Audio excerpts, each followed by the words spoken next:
Hello, hello. Testing, testing. All right, we're starting the stream in just a bit, guys. You guys just hang around. We don't necessarily have a camera to see the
All right, welcome everybody. This is Champions of the Rise number 7. We're gonna head into the ad.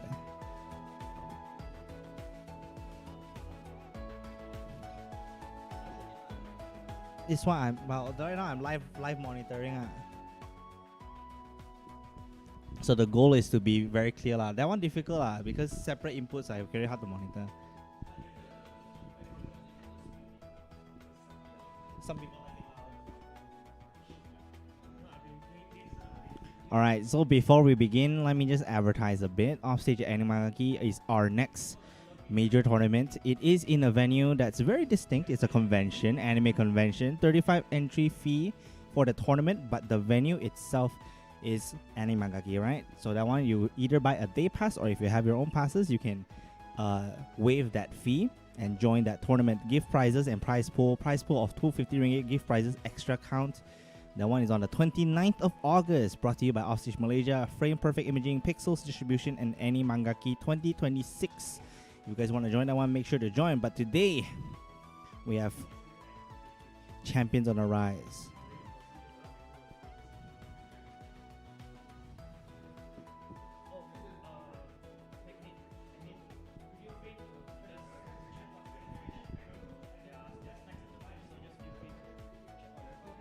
All right, for everybody who is joining, we have 21 players joining today. We are beginning in just a bit. We will be designating who's going to join, but the battle file, I believe, is in the description of this stream. Yes, so if you guys want to check out the bracket, it is there. Today we have 21 very, very well performing and very clever players here. You might see a bit of a pattern with the teams, but hey, that's just how MB is, right? We have a good listing of all the matches here. We got round 1 seeds. Everybody who wants to see the stream can already see the stream.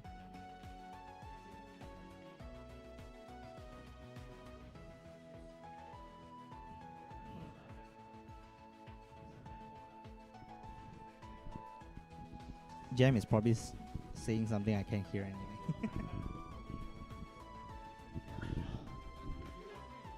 And you got Sunny in front of you.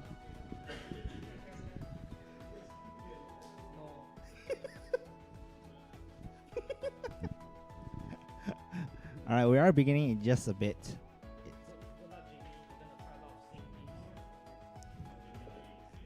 Jamie's in VC right now. That's definitely the MB Classic. Star Raptor.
I was like, why is it so Japanese coding?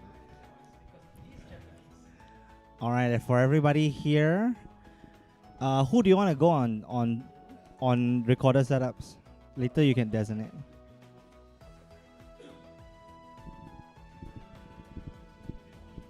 You choose a stream first, and then the others. We got 4 setups recording today.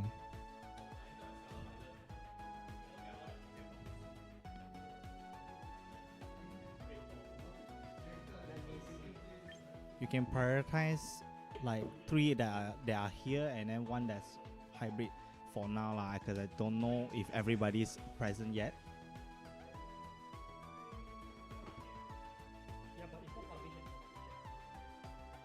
Do you want to start or you want to shuffle?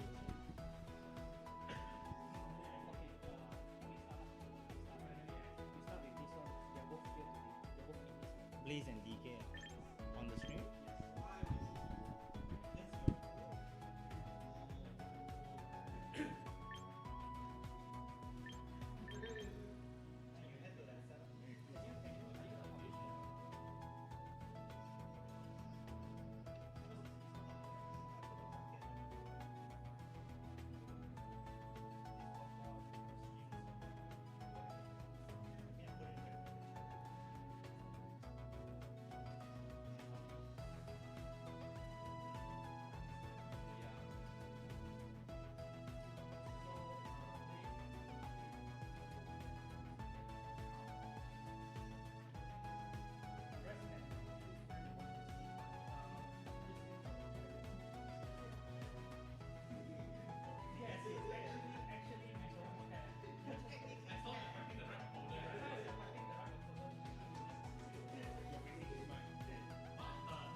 Alright, so we're gonna transition here. Our first players on stream is Blaise versus DK2428.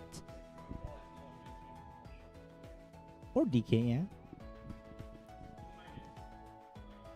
So as we can see from the teams, standard big 6 over here. For you guys on stream, you guys join the room ID and go to slot 1.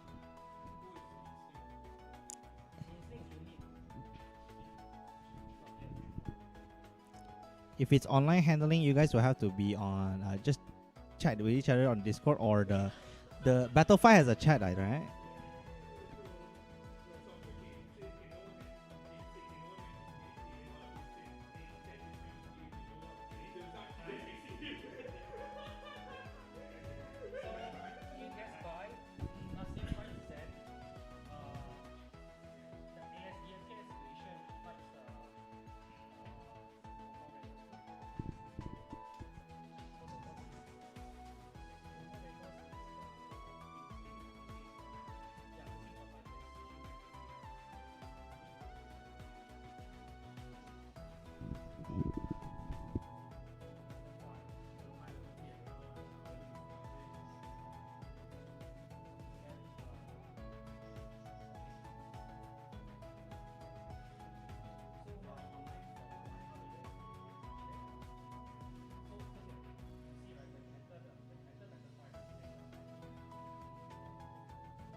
All right, we are gonna begin our first match. If you guys are ready, you can let me know. So let's talk about their teams here. So if you guys are looking in the stream, there is an Eternal Floet. Wait, let me swap their names. They're sitting on the other side of each other. Actually, can you guys swap seats? Can you guys swap seats? If you guys want to plug in your switches to the internet, the adapters are right there.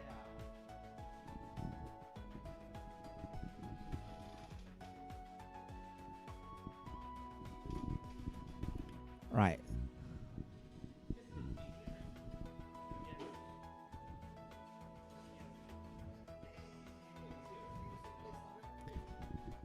So Blaise versus DK. So you can see Blaise is playing a very MA coded team with Mega Floet, Garchomp, Charizard, Basculegion, Whimsicott, and Incineroar. On the other hand, DK is playing the MB team of all time: Staraptor, Garchomp, Whimsicott, Delphox, Glimmora, and King Gambit. I would say the main thing on Blaise's side that would have to be worryful is definitely Glimmora, King Gambit. Is Delphox?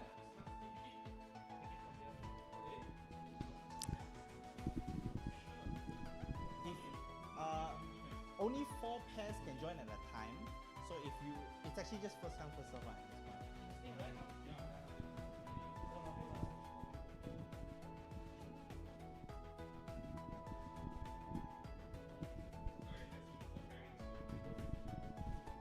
Everyone else can play.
Alright, for those in VC, we are starting very soon.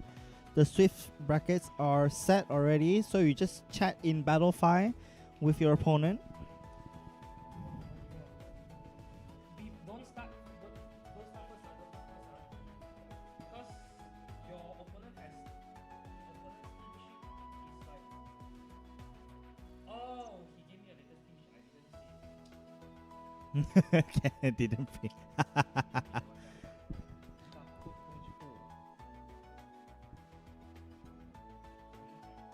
Who is that one?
Me?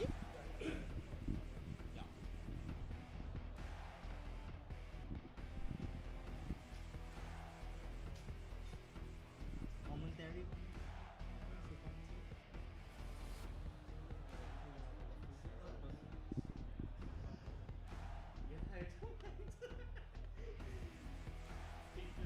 Oh.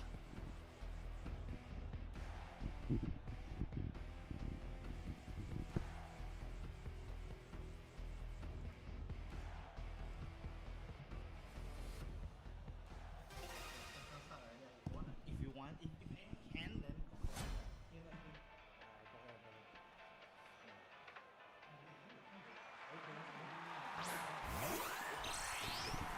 Hello.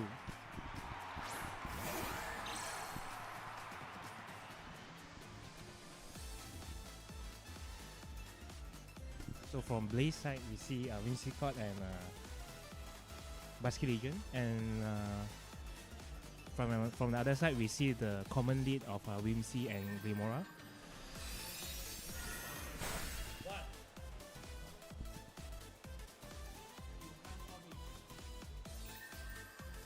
So both Whimsy are trading Moonblast right now. And you can see Blaise side's Whimsy seems to be more bulky.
Okay, I'm back. So we can see that both sides have Mega Diamonds, and then Starter is protecting.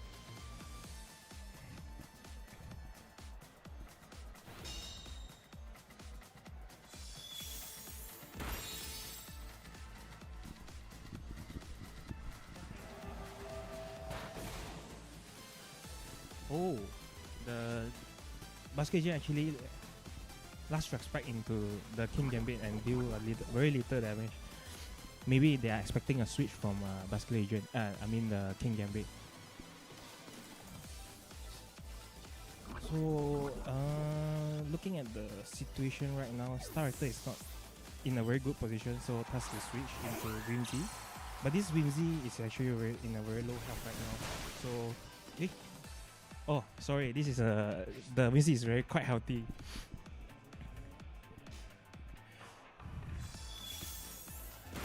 But let's see whether King Gambits go down. Oh, King Gambits actually goes down to the Dazzling Gleam from Blaise side. So Blaise side should be Blaise side's Floet should be max special attacks build, which deals quite a ton of damage. This positioning actually is quite bad for the other side because Starter is not feeling very good right now. So let's see how the players manage to get through these situations.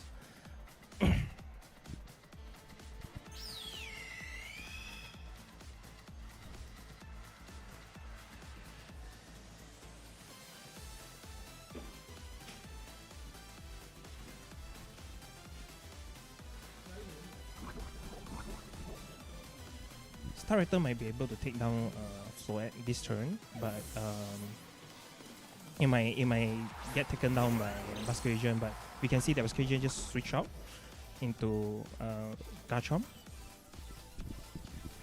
Oh, the charm combo.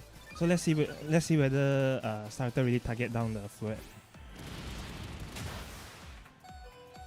Oh, 6%. That's pretty bad right now because it doesn't take down Floet. Maybe that side he should have Brave Bird instead of Close Combat to make sure that it takes down Floet instead. And with that, this concludes this game, I believe.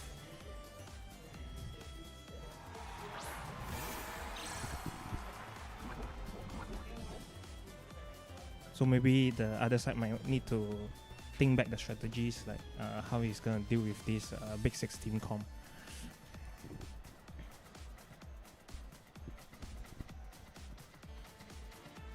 Okay, so I have another person joining me, which is Sunny. Yeah. Finally, I have someone to talk to. Hey, Kim. So sorry to keep you waiting because you had a round 1 bye and I'm busy trying to like sort out all the Matches. bracket. Yeah. What board state do we have here? So we can see that on the other side is only Star Raptor left, and from Blaze side we can see that there's 2 mons left.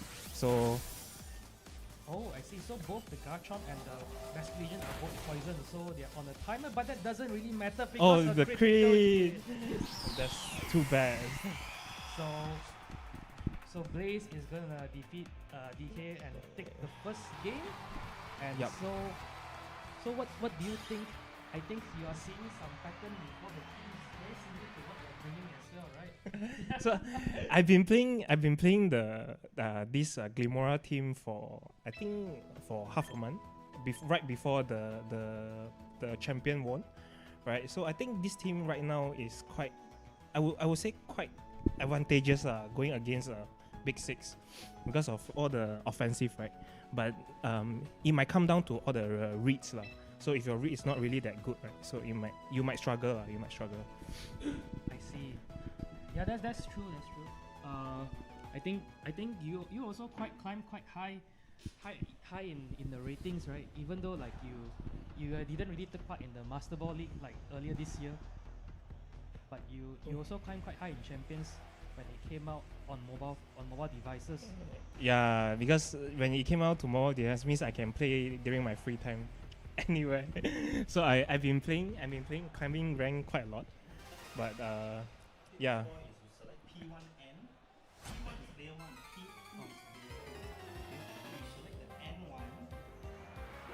Okay, give us a second to sort out the score.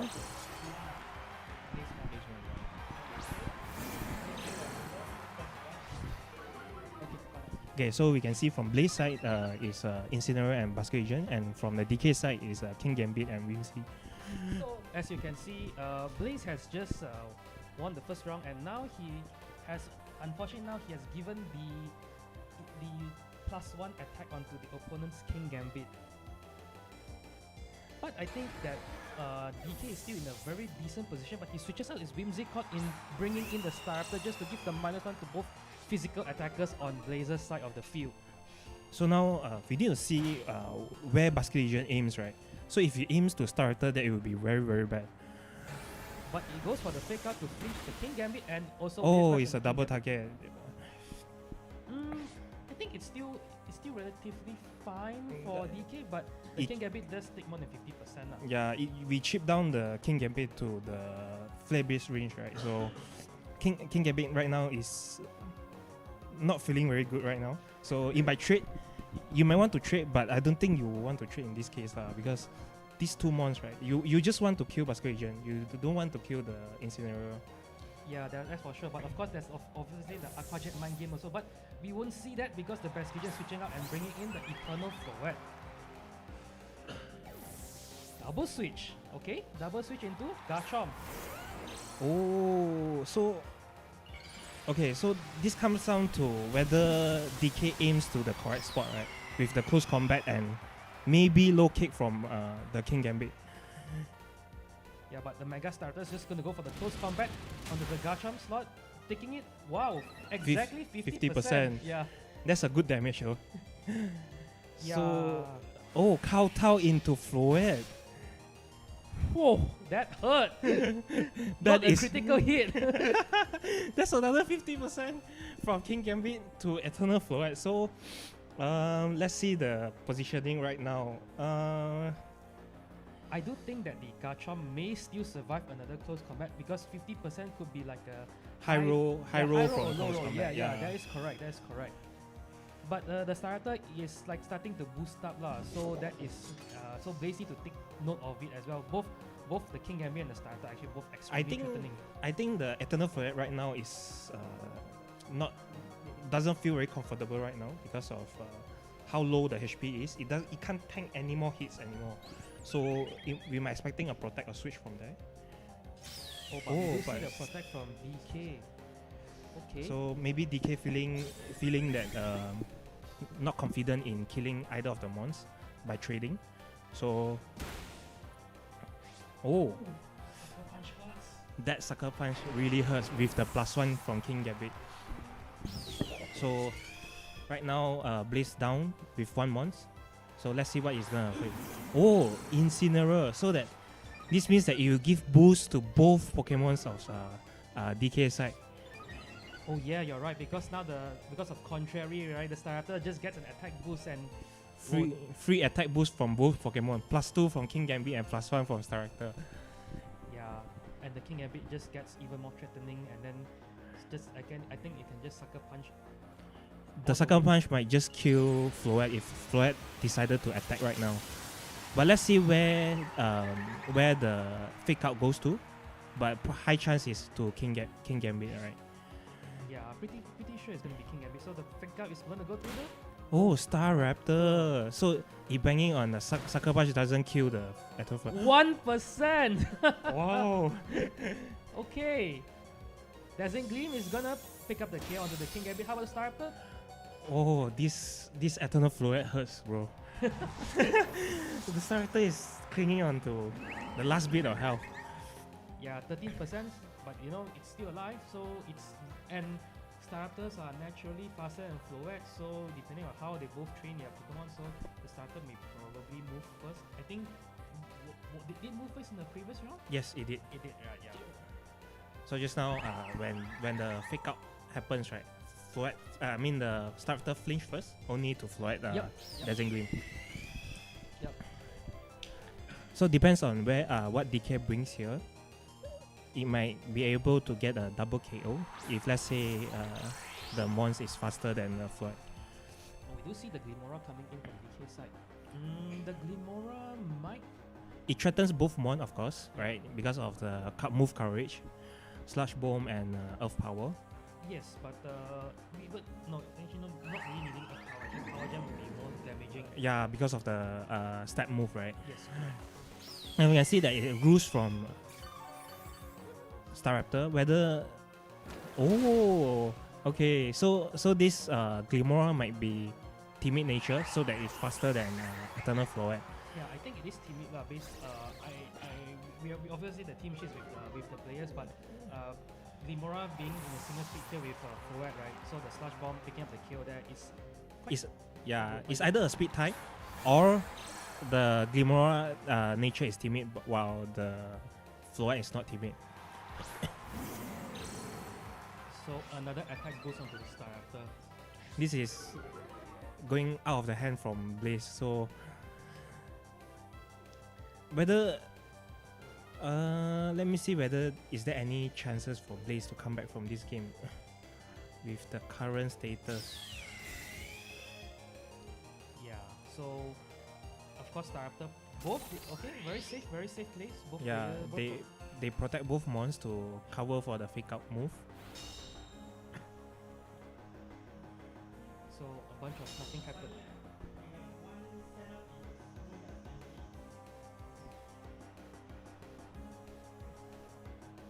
So of course, even though both, it actually is a very safe play from DK side because both Incineroar and Basculin are not known to be Pokemon that has like a boosting move. close combat easily picks up the KO onto the opposing Incineroar, Yeah, with the +2 attacks, right? and now it's plus another boost to his defenses. I think Basculation can't win this game because of and he can kill one Pokemon at a time. Yeah, although with this is the max power last respect that he could do, but unfortunately because it's live or it's going to be very, very difficult. Because DK still has Whimsicott and Glimmer is very healthy with Sash on. I think one Power Gem can take it down, no matter what move he take. Yeah. so DK is able to even it out to a score of 1-1. Yep. So Blaise might want to go back to the drawing board and think of what he want to do. Yeah, maybe we should not talk because they are in this venue, so because later we may give them hints on how to play. All right. Okay, so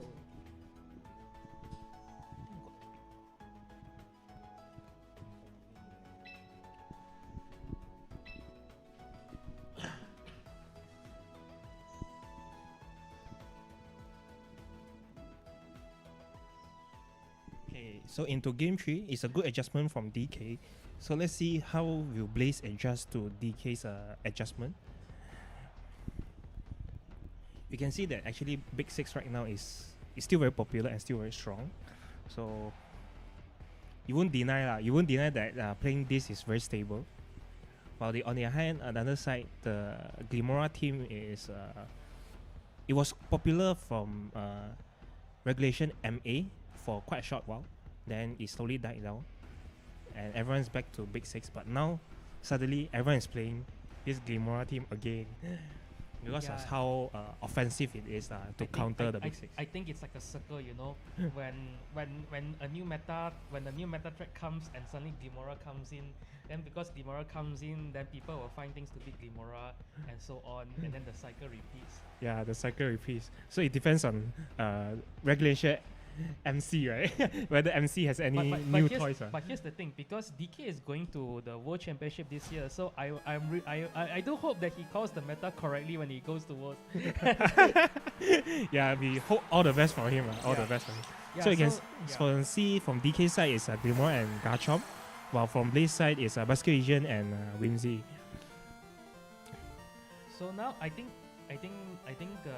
Blaise side learning from leading Incineroar and then giving like the boost straight away, right? I think probably here he's probably gonna go for like a more safer side, I would say. Yeah, safer set perhaps.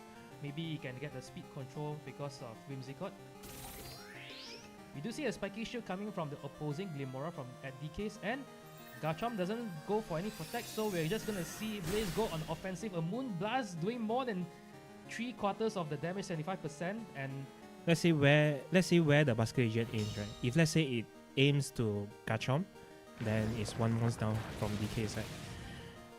Quite good damage onto both Pokemon, but Life Orb is going to chip it down to 14% of its health left. Oh, and the Wave Crash goes onto the protected Glimmora, so it's going to take a little bit more damage from the spiky shield, bringing it down to very dangerous 28% health.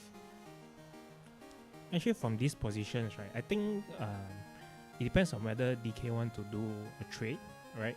Because Garchomp is fairly low, it might go down to Aqua Jet, right? Oh, we see the on-call coming from Blaise. yeah. It's gonna force the Glimmora to go for the spiky shield once more, but it's gonna fail the spiky shield. And Garchomp, an Aqua Jet coming out, just knocking up. So this is the risk, right? When you protect in front of Whimsicott, right? Then you will get Encore. So you might want to think twice before you press any non-attacking move right in front of Whimsicott.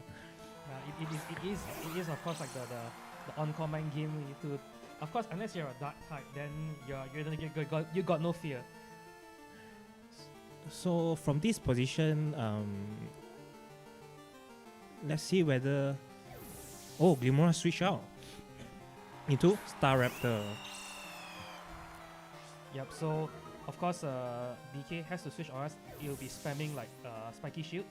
But we do say Blaise switch out into his Eternal Floret, so I guess he's gonna probably set up... no Tailwind coming out, just a Moonblast coming from DK's Whimsicott doing 25% onto the Eternal Floret and a Moonblast coming from. So it's just both Whimsicotts pressing Moonblast. Yeah, trading move. I believe DK wanted to take down Basculation very much because it's a very serious threat, right? Last respect. Yeah. But from Blaise side to Moonblast the Whimsy, maybe they want to each person wanted to delay the Tailwind as long as possible so that they get the advantage, right? Yes, I actually like that they don't press Tailwind straight away because like I don't think that because like I think if in that previous turn if Blaise press Tailwind, it doesn't really like benefit it at that current time, and then DK could just match the Tailwind up the next turn. Yeah, and then it will go into a disadvantage because your Tailwind will end first, and then your Whimsicott might go down during the Tailwind turns. Yes, correct. You do see DK has just Mega his Staraptor to Mega Staraptor, and of course Blaise is just gonna respond by pressing the Mega Evolve button onto the Floret. So let's see what Floret and Staraptor do here. Okay, so I guess both Whimsicotts are gonna press Tailwind because DK just pressed his Tailwind, and yep, Tailwind from Blaise side in response to that. So both players have matched their Tailwind, and what is the starter gonna do? Is just gonna go for the Brave Bird into Whimsicott. So that's definitely gonna take it down. Yeah, easily picking up the KO. Yep. So if let's say Eternal Floret here just Moonblast the starter, let's see whether it will kills or Dazzling Gleam. It just goes for Dazzling Gleam, but it picks up the KO on both Mons. Starter +1 doesn't really take the Dazzling Gleam well. I think it's not boosted yet. It isn't. It just Mega Evolve, right? So it doesn't have the close combat boost yet. Yeah, so without boost, right, actually it's very weak to any of the Moonblast or even the Dazzling Gleam. So it is a full health Glimora versus Garchomp and Floret. Oh dear.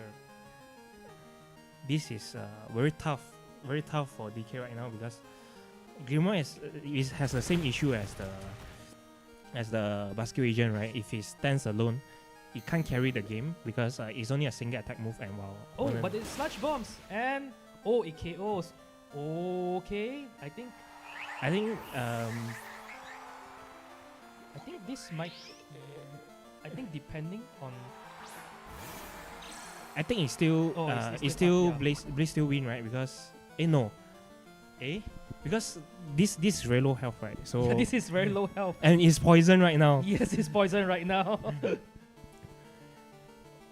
But from what I know for this team, right, Glimora can't kill Garchomp one shot except crit. So I think the only chance for Glimora side to win is to crit the Earth power onto Blaise. Earthquake is just gonna go off, and of course protected. Okay. And Glimora will go down from one Earthquake. So it all comes down to this, whether Glimora can kill Garchomp in one shot. Oh, but the Garchomp is faster. Yeah, so there's no chance. So Okay, good job for both sides. yeah. Congrats on Blaise first win. And we'll come back to you on the second round stream.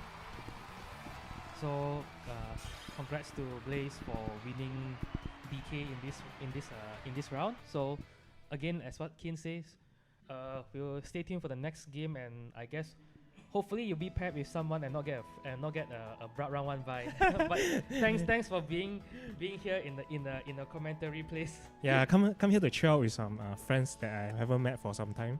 So happy to see them. Right. All right, so we are just gonna go into like a Quick break.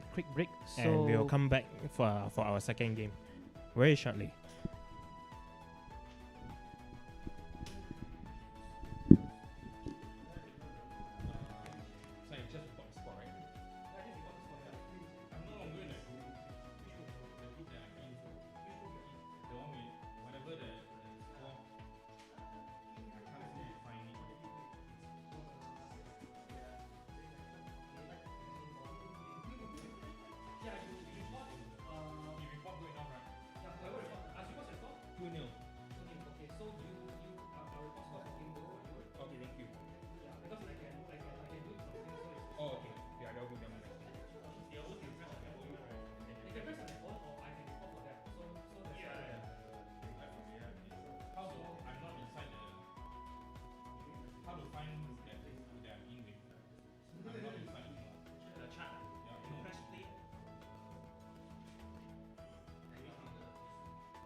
Hello, hello. Okay.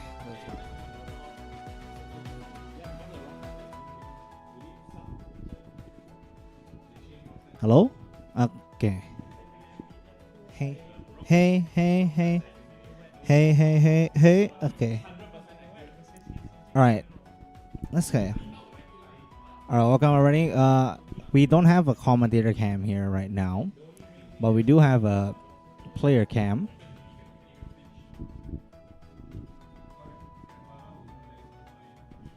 Let me rotate the camera.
Hello, hello. Okay.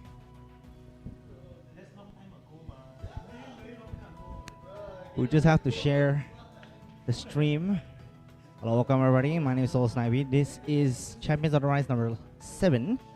Today we got 21 players here participating in this tournament, and I think it was pretty good. Right, a lot of people. Hybrid online offline tournament for the first time by Offstage Malaysia. It's not easy.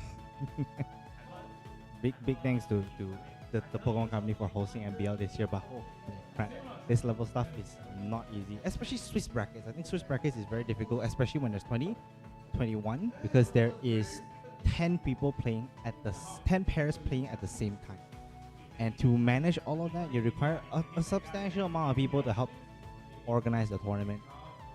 They had a whole team, and thankfully today we have quite a few people here.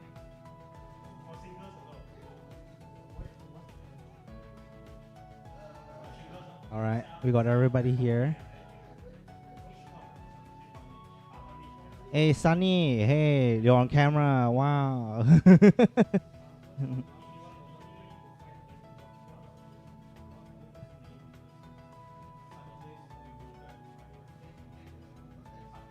So here we got everybody here.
Yeah. I'm still.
So which one?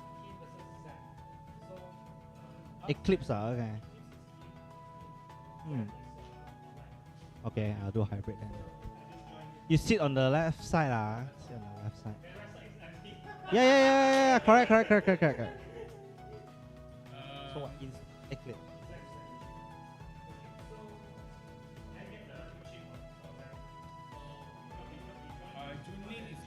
We're gonna have Eclipse versus Zen. The room I shared it on Discord also. Allah. This one correct?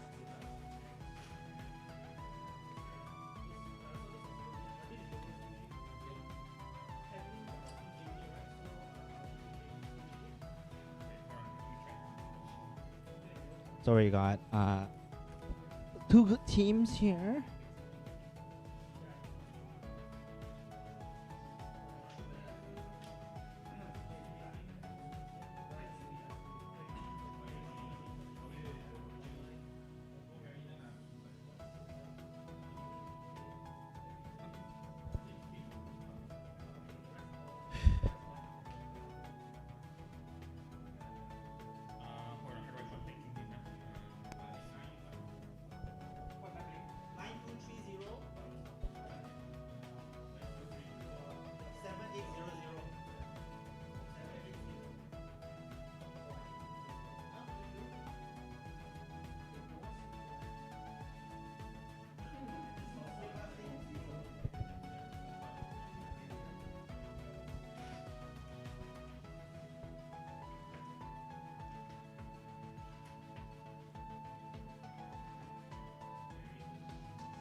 We got Eclipse versus Zen. Zen's online.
Alright, as we wait for our set to begin.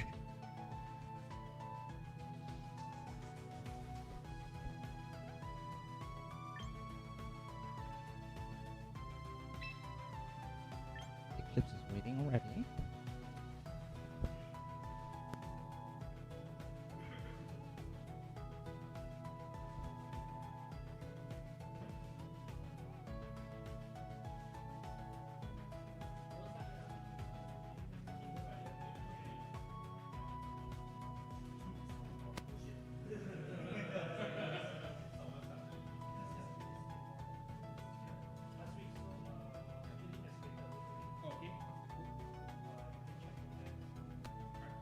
Okay, got it.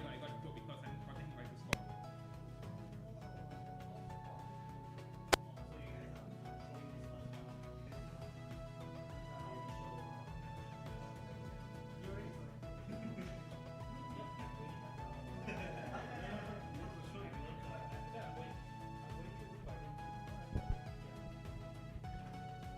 Alright, we shall wait for his opponent as we proceed with everyone else for now. Our head TO hasn't given the okay yet for starting.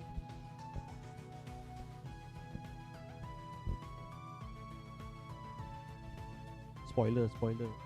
Spoiler on the team.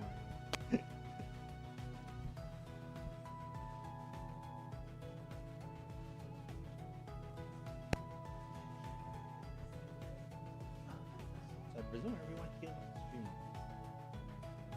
On recording. On Jam versus Penglin. They start already.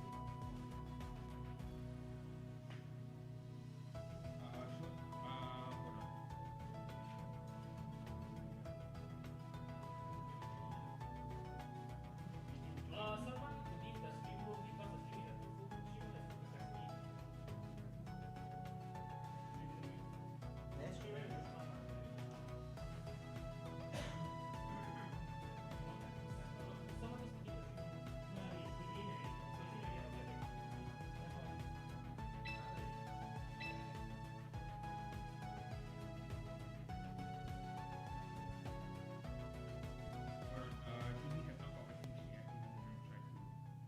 All right, we're beginning our first match.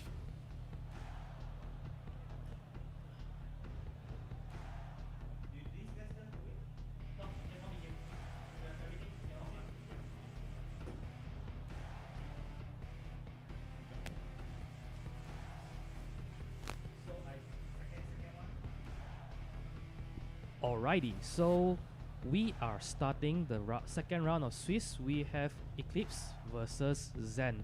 Eclipse is at the venue here, and of course he is not facing anybody at the venue because Zen is offline.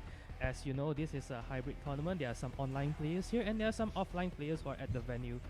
And as you can see, both Eclipse, he is bringing Whimsicott, Glimora, Garchomp, Delphox, Kingambit, and Staraptor, while Zen is bringing Charizard, Venusaur, Whimsicott, Garchomp, Staraptor, and Kingambit.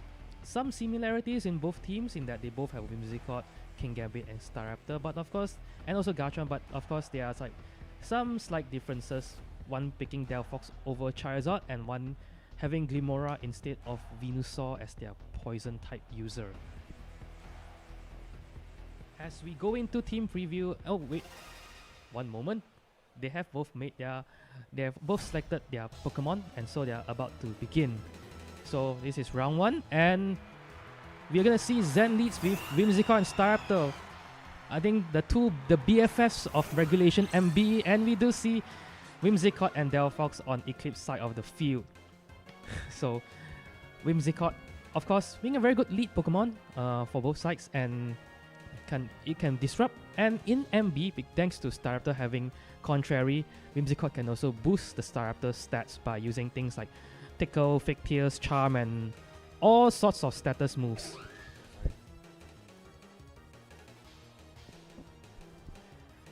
So right now, of course, both players are still making their decisions as we speak. But of course, Eclipse is probably gonna go for like a very setup-ish kind of. Both players actually have megas that requires that have good payoff after setting up. It's just different flavors. One is of course Staraptor with the Contrary boost, and one is Delphox with good fire, coverage and maybe potentially a nasty block. We do see that Zen has switched out his Staraptor for the Kingambit, and of course Eclipse has mega his Delphox. Are we gonna see a substitute coming from the Delphox? I wonder. But we do see the Tailwind coming out, and no matching Tailwind from the opposing side. Psychic, of course, not gonna hurt the Kingambit at all, and just a Moonblast coming out from Zen's Whimsicott, dealing slightly less than 50% onto the Whimsicott of Eclipse side. So this is just gonna be a 3-hit knockout, unfortunately for Zen. But that was a very good switch by Zen, bringing in the Kingambit at what would be a target for Psychic, because I think it was a very, so now Zen is gonna stagger his Tailwind by 1 turn and set up his own Tailwind. But is Kingambit gonna move first? No, it's not. Heat Wave is gonna come in, deal really good damage onto Whimsicott, bringing it down to its Focus Sash. But Kingambit survives with a bit of health at 20%. And the Moonblast is gonna pick up the KO onto the opposing Whimsicott. But now, what the Kingambit gonna do? Is it just gonna go for attack onto? It's gonna kowtow onto the Delphox, and that is likely gonna pick up the KO. So Eclipse has lost his Mega Delphox while trading the opposing Whimsicott in the process. I'm not sure if it's a good trade or not, but we shall see as he brings out Glimora. And Zen responds with a Staraptor of his side of the field. Intimidate not gonna do anything to both special attackers. And the King Gambit is sitting at a very uncomfortable 20%. Any hit that does neutral damage is probably gonna pick up the KO onto the King Gambit, while we do see the Staraptor probably likely going to Mega here, but gotta be careful because Whimsicott can obviously go for a Moonblast and deal pretty decent damage, since Eclipse's Whimsicott is actually timid nature, so it's probably likely gonna move first. Zen going to Mega Evolve his Staraptor here, so giving it the extra fairy weakness onto the Whimsicott by being fighting and flying type. Spiky Shield coming up from the Glimora on Eclipse's side and gonna protect itself from a failed Sucker Punch right there. Oh, and the close combat going onto the Glimora. They're gonna get a Spiky Shield damage onto Staraptor. And yes, we do see the Moonblast coming, and the Moonblast is going to do more than 50%, bringing the Staraptor down to 28%. Okay, so that was it was a rather good turn on Eclipse side, but do take note that this is his last turn of Tailwind, while Zen still has 2 more turns of Tailwind. So what this means is that if Eclipse wants to get the speed advantage on the next turn, his Whimsicott basically has to do nothing. I mean, not nothing offensive, what I mean. And so the Whimsicott, and with the Whimsicott sitting at 50% and not really having the focus sash, it's probably going to be knocked out here. But no, actually we do see Sucker Punch going into the Glimora and Toxic Debris coming on the opposing side. Brave Bird the move first and picking up the KO onto the Whimsicott. Yeah, so Whimsicott is not going to be able to set up the Tailwind for the next turn. What does the Glimora go for? The Glimora is just going to go for the Earth Power, just taking out the King Gambit, preventing Sucker Punches from coming its way in the next turn. So, a trade where Eclipse has taken down the King Gambit and Zen has taken down the Whimsicott. So now, what is Eclipse's last Pokemon? As we know, Zen's last Pokemon is Garchomp, but Eclipse also brought his own Garchomp. But there is a key difference because, firstly, Eclipse Garchomp is actually Life Orb, while Zen's is Choice Scarf, as per the Open Team sheet. So I think in this case, like, Zen's Garchomp is in a rather advantageous position because firstly you have Tailwind, and secondly, after Tailwind expires, an Earthquake is still gonna pick up an extremely effective damage onto the Glimora, which is not gonna survive it at all. So of course, I think the Spiky Shield is kind of expected from Eclipse, gonna protect itself for 1 turn, but instead of going for the Earthquake, goes for the Dragon Claw, leaving Eclipse Garchomp at 7%, but because it is having the Life Orb, but we do see the Roost onto the Staraptor, healing it up, and Life Orb Garchomp gonna knock out the opposing Garchomp, but of course receiving Rough Skin and Life Orb Chip, it's not gonna survive, so it's a trade. So now both sides Tailwind has expired, and it looks like Eclipse may not be in a good position, and the battle's ended with a forfeit. Zen has won game 1 because the Staraptor could just heal, and the Glimora isn't able to deal enough offensive pressure for the remainder of the game.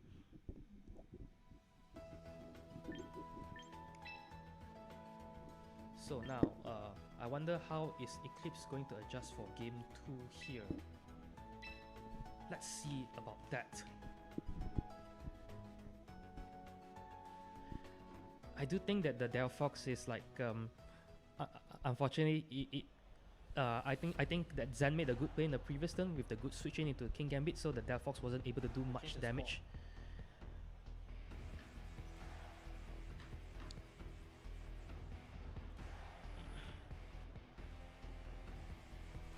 So now the score is 1 Zen, one point to Zen, and Eclipse still is gonna try to win game 2.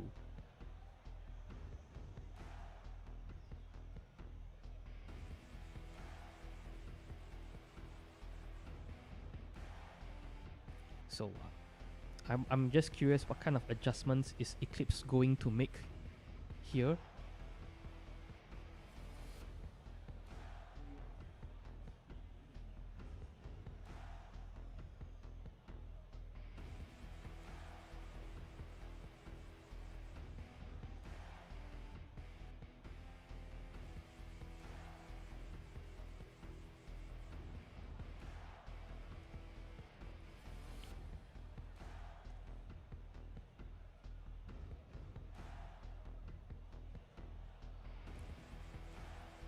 Okay, I guess the timer is almost up. 7 seconds remaining for team preview. 5, 4, 3 seconds. I think both players are thinking really hard on what they want to pick.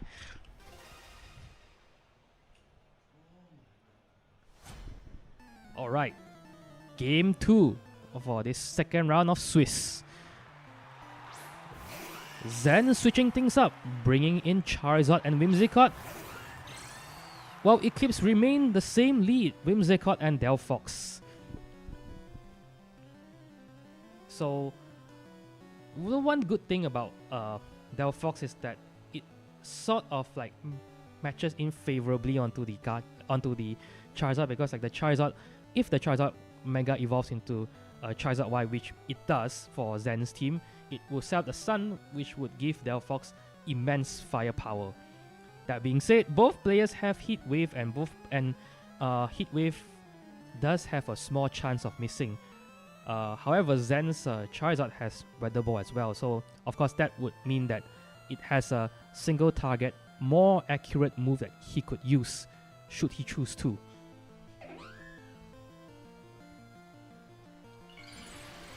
We do see the Delphox Mega evolving here into the Mega Delphox, but what is Zen going to do? Is he going to Mega evolve his Charizard? And yes, he does. So both players have fired off their Mega evolution straight away on this first turn. Let's see how the turn is going to play out. The Sun is set up by Charizard Y thanks to his drop ability. Fake Tears is going to drop the special defense on the opposing Charizard, and this is going to be big. A Psychic from... Oh, dealing 97%, bringing the Charizard down to 3%. Very, very close and valiant effort. Moonblast onto the opposing Whimsicott, and I guess a Heat Wave. Yes, and the Heat Wave is gonna be damage reduced by Orca Berry, but of course, since it was a double up, the Whimsicott is just gonna get knocked out right there.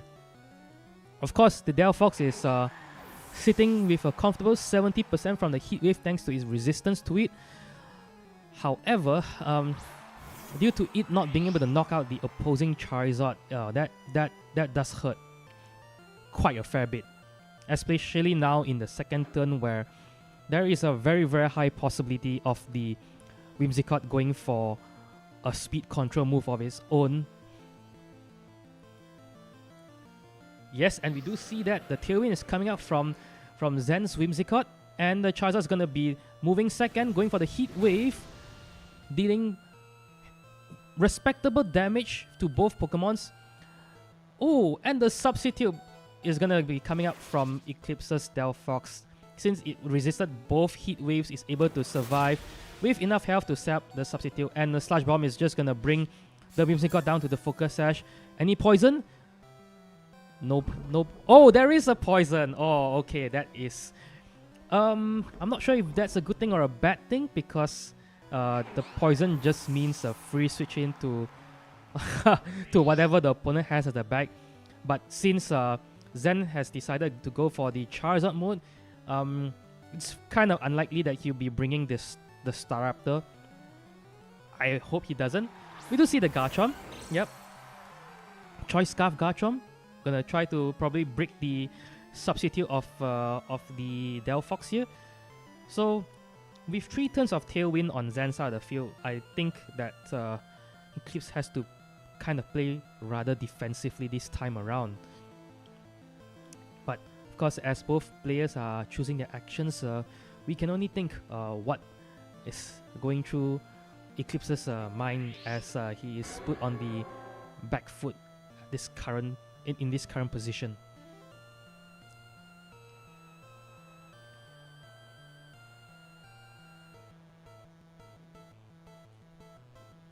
Wow, they are both taking. Okay, we have seen. Okay, so the Delphox just goes for the protect to scout what the Scarf Garchomp is gonna go for. Spiky shield coming out from the Glimora, just trying to hold it there. Rock Slide is the move that the Garchomp decides to lock itself to, of course protected by the substitute. So both Charizard and Garchomp is deciding to go for an attack that could hit both opposing Pokemons, and with the Rock Slide, if the Rock Slide connects, it's gonna likely break the substitute of the Delphox. So we see Eclipse switches out his Glimora, bringing in his own Garchomp.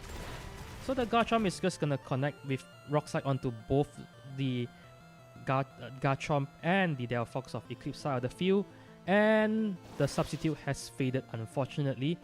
Heat Wave connecting, okay, knocking out the Mega Delphox in the process. So Garchomp comes in relatively fine, but again, still gotta store that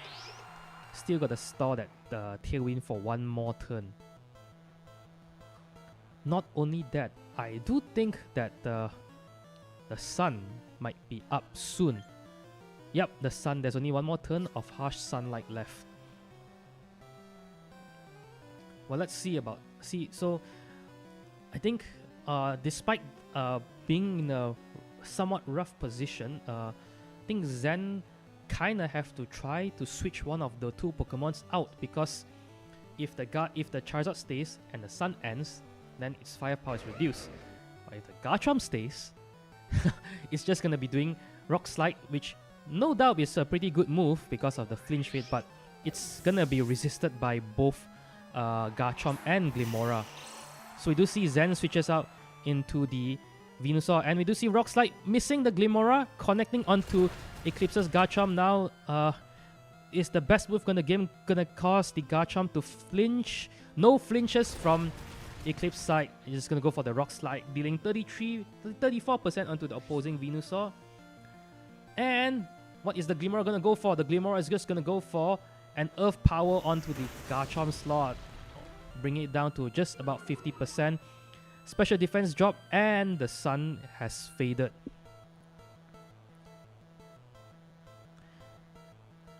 That was a really, I would say that was a good turn by Zen. I think he managed to bring in the Venusaur in relatively safely. And I do think at this point, if the Garchomp has did its job in pressing Rock Slide, I do think. But we see what Zen is gonna do next.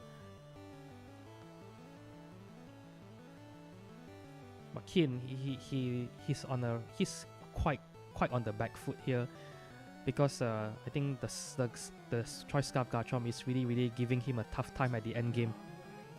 Yeah, we do see the Garchomp switches out onto the Charizard,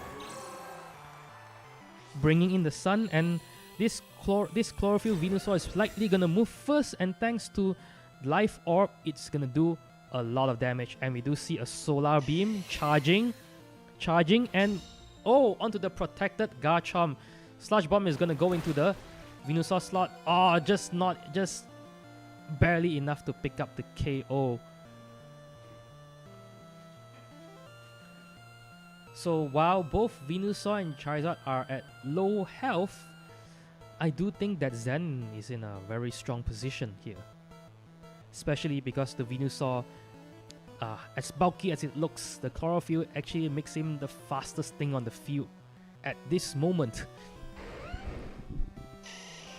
And of course, Solar Beam being a base 120 grass move, I don't think neither Glimora nor Garchomp is able to survive that as well. Seems like a double protect coming off, and it worked. And the Solar Beam is gonna charge, and where is it gonna go for? Still onto the Garchomp. Okay, great. And Weather Ball onto the Glimora slot because this Charizard doesn't have a Solar Beam. Solar Beam has been taken at the Venusaur. Sludge Bomb is just gonna pick up the KO onto the Venusaur slot. A great play by Eclipse that paid off, the double protect. Low odds, but you know, sometimes you gotta do what you need to do to try to get the win onto your favor. But I do think that the situation might still be very, very dire because firstly, the opponent's Garchomp is Choice Scarf, it's gonna move first. Secondly, it seems that the opponent's Charizard also move first before the Glimora. And we do see the tech that Zen has prepared for the Helping Hand Charizard, and going to go for the Choice Scarf Earthquake. Not gonna hit the Charizard of its own, but the Choice Scarf Earthquake just gonna easily pick up the KO onto both Garchomp and Glimora on Eclipse side. So Zen gonna win this with a score of 2-0. Congratulations to Zen. He is a top 8 in our Master Ball League for a rather good reason after all.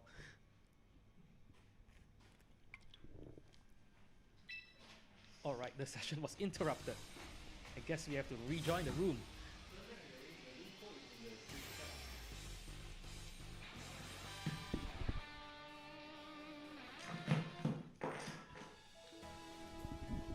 So, okay, let's see if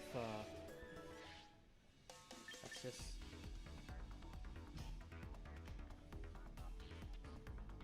rejoin the room.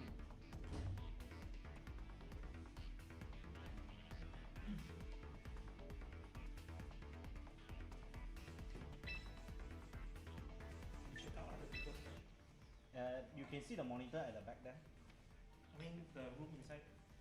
Can we just check out other people's room? No, because that one can see all four at the same time. Oh. To be fair, majority is Garchomp Glimora lah.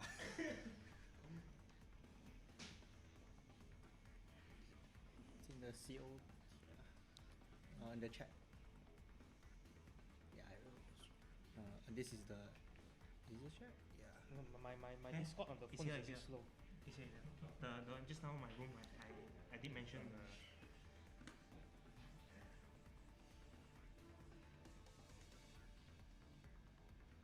9230.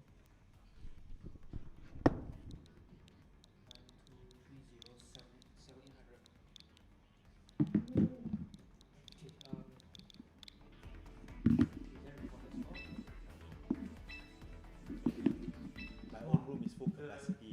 the Charizard survived the big tears plus the psychic. I'm very surprised by that one. Yeah. 3%. I was like, what the fuck? Is it psychic low roll? Okay.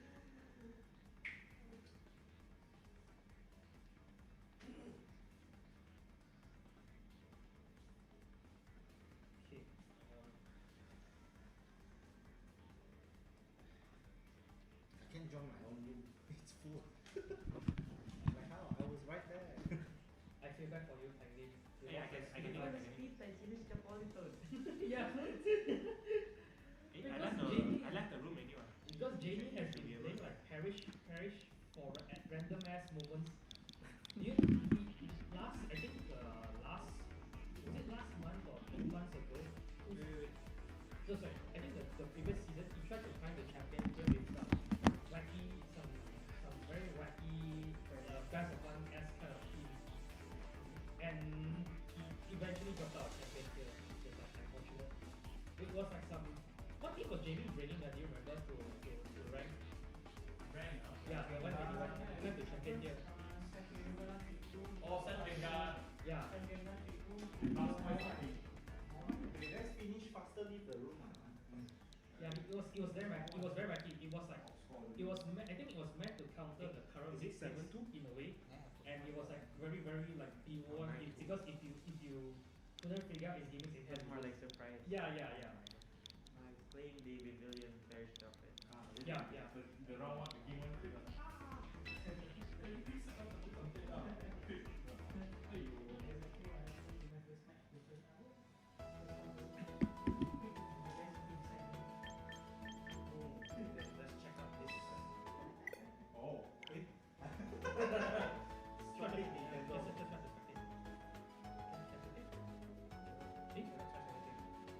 So because the communication error, then restart the software. Just go home.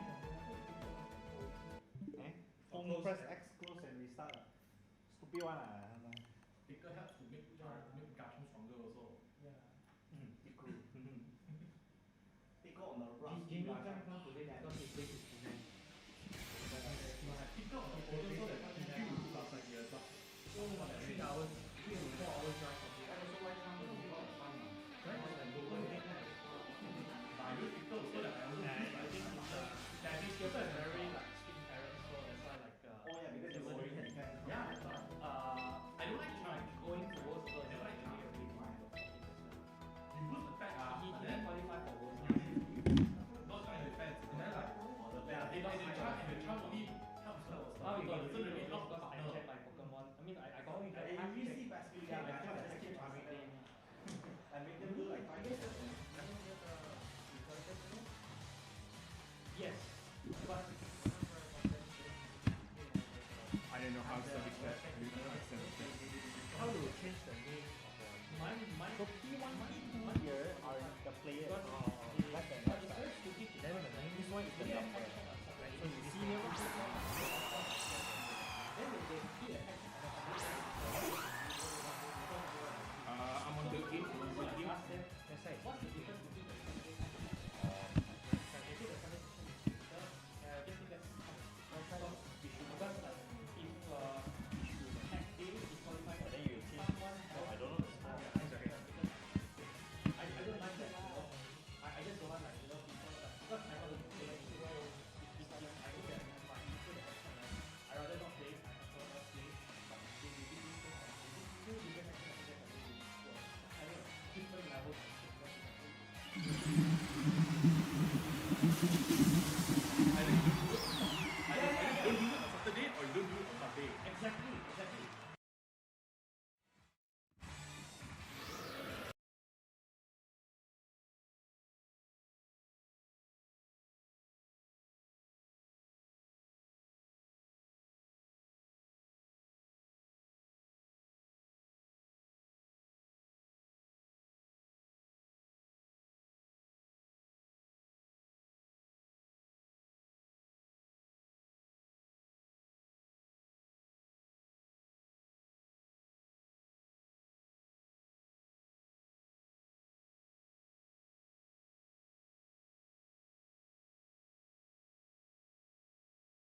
Hydro Pump? Oh, of course it missed. Of course it never missed. I use Hydro Pump. It never hit. Oh no. Critical hit in a critical situation and the flinch. His VGC.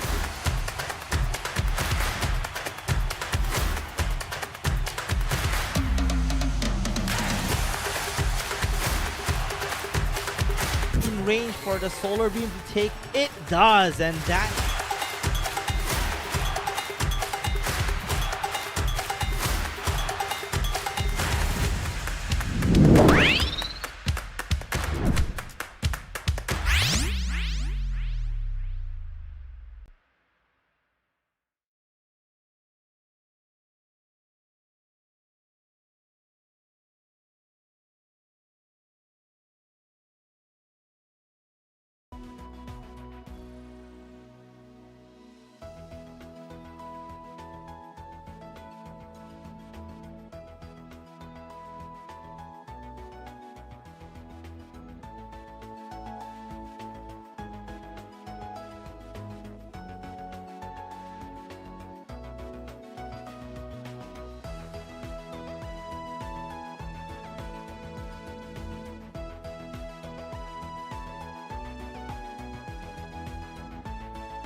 All right, as we await the final set to conclude, Swiss round 2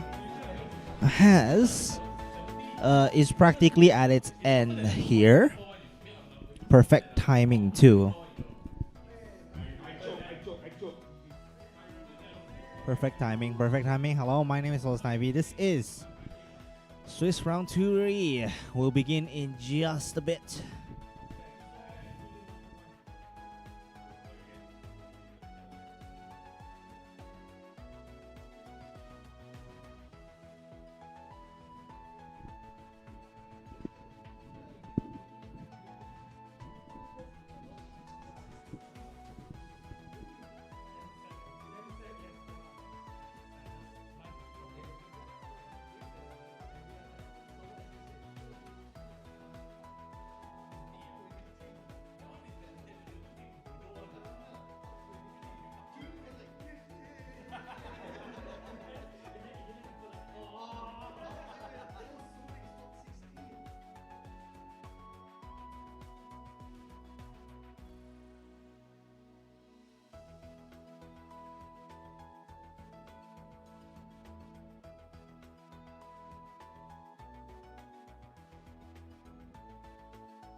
So we'll have Jam versus Easy on stream here. Seems like a Parish song set.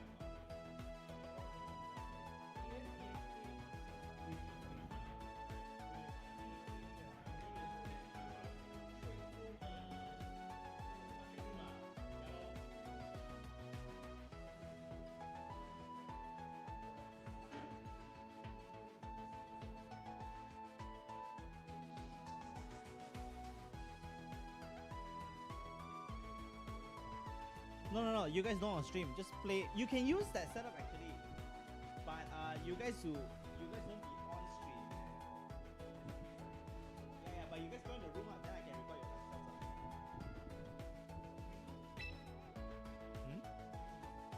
Momo, I don't.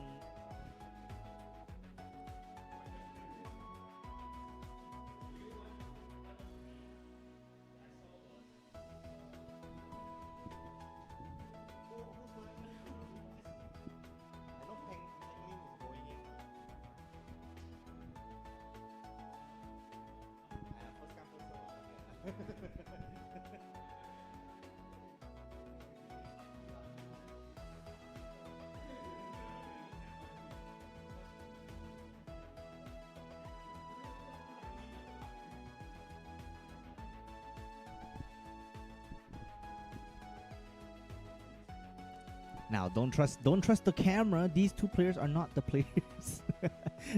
They're just using that seat.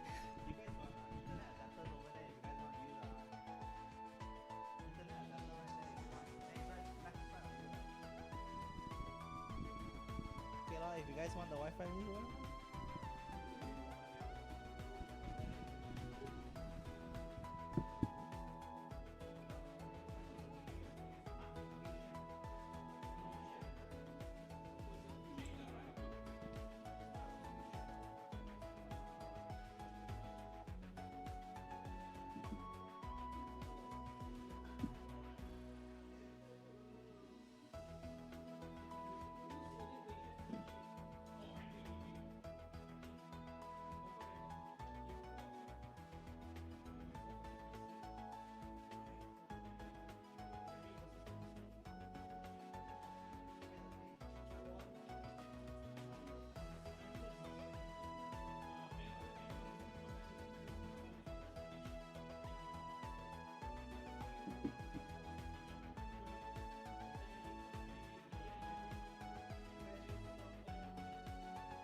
Okay, for our teams who are playing online, right?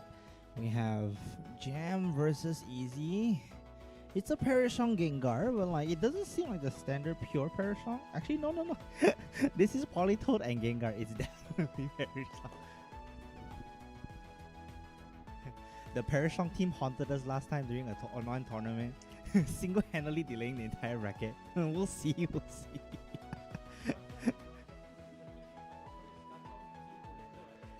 With Easy's using standard Big 6 from MA regulation, right? We have Whimsicott, Floette, King Gambit, Garchomp, Basculegion, and Zard Y.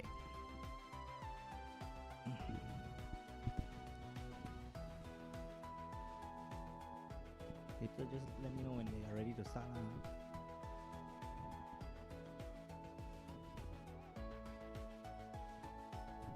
For those of you who are watching from the stream, let us know how the matches are going for you guys.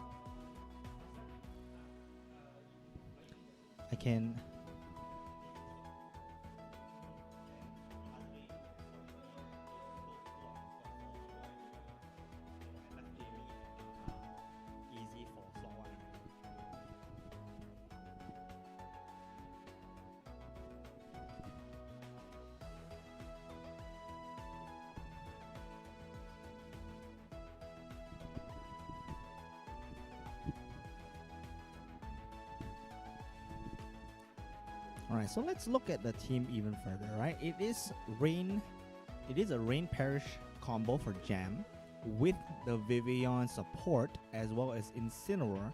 This Incineroar has the, I believe it's the Wakan Berry? Or is it water type? Is which one? Wakan. Pasho. Huh?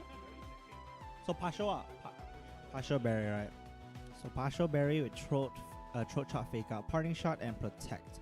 This is a physically defensive one. As well as the Mega is Swampert here. Swampert and Gengar. Swampert has Wave Crash, Earthquake, Ice Punch, and Protect. Very, very high damage output we have to remember.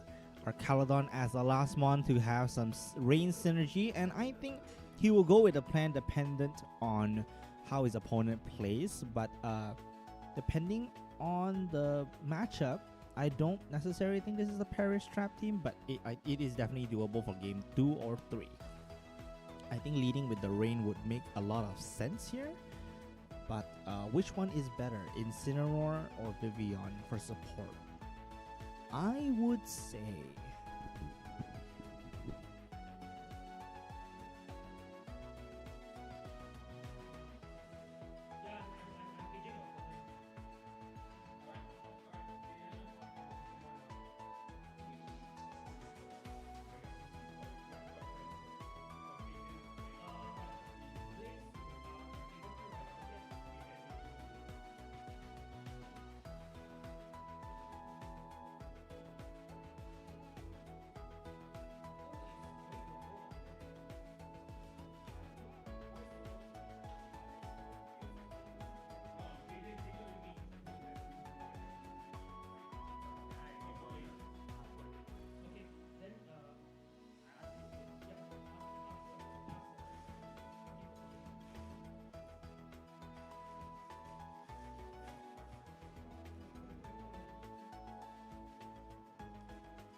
Alright, we're going in for the first set between Jam and Easy on Swiss round 3.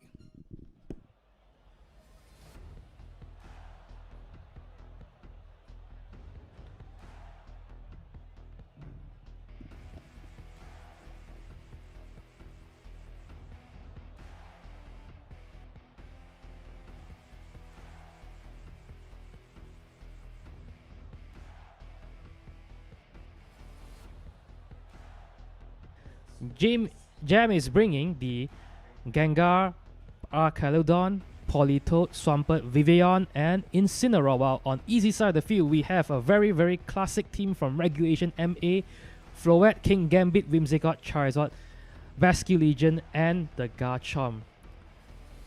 So I think between all these 12 Pokemons, we are only seeing one new Pokemon here that was introduced in Regulation MB, and that would be the Mega Swampert.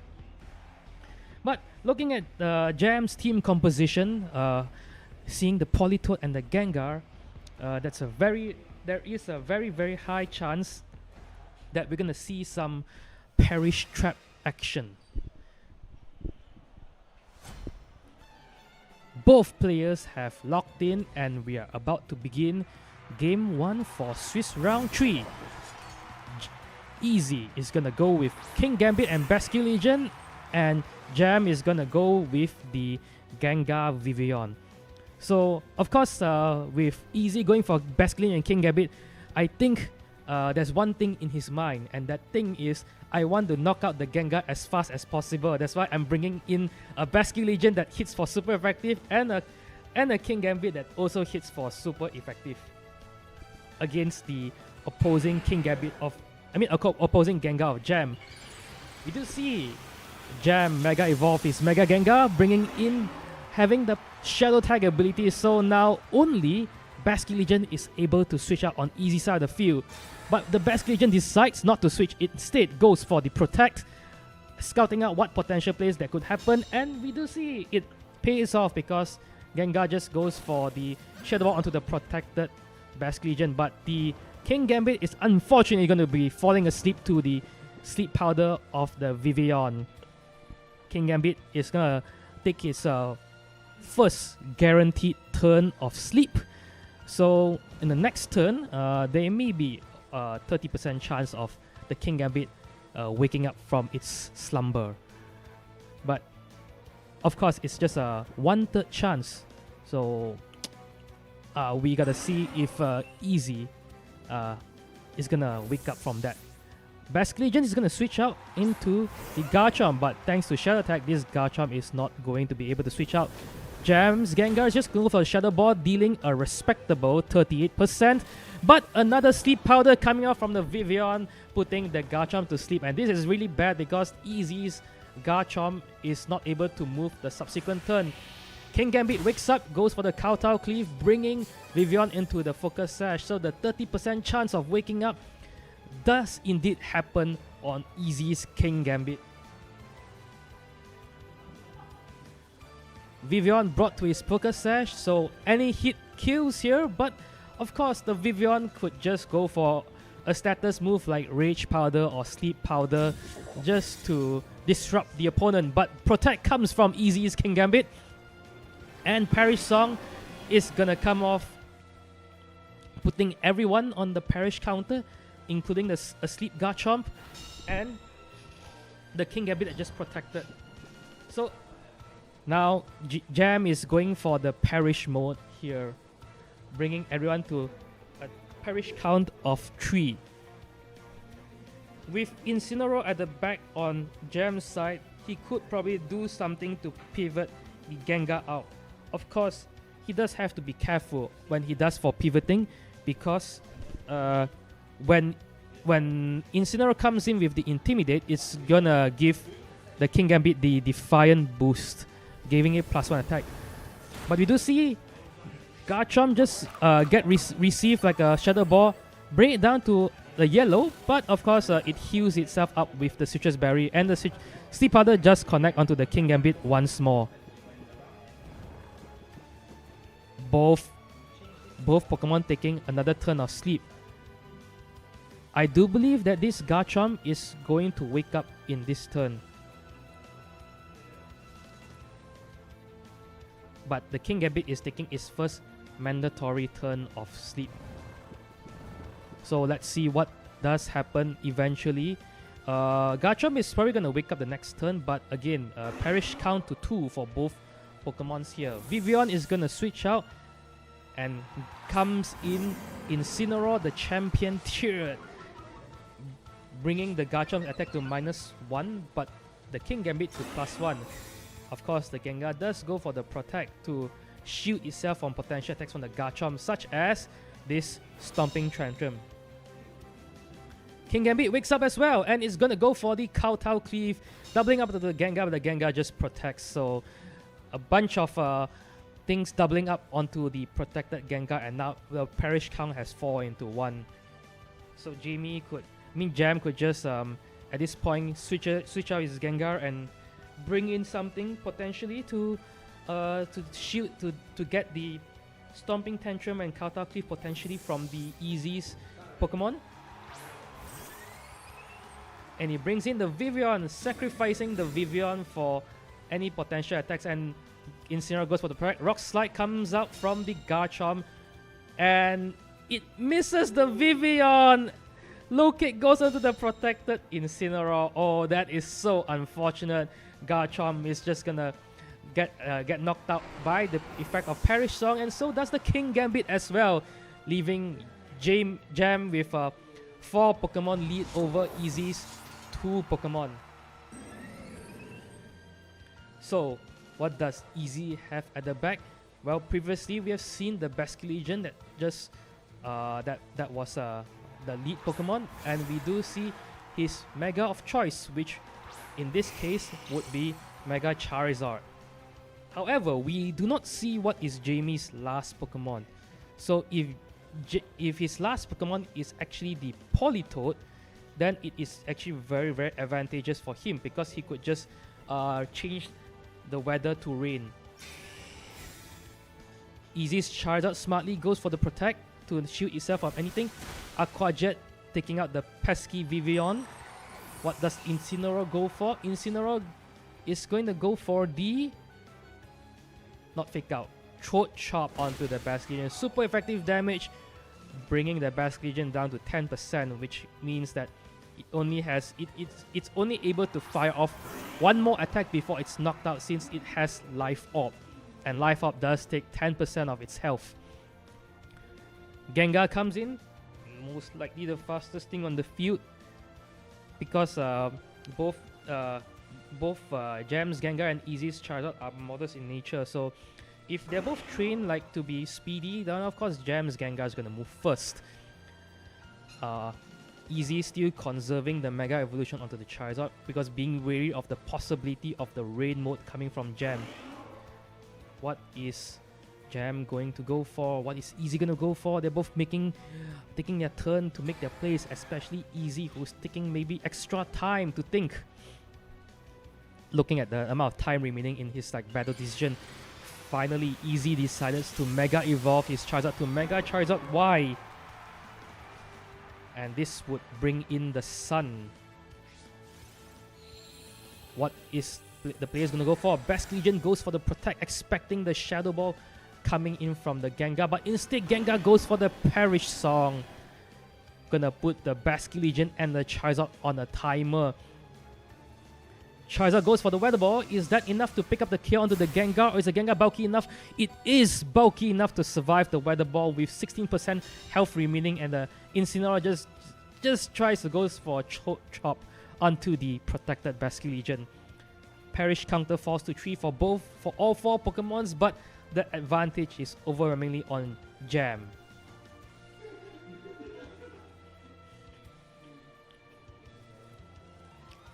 What is Easy gonna go for? But we do see Protect coming from Jam's Gengar, protecting itself from potential things. Oh, a double Protect coming from the Basculegion, but it fails. Incineroar goes for the Protect as well. Everyone's gonna Protect except for Charizard being the odd one out, just pressing Heat Wave. A bunch of there's a total of 0 damage happening this turn as the Perish count falls to 2. And the battle ends with a forfeit with Easy losing game 1. Jam getting a very overwhelming advantage there with the Perish mode. So Easy's got to adjust to the Perish mode of Jam. But it could be very, very difficult, because other than Perish, Jam also has the Swift Swim Blastoise. The Swift Swim Swampert. So it has the Perish mode and also the fast mode when it comes to Swift Swim Swampert, and also the Archaludon setting up. So I am curious how is Easy gonna adapt to Jam in game 2. Is this top regulation MA team gonna fall to this hybrid of Swift Swim and Perish Trap? Let's see about that, as both players are setting up for the second game as we are waiting to spectate.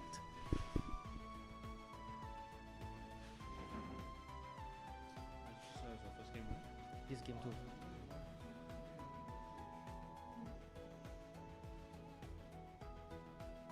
Okay, we do see that In the match chat, Jam is saying that he would like to take a short break of, so we will be waiting for the match to begin for a while. Yeah.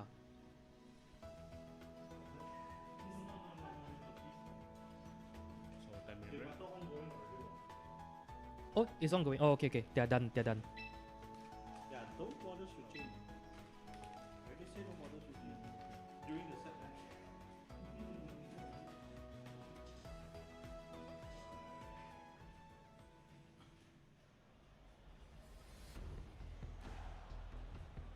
So we are back to team preview.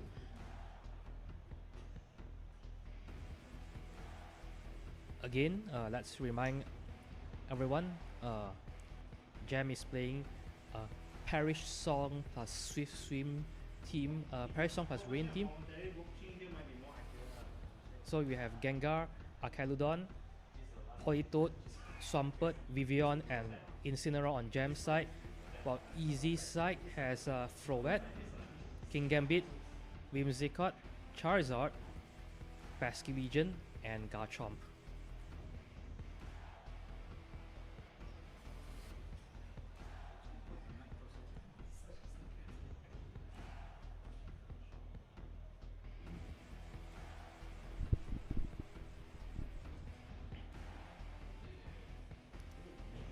I think Easy has to really be careful on how he wants to approach this very tricky team that Jam has cooked up for this tournament.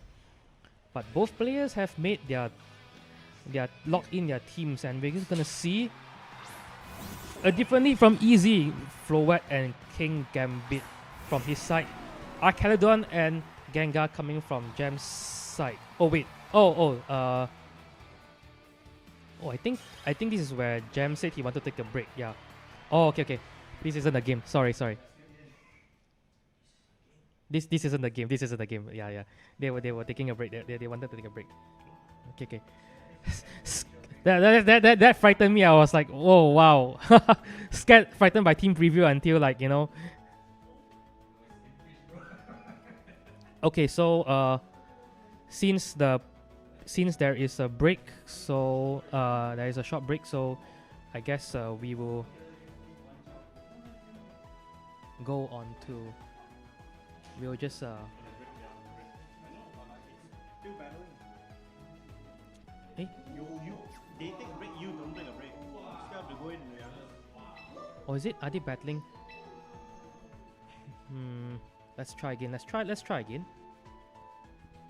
The battle already ended. Oh, the battle already ended.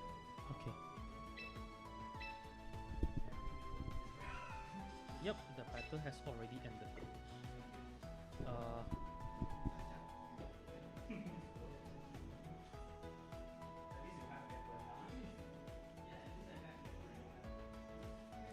Well, I guess they are not battling just yet. Let's see.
This 3% haunts me for this day.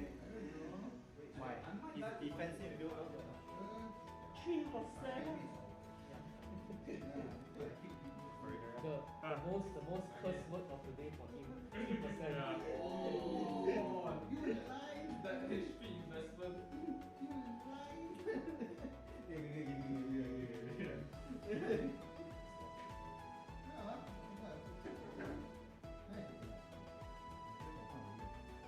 I think he might DC.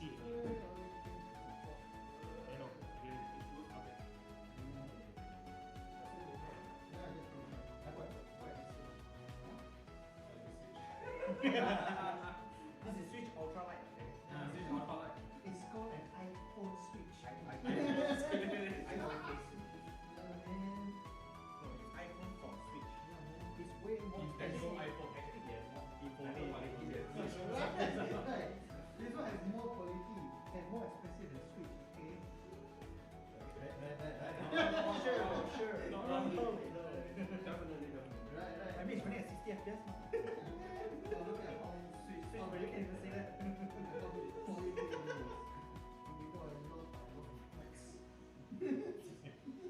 Oh, Eclipse is the rapper. Sad. Eclipse is plus 2. Oh, really? So they're still taking a break? 2 more minutes. Oh.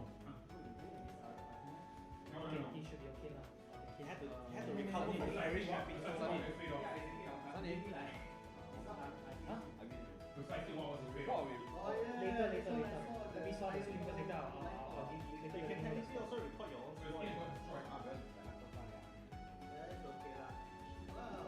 But I think this is still visible though. I know why I lost. Because it's not the another group. Bruh, we have to follow the Hokage line. Right, Sunny? Adrian, what's your score again? It's in the zone already. Adrian, what's your score? 2-0. Okay.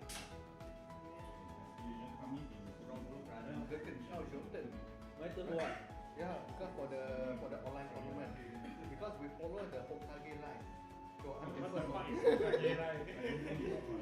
No, because we joined this one flip tournament So I'm the first person who won. And then second is The first was Farhan. Oh, yeah, first was Farhan. Then second is me. Third is This tournament? You mean this tournament? Fourth is Sunny. Brandon is other group because that's why I call the Kazekage. Now fifth will be you. Wow. I mean 2-1. I won before the pizza tournament. That doesn't count.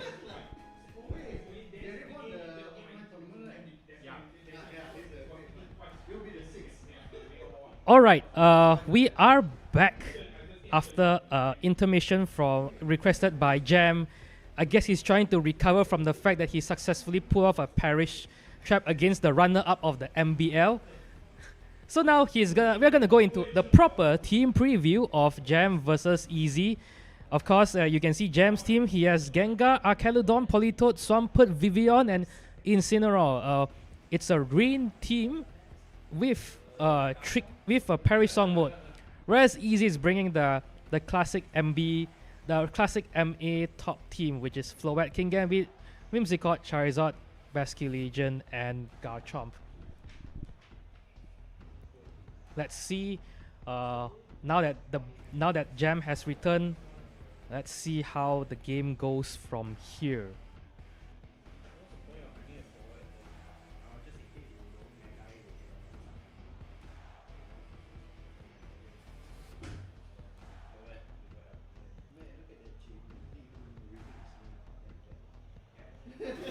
All right, so this is the game 2. Jam has won game 1. He needs to try to win this time. Whimsicott and Basculegion, same. Whimsicott and Basculegion from Easy, and Vivian and Gengar on Jam. Of course, I think this is a slightly better lead for Easy because Easy's Whimsicott does have Encore to do something, I guess, with its Tailwind and Encore.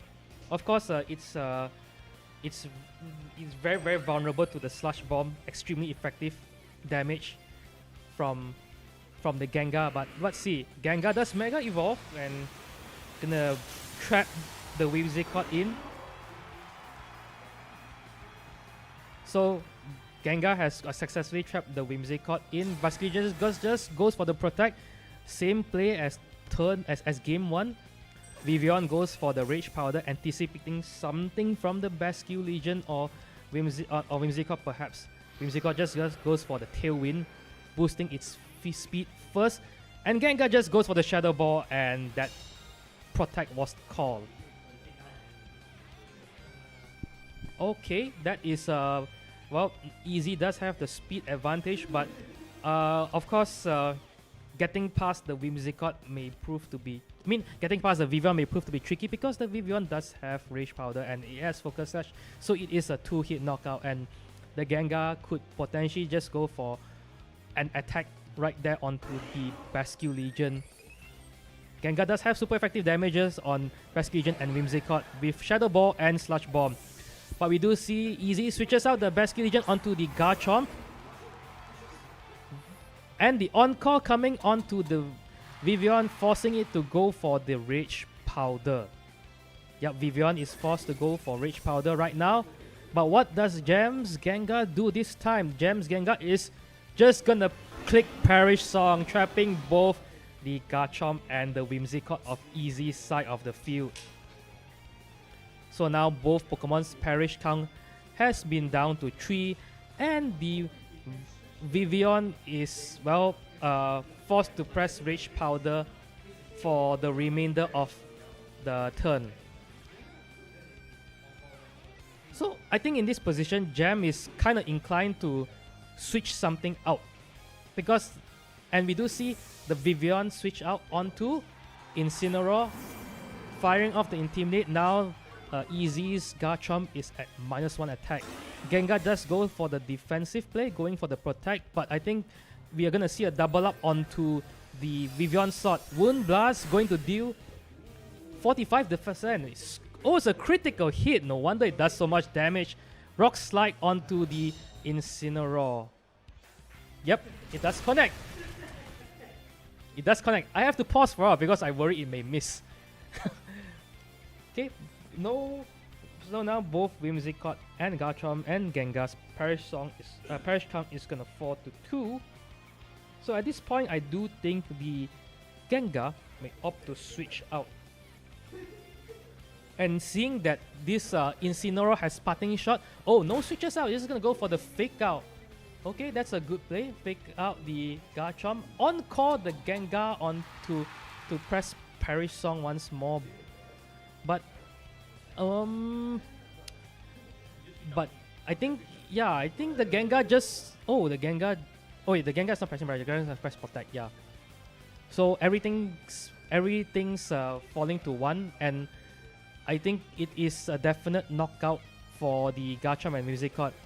Apologies that the Gengar pressed Protect earlier, so the Gengar is actually locked to Protect by the Encore. But I think that is fine. I think it's something that Jam is pretty comfortable with having, because the Gengar is definitely going to be switching out this turn. Yep, the Gengar does switch out and comes in the Politoed, the Rain mode, that the Pokemon that probably wasn't revealed earlier. Okay, Incineroar just goes for the Protect. What does the Garchomp go for? Moonblast. Okay, Moonblast going onto the Politoed, dealing 29%. Alright, and Rock Slide. Rock Slide going onto the Politoed as well, and it is, wow, this Politoed is rather defensive. And then now Perish Song has claimed the lives of Whimsicott and Garchomp, similar to the first game where both Whimsicott and Garchomp from Easy side of the field fell to the Perish mode of Easy. Now the last 2 Pokemon has to carry him, and the last 2 Pokemon that he has is Charizard and Basque Legion. But of course, staring at Politoed with the Rain, and I'm very sure that Politoed is gonna switch out if he wants the weather to be to gain the weather advantage. However, I don't think that Jam has anything safe to be switched into. Oh, last respects going to the protected Polito, but Weather Ball. Okay, going onto the Incineroar. Partial Berry activates. However, the Incineroar is like really low on health, so the Incineroar just does get knocked out. One Pokemon down from Jam. Vivian thus comes in, being the very annoying disruptor that it is. However, Easy's best skill region is adaptability. It isn't Swift Swim, so it's not going to move first. And then we know, and we know that Easy's best skill region does have the life op, so it's not a choice scarf, so definitely not going to move first. It is now a matter of whether Vivian or Charizard moves first, but probably the Vivian. Okay, we do see Easy Mega evolving his Charizard to Mega Charizard Y and changing the weather to the Sun mode, which is actually alright, I guess. Of course, if Sleep Powder does connect, unfortunately, this Vivian does go first. And then, so now Charizard is going to take a turn of sleep right now. What does the Politoed go for? Oh no, Basculin moves first, last respects. Knocks out the Politoed. So no weather advantage for Jam for the remainder of the turn. Gengar does come in for free.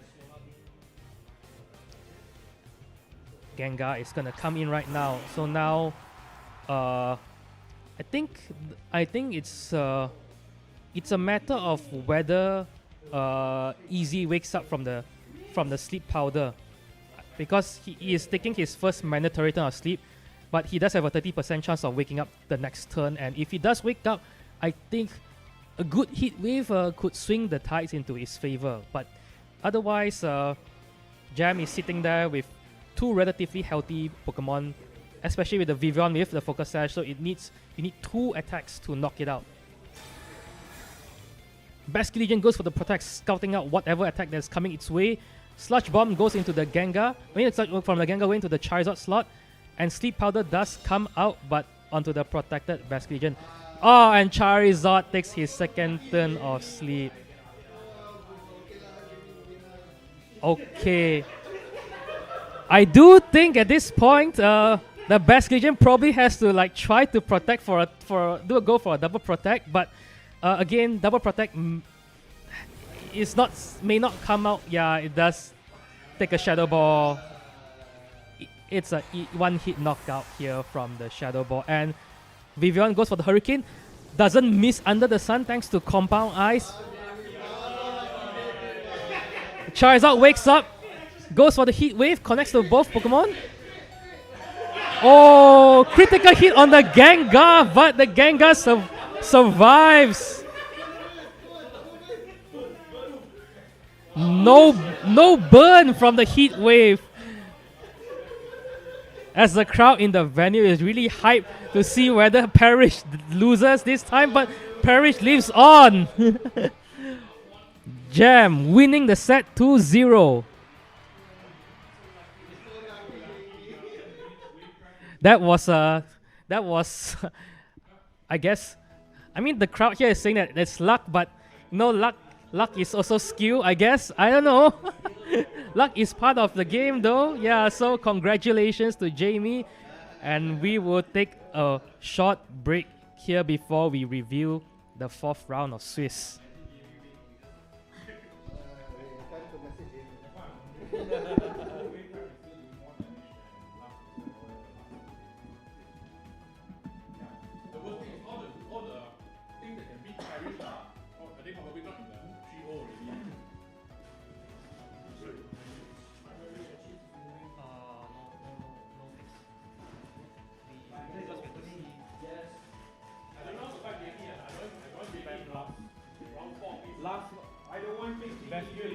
Everyone die already versus Brimstone. I don't think you guys. No, I didn't really calculate. I was wondering last respect do more damage or Wave Crash. But he kept doing Wave Crash, so I just cutting short until he reformed you. Oh. I mean, I finished on with Spirit Break at the end, but I was a bit scared. I was wondering how much damage How much? Last respect should be deal very less damage. Less than Wave crash is higher. 200 or resist. So yeah, wave crash is 2 more. Correct. Wave crash is 2 more. So I reflect.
so we can notice of a good team right here.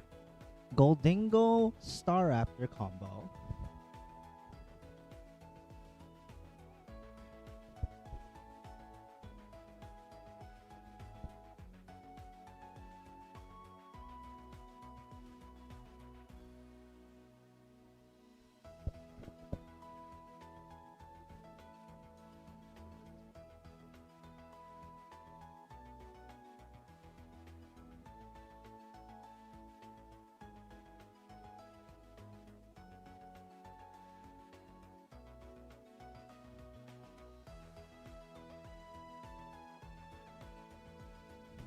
Alright, so with this team, Nasser has the Delphox Star Raptor combo. Classic for today's tournament. There's so many people playing this particular combo. But this one has Grimmsnarl, Sinistra, Basilica, and Goldingo. On the other hand, we have Penglin also playing Star Raptor, but switching it out with the Charizard Y. Charizard Y and the Life Orb Venusaur with Chlorophyll is gonna prove to be a little bit of a problem, right? Though Earth Power won't do anything on the Delphox. Tickle, Fake Tears on the Whimsicott, and Goldingo Sinistra on both sides. So the way they boost their fellow Star Raptor will be different for either player. Just have to prepare for that.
All right, we're starting things out with the team preview between these two players. As we've noted, both of them have the Mega Star Raptor.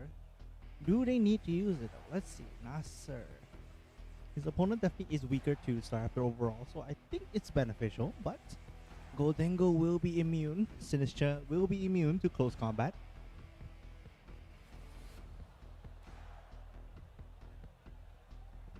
For Penglin, what mon would be beneficial? I think Zard Y is the better mega for this situation, so you might want to run Sun instead. That said, I don't think either player will make it easy as we begin game 1.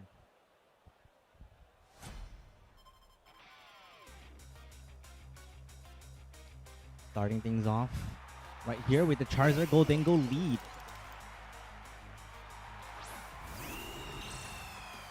And his opponent runs with the good old boost support Mega Staraptor, potentially going things up with in turn 1 here.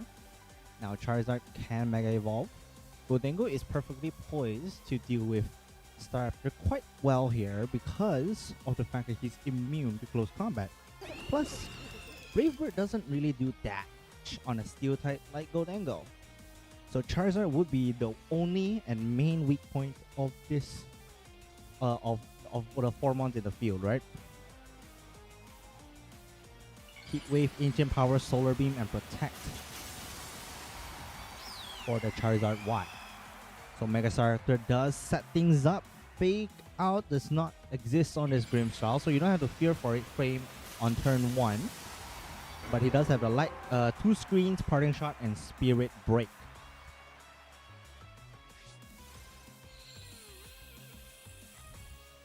With Parting Shot straight boosting its attack and special attack, while Grimmsnarl returns, swapping things out for a different Mon. Who is his third Mon here? It's the Gholdengo. Now, it all depends on whether Charizard is fearful of this turn, in which I believe if he doesn't go down here, he does have a chance to straight up Heat Wave his opponents all at once. Shadow Ball goes into the Gholdengo. It is a one-shot. Haaland goes down. Representing the World Cup? What? Heat Wave goes in. Staraptor will take a significant amount of that. Ew, that just straight up knocks out. Immediate great first turn here from Penglin here. Nasser is already starting off at a very huge deficit. Vascular Legion and the return of the Grimmsnarl on turn 2.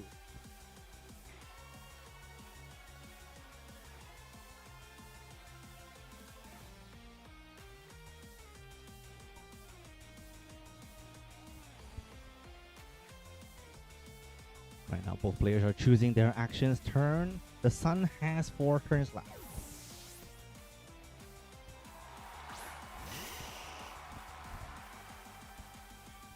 Protecting the Bascu Legion for 1 extra turn here. Grimmsnarl might want to set things up. Shadow Ball goes in.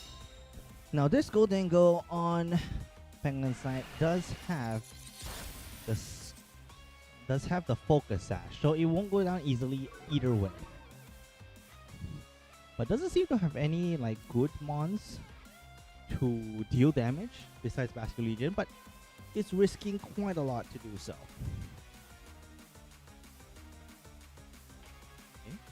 Oh yeah. Bascu Legion has Mystic Water. Whoa, Wave Crash. He wrote here Water Crash. Makes sense. Last Respects, Aqua Jet, and Protect.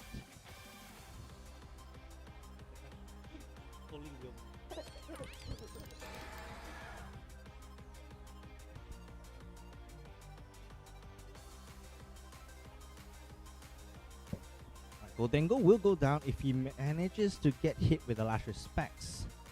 Venusaur protects, no defense on the Gholdengo for this turn, potentially. Yeah, Parting Shot tried to go and nerf the Venusaur here. Shadow Ball is... Ooh, Gholdengo is faster. He is more defensive though. He will be a 2-turn KO regardless. Last Respects goes in. Gholdengo should go down here. Yeah. But with 3 mons remaining, it is an uphill battle for Nasser right now. His main attacker doesn't have much health. Staraptor comes out and oh, he can straight Brave Bird into either slot. Close combat into the Grimmsnarl for an extra boost. It's beneficial. I think it's fine. Venusaur will definitely knock the Bascu Legion out on this turn. Spirit Break can't break through this wall by itself, so it's gonna be very difficult. If he does pull it off though, I would be very surprised. Light Screen to reduce the damage, but considering its health, can it take a hit at all? No, he can't, and that is the main attacker, the last attacker remaining on Nasser's side going down.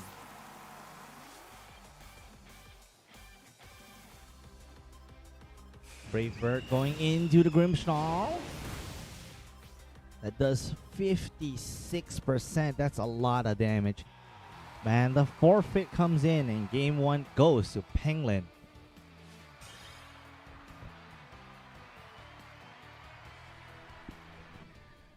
Hi there, Oscar. I am back from doing all the adminning stuff, and I see that Penglin has taken the first game against Nasser. Is that correct? Quite dominantly too, with 3 full mons remaining. That is unfortunate for my neighbor, Nasser. Specifically has to point that out. Oh, my neighbor who lost this set. Nah, okay, he can still win. There is still game 2, so no worries. We still has a chance. I'm gonna try to cast his match to give him the neighbor buff. Neighbor buff? Yeah, helping hand? Helping hand. I hope it's a neighbor buff and not a neighbor nerf. Commentators curse coming. Yeah, bro. but coming into team preview, we see Penglin having the Whimsicott, Staraptor, Venusaur, Sinistcha, Charizard, and Goldengo. Like you can see here in the team sheet here. Yep. And also, of course, Nasser is bringing the Staraptor, Sinistcha, Goldengo, Grimmsnarl, Delphox, and the Bascule Legion. So the one thing we've learned on the last turn is that this Goldengo is really fast. Bascule Legion is, from what I can tell, the bulky version. It's definitely not outspeeding that. And Large Respects can kill, but he'll take a lot of damage first. Yep. Of course, both players are gonna try to, of course, especially with Nasser, he's gonna try to probably think, I'm gonna beat this team that Penglin has cooked. Penglin is, because especially the, and we see both players have already selected their Pokemon, and let's see what is Nasser gonna lead this time. Nasser is gonna send out the Staraptor and Goldengo against Penglin's Charizard and Goldengo. Okay, that's pretty decent, I suppose, but do have to take note, both Goldengos are actually timid in nature, so I hope there's no speed tie.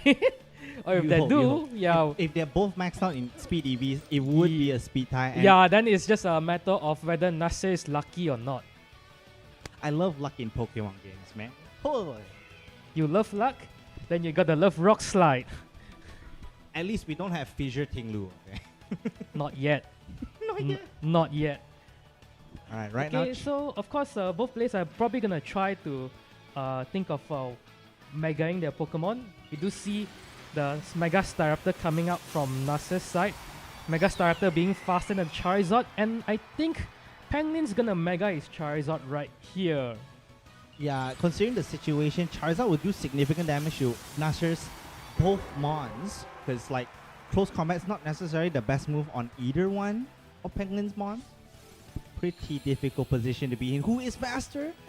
Oh, we do see a Protect. Okay, Protect coming from the Goldengo, and Penglin. We still don't know the speed tie. Yeah, we still don't know who's faster. Oh, they double down on the Goldengo, and now Charizard is free to Heat Wave both slots. Oh wait, actually, that's a one shot. Actually, Nasser's Goldengo is faster because his is a Choice Scarf, but unfortunately, on the receiving end of the Heat Wave. It was an all or nothing, but the read was absolutely perfect. Yeah, so now Penglin taking out the Goldengo, really good, and now we do see Nasser bringing in the Grimmsnarl with all the disruption moves like Parting Shot, Spirit Break, and also the screens to make this Staraptor a little bit more bulkier. One thing we don't have to worry about is on this specific turn, without Fake Out, there's no pressure to force you to go into Protect. So in either way, Nasser is gonna have to outplay his opponent if he wants to win this. Yeah, definitely, for sure. For real. Fighting against Penglin like that, that Protect was actually really good on Penglin's side. But now his Charizard goes on the defensive, going for the Protect instead. And the Grimmsnarl is gonna set up the light screens to make its Staraptor's special defense a little bit higher, and Nasser's Staraptor is just gonna heal up with Roost. Make It Rain coming from Penglin's Goldengo, bringing both Pokemon down to almost 50% for the Staraptor, but more than 50% onto the on the Grimmsnarl.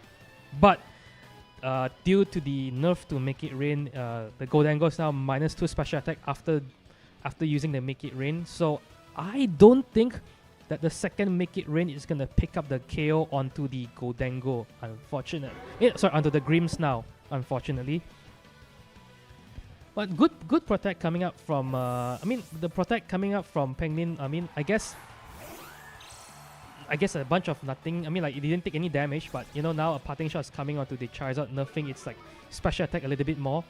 Switching out, and what's coming in from Nasser's side?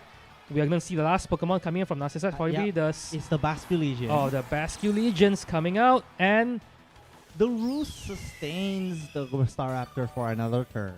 Okay, Nasser's just protecting the bird. Woo! It did less damage than the last time it hit. Yeah, thanks to the light screen and also the parting shot, Heatwave is like doing both Pokemon from Nasser are sitting very comfortably, and thankfully no Heatwave burn. We have 2 more I turns. should be chanting burn, because if I'm being spiteful, because Nasser did that to me once and then my Pokemon got burned. Wow. The grudges are deep in this community. Okay, we do see Grims now coming up from Nasser, and the close combat onto the Whimsicott, trying to boost the Staraptor's special defense, the defense and special defense, just to tank hits a little bit harder. Moonblast hits, and I don't think he'll do that much considering its circumstance. Yep, he still lives. He can live another Heat Wave. Yeah, I think he can live another Heat Wave. Heat Wave connects onto both Pokemon, and wow, tanking it rather well. Crap, I should have said burn, but it is what it is. It doesn't happen, so so be it. You were like neighbor buff, and now you're just cursing him. What's wrong with you? I was reminded that when my opponents press Heat Wave and then he chanted burn, and then my Pokemon got burned. So it's a very deep-rooted grudge at this point. And right now, all 4 mons on Penglin's side are still very, very much living and healthy. Only 68% remaining on the Whimsicott, which is quite a lot, to be honest. Okay, Tailwind coming up from Penglin's Whimsicott, so the Charizard is going to move first, not before Parting Shot drops its special attack. Interesting choice to go for the Parting Shot on the Whimsicott slot instead of the Charizard, but Nasser is going to bring in the Basculegion. That's the only thing he has left at the back. With Tailwind active, I'm not so sure if Staraptor can get the heal before he goes down. And yeah. Oh, you were correct on that. Staraptor just goes down. And that was his only lifeblood. Lifeline is gone. Charizard can now switch out comfortably. Basculegion is going to be on the field doing enough, I guess. Basculegion does have a very, very strong last respects right now. But Penglin does have the speed advantage, though it doesn't have the weather advantage because the weather just ended. But yeah. So I do think at this point, if Penglin wants the weather advantage, he is definitely going to switch out the Charizard, as we see right now. Oh, bringing in the Gholdengo. So it could be very vulnerable to the last respect. If he went to that slot, right? Yes. Okay. Grimmsnarl is down and Basculegion is the last mon remaining. So that last respect, should he go for it, is going to be extremely, extremely powerful. Considering the frailness of both ones on the field, Focus Sash. Yes. Unfortunately for Nasser, the Gholdengo does have a Focus Sash, so it will be taking more than 1 hit to knock it out. Yeah, looks pretty bad. Yeah, with the weather advantage, with the speed advantage, Gholdengo is sitting very comfortably, but he does switch out into the Venusaur, probably setting something out. He should still have the speed advantage under that circumstance and could do enough damage. What a tickle onto the fish! He is nerfing it even further. Ah, yes, the Aqua Jet, yes. That was the right call, yes. Penglin wants to win, and dominantly so. Yes, and he does. That was a very convincing victory by Penglin. Completely walled him. Didn't even let him take one mon down. Yeah. Congratulations to Penglin for beating my neighbor.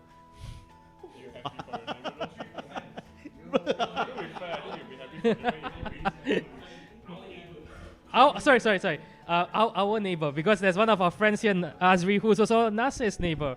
It seems like everyone's Nasser's neighbor. Yeah. Alright, so we are probably gonna take a little bit of a break before we go into the final round of Swiss Then we will determine who makes it to the top cut. Only 4 players are going to make it to the top cut. But before we go for the top cut, we are probably going to take some short break first because it is obviously lunchtime. But we're going to have a little bit of a bonus match here for you right now as we go offline to take a break from top cut commentating.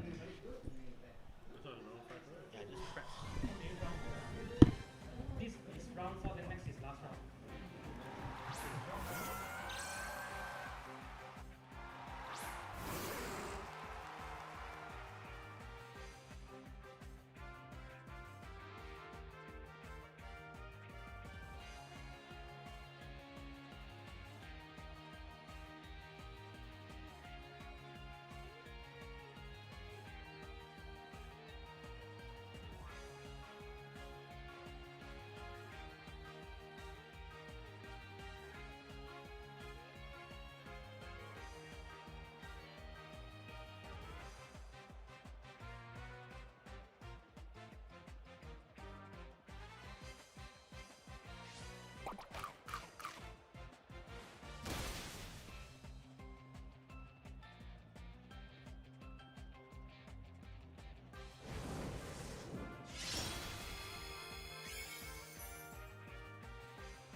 Right, testing. Testing 1, 2, 3. Testing 1, 2, 3. Test. All right. Oh wow, I'm very soft. Oh. Wow. Is it because I'm? I cannot. Sorry, sir. I cannot swear. I cannot say something bad. Yes. Okay. All right. Hello, guys. Nasser here. Okay, this will be the last round. So we have Gary versus Zen. So Gary has Staraptor, Garchomp, Whimsicott, Delphox, Glimora, and King Gambit. For Zen, you guys know lah. Zard, Venusaur, Whimsicott, Garchomp, Staraptor, and King Gambit. Is it ready? Oh, okay. So, okay, what I see here, both of them play the same bird, the Staraptor, and then have the same King Gambit. Same item, same ability, everything, yada yada. Anyway, we still have Zen haven't came inside yet. We just have to wait until he's ready. Okay, let's talk about more system.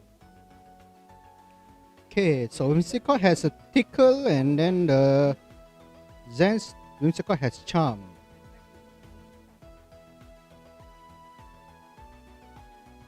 Yeah. Okay, it's starting already. Okay. Time to start.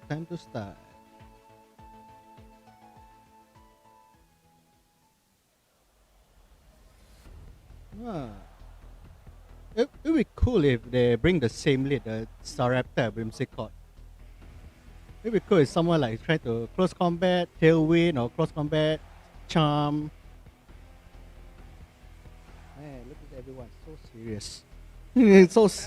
so serious, man. Back in my day, we were always like, oh, chill, very chill. Sorry, I had to restrain myself.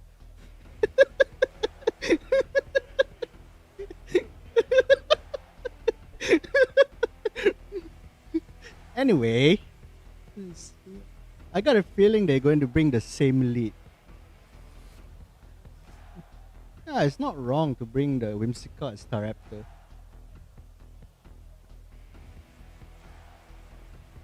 Well, okay, they better start ready.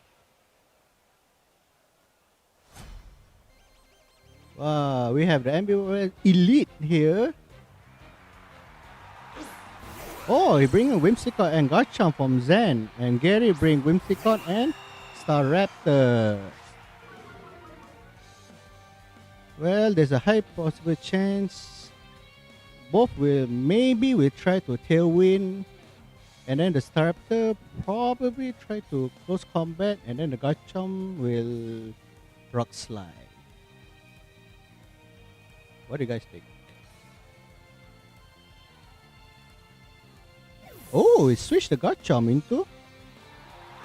Oh, okay. The Charizard is good. That's good. Now,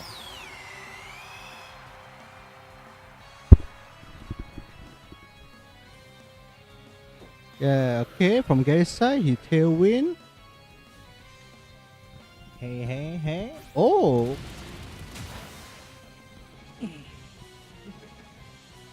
Now, so Zen's Whimsicott, he didn't use tailwind, so instead he used Moonblast on the Staraptor. Oh, that's a lot of damage. That's a lot of damage.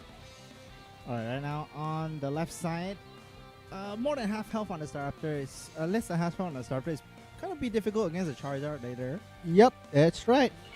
So I got a feeling he will target the Staraptor again.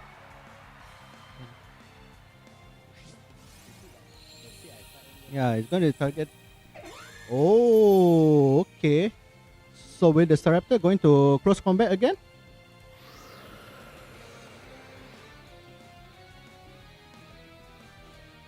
It is. Close combat onto the Whimsicott. Doesn't Oh, knock out, but he does get more defenses raised. Right, right. It could help him tank a heat wave. Oh! What a lucky boy. Happy birthday! Happy birthday. Wow. Alright, one mon down. Whimsicott, no support now, but I think he'll still be fine. Garchomp Oh, he bring the Garchomp. Okay. Garchomp here has a few options. There's a high probability he's going to use Rock Slide. And then... Hmm.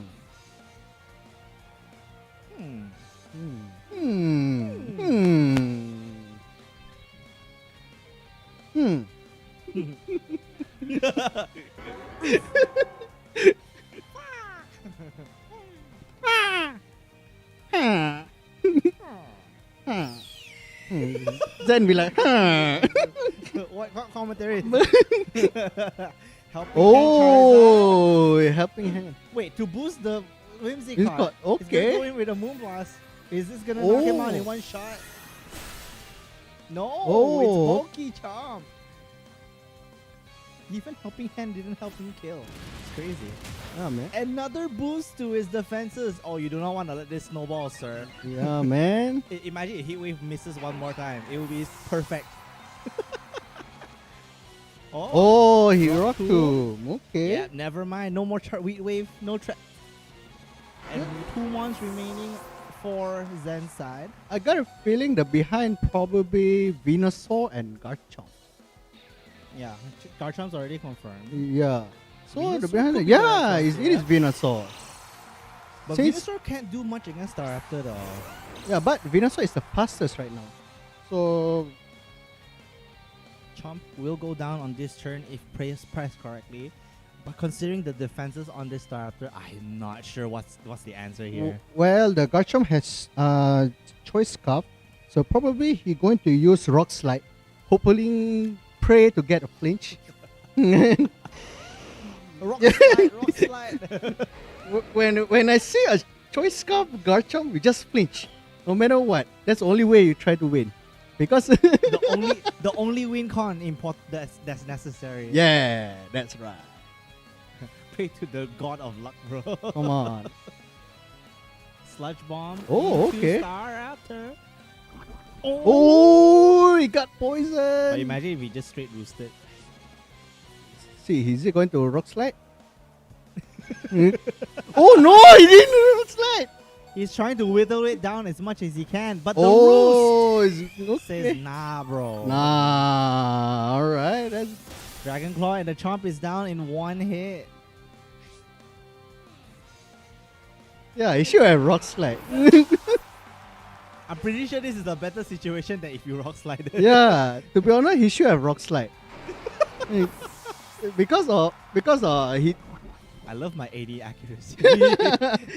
no, because to be honest, he should have Rock Slide it because right now the Venusaur can't do anything to the Staraptor. So the only way is just to use Rock Slide. At least get one more turn just to attack. So congrats to Gary for winning the game 1. So do you think Zen is going to manage going to win for the game 2? Or we're going to game 3? We never know.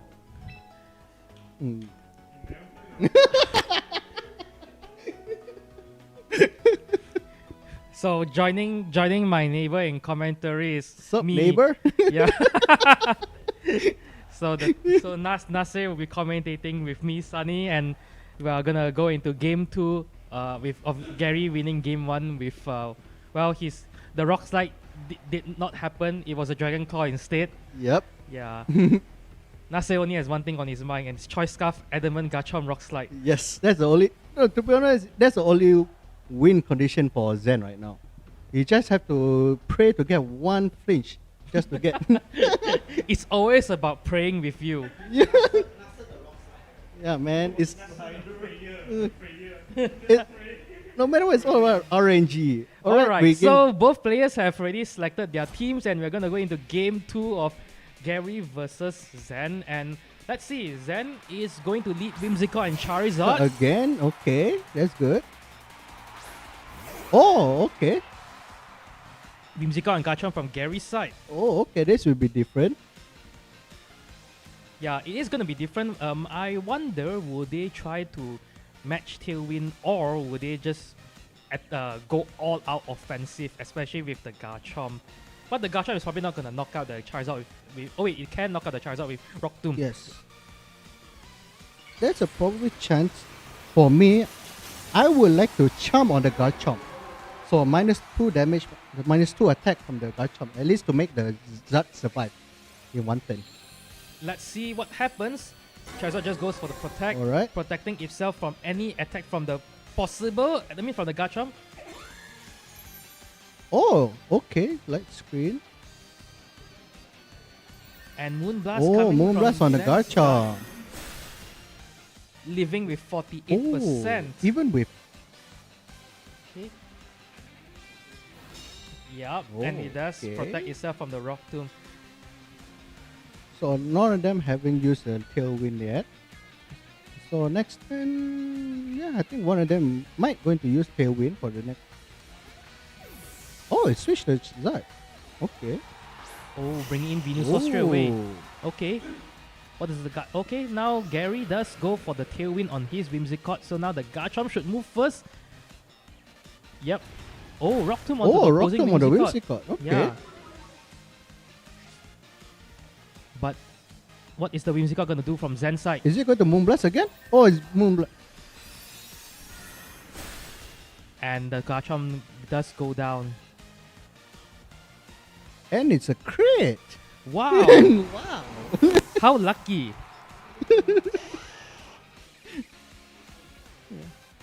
Okay, so I mean, the critical hit didn't really matter here.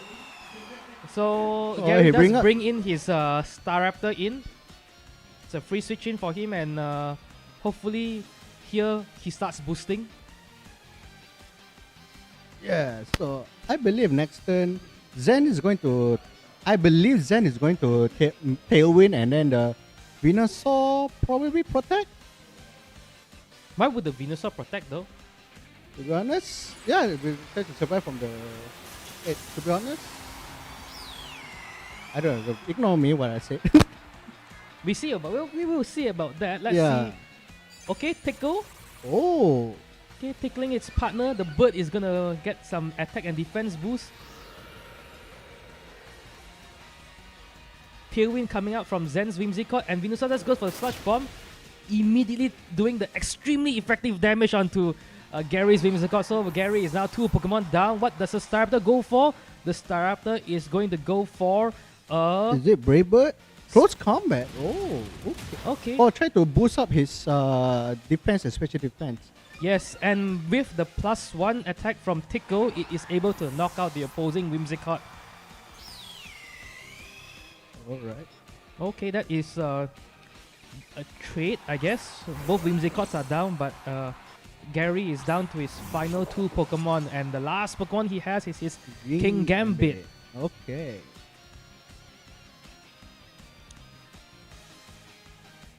Both players do have their Tailwind up, but Gary's Tailwind will expire 1 turn earlier.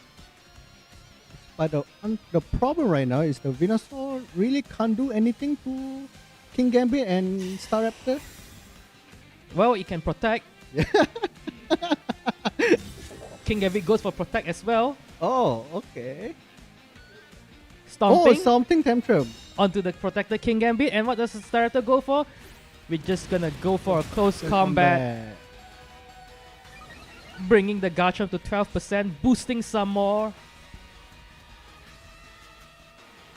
One more turn of light screen left for Gary, and one more turn of Tailwind left for him as well.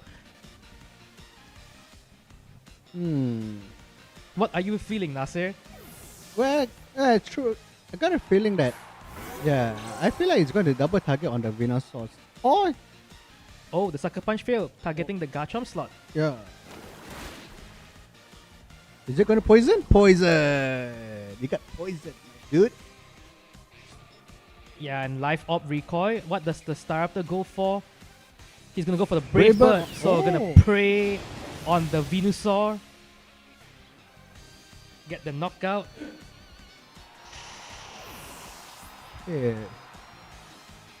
Now Zen is down to his last two Pokemon, but crucially the Ooh. sun has faded. And then the last one is bring back the Garchomp. Yes, the Choice Scarf Garchomp. Yeah, since they have low health, King Gambit can do. Yeah, it can opportunity to use a Sucker Punch or either of them, but it's a bit tough for Gary right now because since the Staraptor is got poison and then has low HP.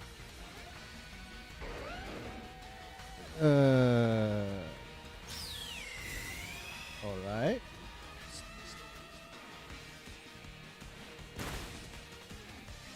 Okay, now Yep, the Sucker Punch goes onto the Garchomp, knocking it out. Charizard does will we hit? Will it hit?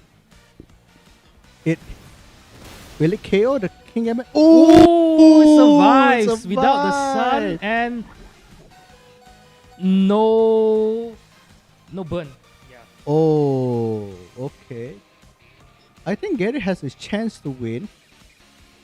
Or the Zen is going to protect the Charizard just to pray for the Staraptor to knock out from the poison. Yeah, but the thing is the Staraptor probably moves first, right? Yes, correct. And if Staraptor moves first, actually it could heal because I think Gary's Staraptor does have roost. Yeah. Sucker Punch fails. Alright. Yeah, okay. Is it going to roost? Yeah. It is going to roost. The bird's gonna heal up.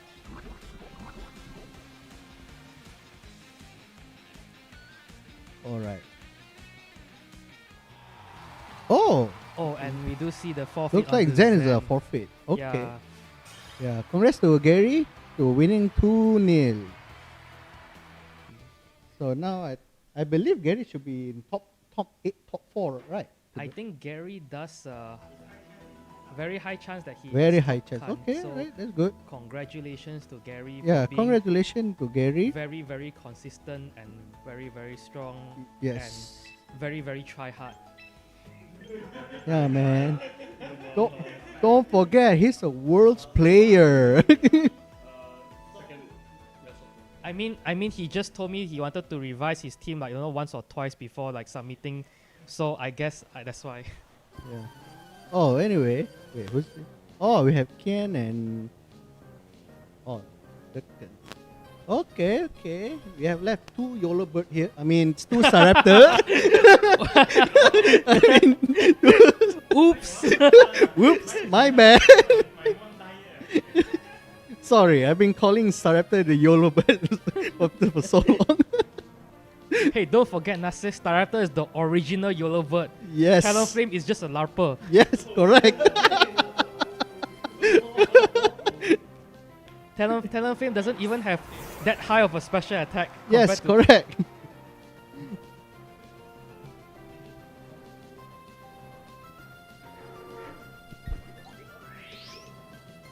I see. Oh, so looks like Eclipse started haven't Mega Evolve yet. Okay. So he's going to Mega Evolve this turn.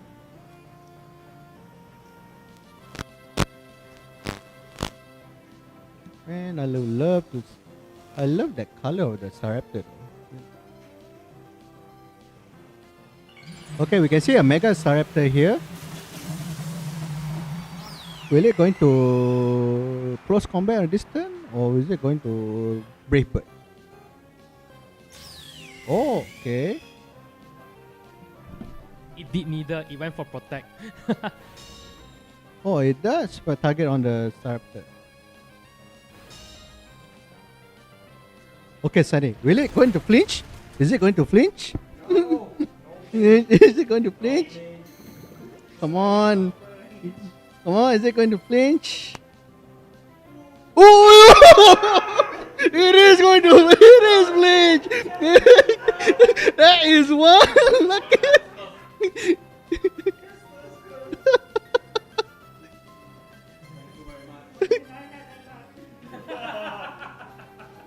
Well, okay, we can see Durkan's Staraptor is switched into Garchomp. Alright, so they're going to. Okay, will the Garchomp Rock Slide again? Oh, if Earthquake this time. Okay. Oh.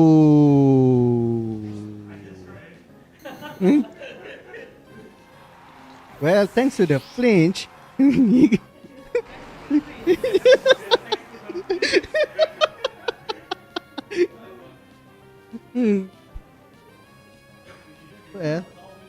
Well, everyone should know that RNG is a skills.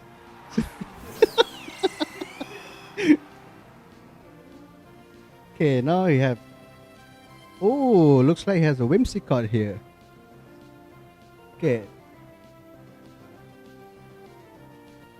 So right now the Whimsicott, is it? Oh, it's haven't Tailwind yet. Okay. So there's a probably chance the Whimsicott is going to Moonblast or Tailwind after this. Okay.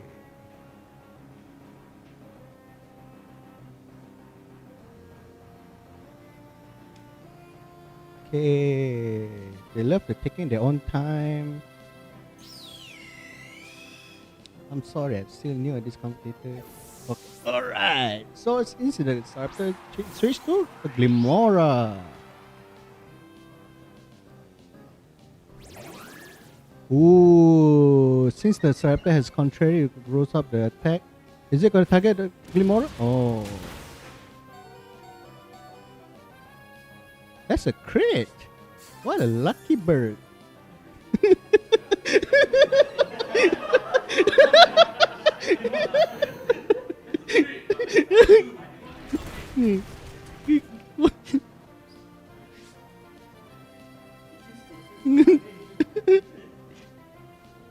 Bruh.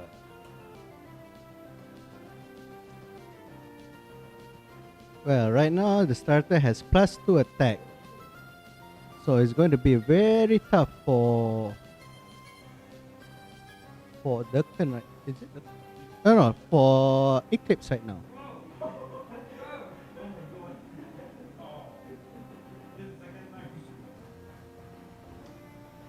Looks like they're taking time, but I believe he's going to Tailwind for this turn. Is it going to Tailwind? Oh, he's going to Moonblast. All right.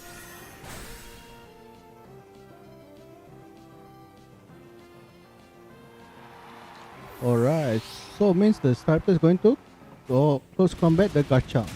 Okay. Ooh, another crit! What a luck! Man. Yeah, man, what a lucky bird. Wow. Well, it looks like it's a. I think it's going to. I think this is game because the Whimsicott still can use Tailwind after this, and the Staraptor can use Brave Bird on the Eclipse Staraptor. Right. Looks like that's game. Congrats to Ducken for winning the game, and you did your best, Eclipse. It's 2. Okay. Alright. Congratulations to Ken. Well, you did your best by flinching his Staraptor. Yeah. And congrats to Ducken for double crit.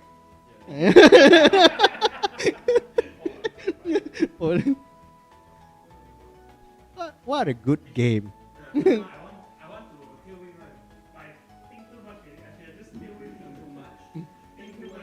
Hey, wait, think too much. Okay, are we going to see the third game? Yeah. Say game 2. Okay, let's go watch. Okay, we're going to watch Brian and Brandon.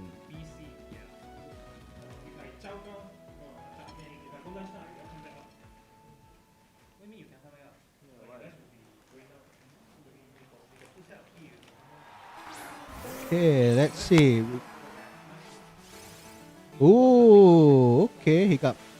Okay, so Brian has Smiley and Altaria, while Brandon has Arcludon and Pelipper. Man, look. Oh, the Arcludon got freeze. Okay.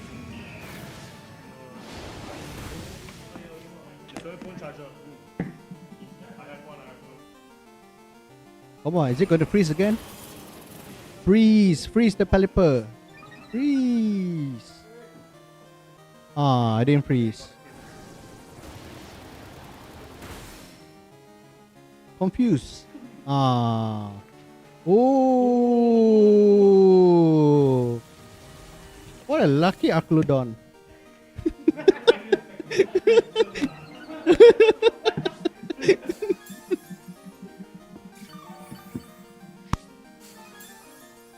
Oh, since the Altaria got Cloud 9. Okay, no wonder. What a Cloud 9. I feel I want to eat some Cloud 9 too. Hey, we have a snack called Cloud 9. Yeah, right.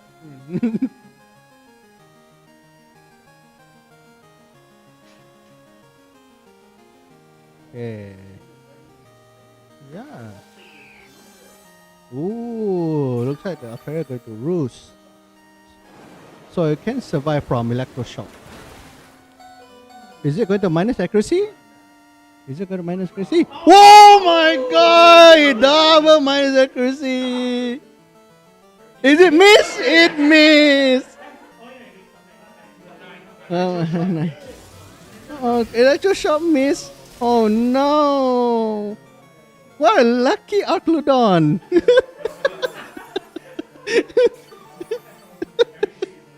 Everything's all lucky nowadays.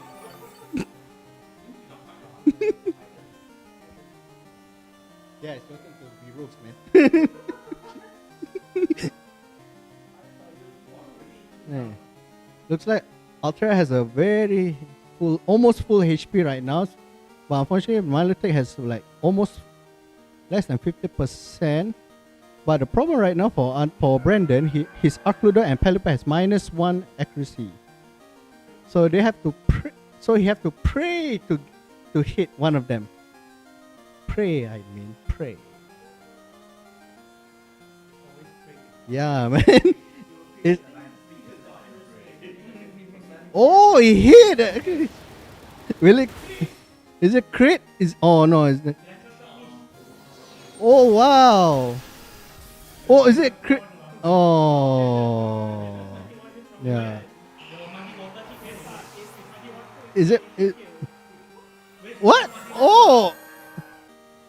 I'm surprised he didn't attack. Okay. Yeah.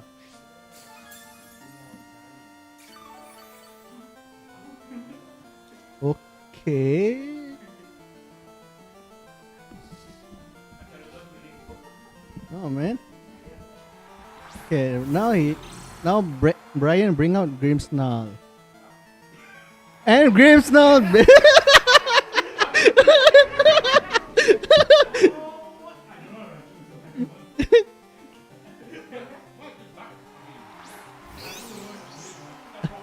Is it Sabrock? Oh, it's Sabrock. No wonder. Everyone was like wondering how the heck is Grimmsnarl.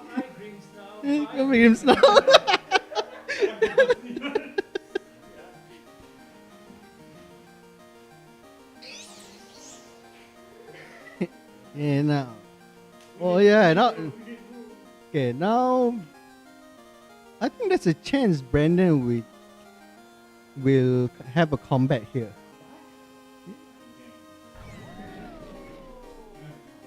Yeah. Yeah. What if both of... There's a chance both his move miss the Milotic. Okay. Ooh.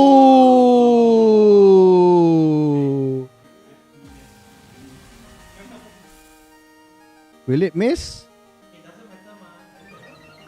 It does matter though. Oh! Whoa! It survived 2%! Oh! But, wow! It got a crit!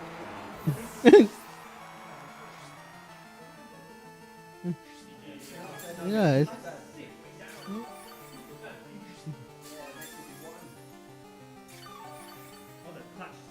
man, minus accuracy is a lie.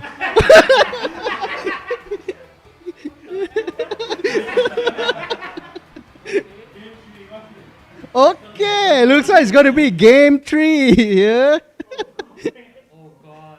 This is going to be a long game here. So stick around.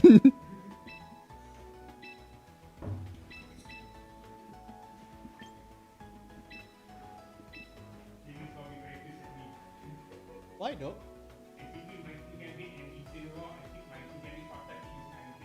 Oh, he's lost lah.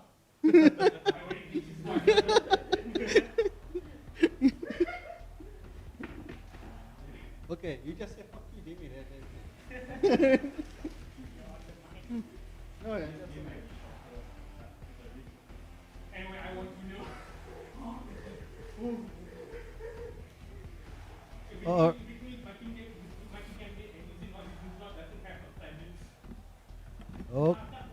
Okay.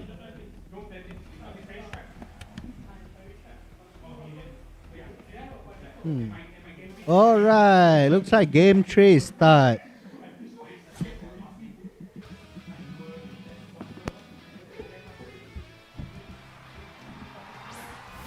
Oh, we got Scovillain now. Okay. Okay, there's a probably chance the Scovillain will mega evolve and reach powder of this. Yeah.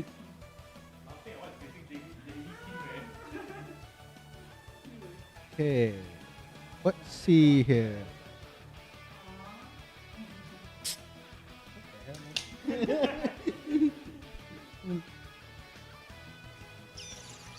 Okay.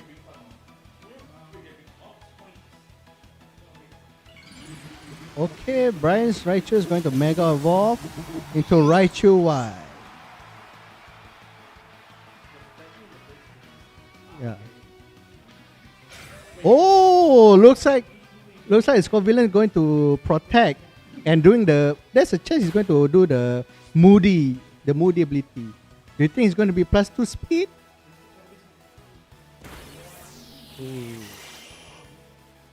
Yeah. The moody, yeah. Oh, special attack! Oh no, but special defense.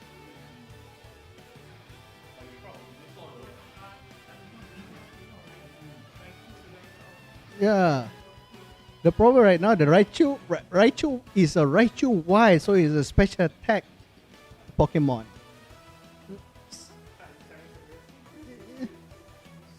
Well, this is an interesting match here. So, what's Brian's going to do? Is he going to target the Scovillain or is it just target on the Garchomp? Oh, it switched the Scovillain. Okay. Alright, bring out Arclodon. Oh, okay, so the Raichu is going to protect. What will the Venusaur do? Oh, it crit? Okay, it's going to Earthquake. Sorry, I didn't say. Oh, that's a lot of damage. So with okay, he didn't suspect. Okay, so Brian didn't suspect that Brandon is going to switch his Scovillain into Arclodon. No?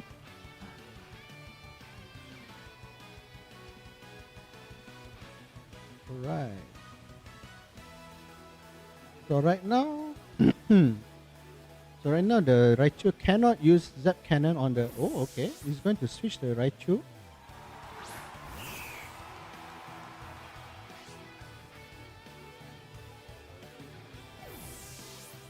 Is he going to switch back to... Oh, Pelipper. Is it going to Earthquake again? It is.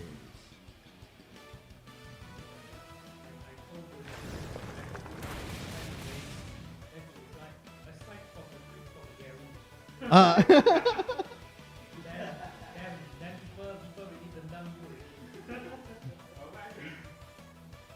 So looks like the Venusaur used Earth power from the Archludon side, but the Archludon moved to switch into a Pelipper. Okay.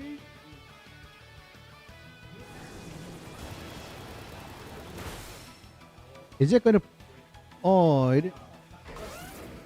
ooh, looks like he bring up the Stealth Rock again.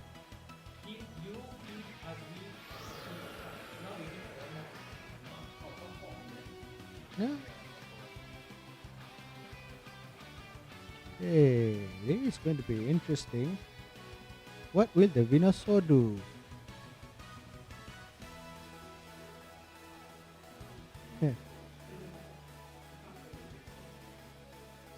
Man, imagine Venusaur gig. Man, will Venusaur going to use Geiger Drain?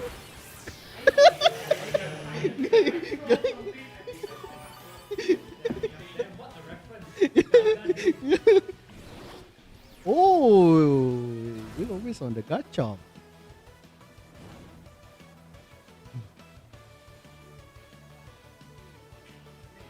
Oh no, it missed. It's because of the Cloud9. Yeah.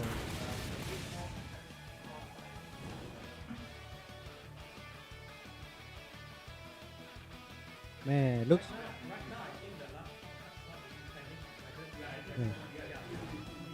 Man, looks like Brandon has a hard time right now, since the Garchomp already burned, and then he cannot use the 100% accuracy from the Hurricane because of the Cloud9. Okay, so the Pelipper is switched into Archludon.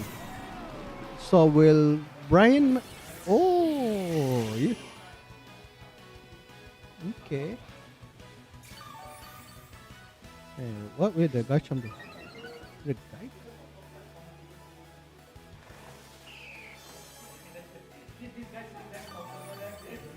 Yes. Oh.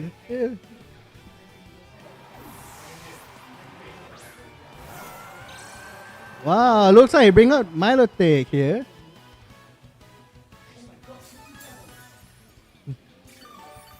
I got a pebble on my shoe.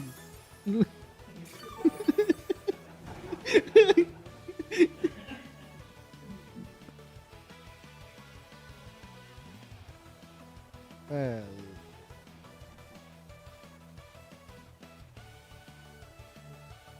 right now the Archludons can use Electroshock since there's no more. Since the Altaria got switched out by the Dragon Tail, so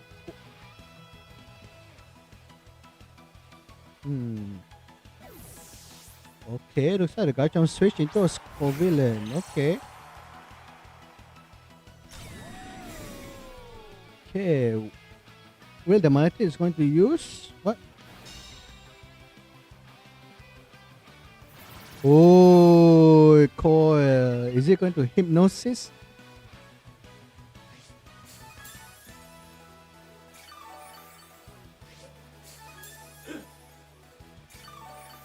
Man, this is going to be a long game.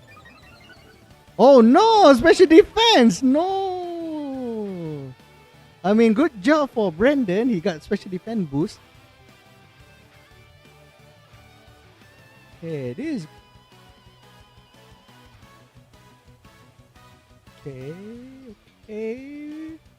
What will the Venusaur do right now?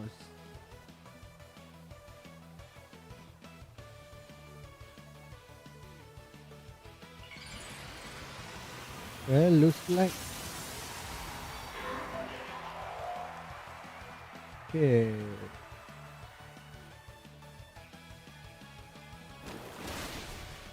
Ooh, okay, going to use Slice Bomb on the Scorvillain.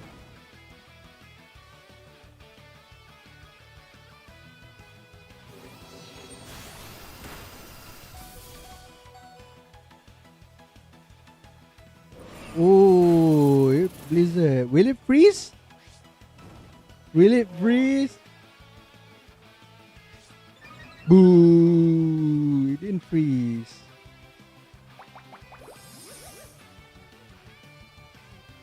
Man, are we going to get a timeout again? yeah, all the mons are still here. Here's the thing, all the mons are still here. So, it's going to take...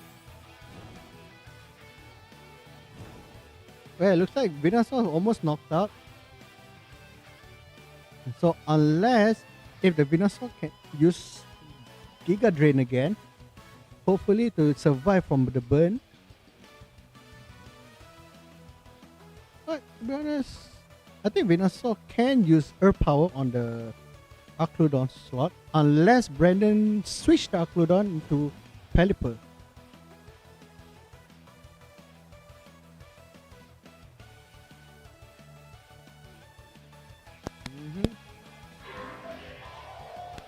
Toxic Pack is fine, but oh, looks like he's going to. Will he going to Earth Power? It is! It's Earth Power. Oh, it's not enough.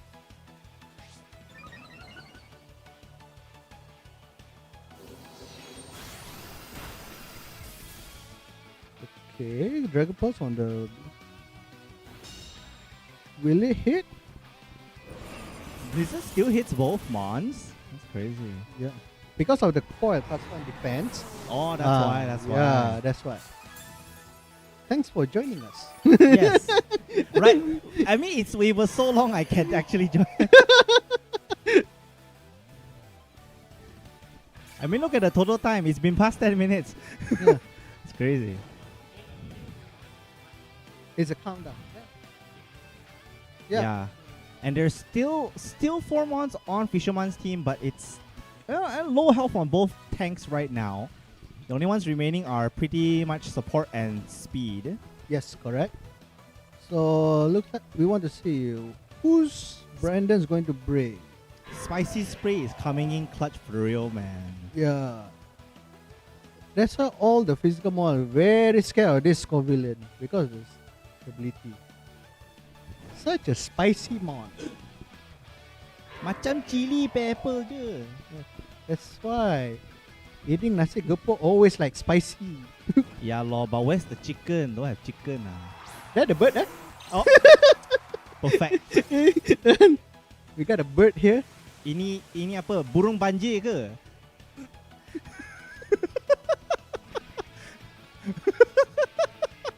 No comment here. Alright, right now my loading is also under 50% health. I'm sure it doesn't have recover, so it's gonna be pretty difficult to play, to be honest. Yes. Oh, there's a chance Malate is maybe going to Blizzard or recover because if not mistaken, Scorvillain doesn't have any Giga Drain. Oh.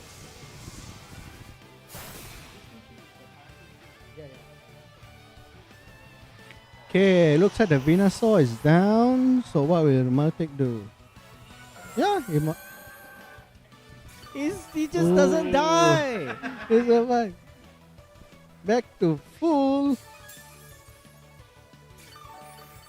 What a healthy Maltic here.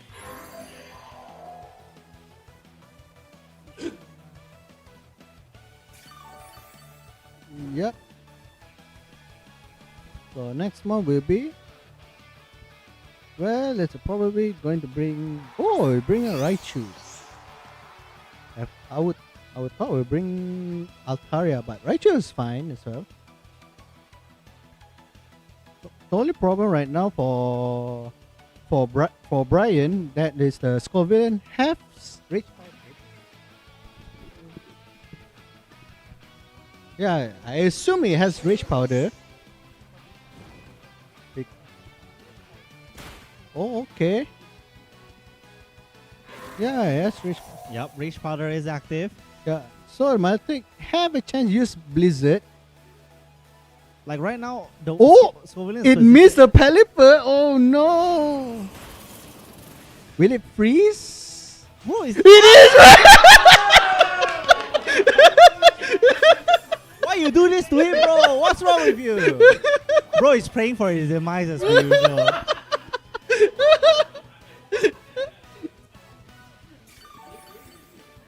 Thank you for this event, for inviting me as a commentator today. Thank you for coming.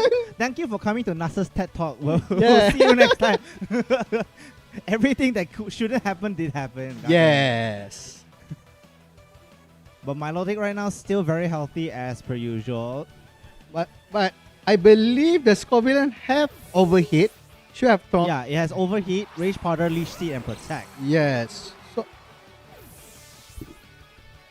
okay, it looks like it switched to Garchomp. Okay. Gonna negate the weather's effects here, but the Stealth Rocks does do quite a bit of damage.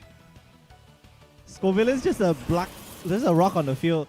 And Garchomp's already down. Oh no! The switch is pretty bad. One more mon remaining here. Yeah. Oh no! It got thrown out without using an overhit. Okay. He's finally thawed.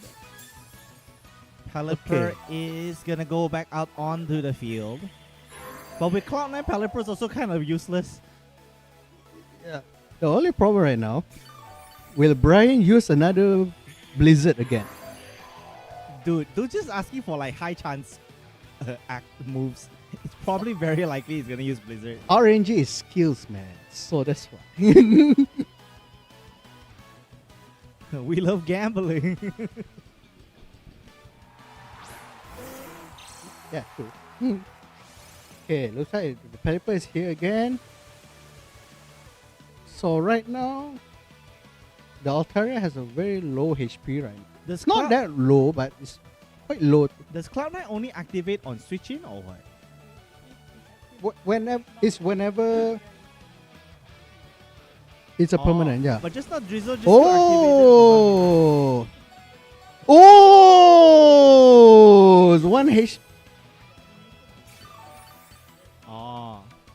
Ah, okay. It freeze again!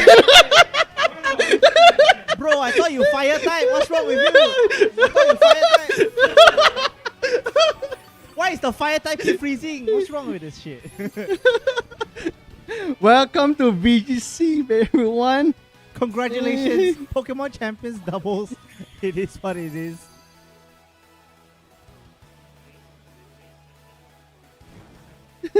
No! Electric 3%. God damn it. Well, okay. Okay, the one thing for sure. Scovillain is so healthy, but nothing's gonna happen. Holy shit. Okay, the problem right now, will the Pelipper can hit the Altaria? Oh, it is! Oh, will it survive? Will it? Oh! It survived! Stop it! Oh some my help. god! Will it minus accuracy? Oh, looks like it didn't minus accuracy. It's still frozen, everyone. GG's. GG's. Go home. He still has 3 months left. Bro is getting so much residential income, but he can't do anything on the field. Yeah, just keep healing. But right now the total time is it's like less than 3 minutes right now. So will Brian try to stall his time to win that game? Or His will opponent has 3 minutes and a half. Yeah. That's so much. Okay, if the time actually goes to 0, does it draw? No. Right? Yeah, it's a losing. it's only drawing the rank. But in private battle, yeah, it counts as how many Pokemon that you. Yeah. He's thought, okay. He finally uses It finally overheat. hit. It missed! It missed! Oh no! Everything that could go wrong did go wrong, bro.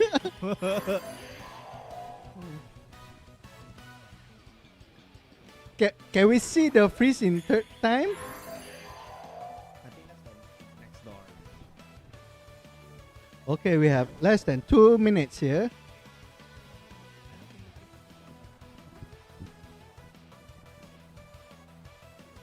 All right. I think So, all right, we can see Brian has 3 quite healthy mons, while Brandon only have 1 healthy in mon. what situation will Brandon's covalent go down to 50%? I don't even know. Wow, he coiled again. Okay. Why not, right? He Why can't do not? anything. Overheat's not gonna do enough. Oh at all. no. 收工咗, go back home.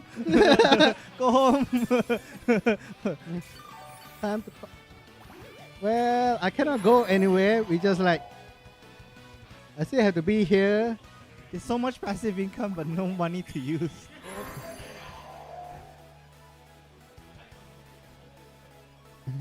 Everything's locked in the bank, cannot use already. He -2 himself Oh, already. looks like How to do- Brandon's looks like Brandon's forfeit. Congrats to Alah. Brian.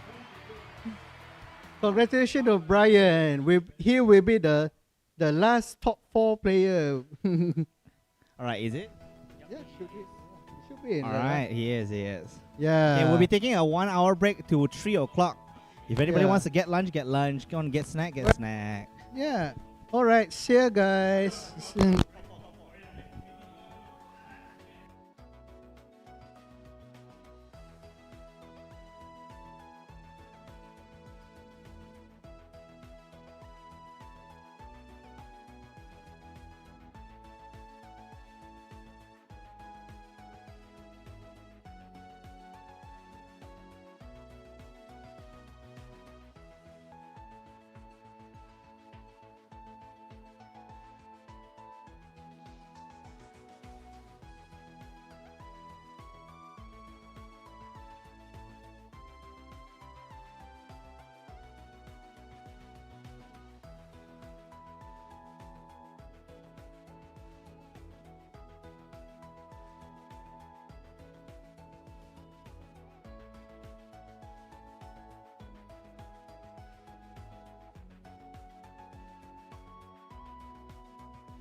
1, 2, 3. Testing 5, 4, 3, 2, 1.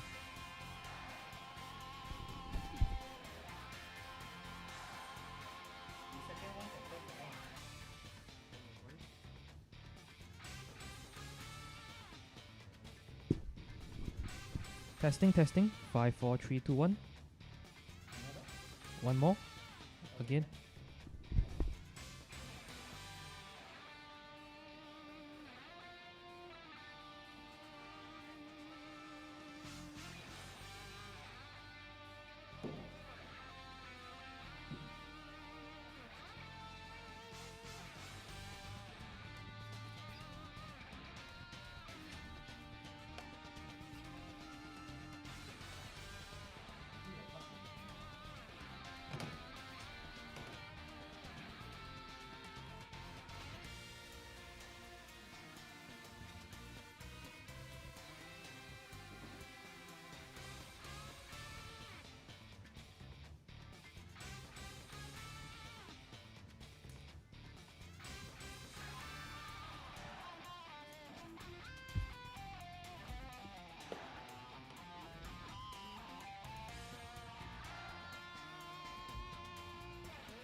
you have kids, I have kids around the same time, then die lor, then we both play VGC, then I die lor. Then no, my kid is gonna play PCG.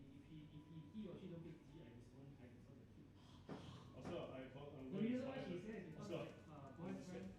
I'll just start it and never switch on everything. That's why No. if the kid We don't are play all PCG, running on that one. Okay, then what else do you want to do? Is there anything that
All right. Testing.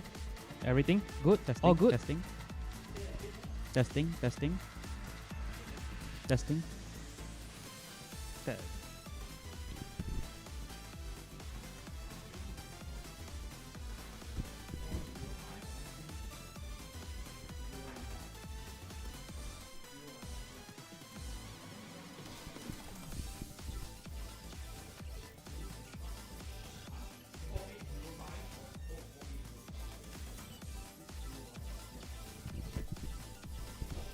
Okay, later I need someone to come bring my wife out. Whoever was free lah. Later, she's wearing the red color uniform yesterday. Whoever was free. Okay, go. Because she's almost waiting. Okay.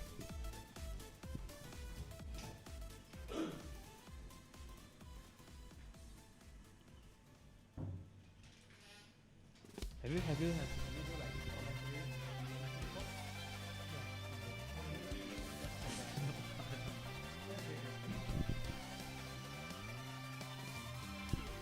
So we can start anytime. I'm good here.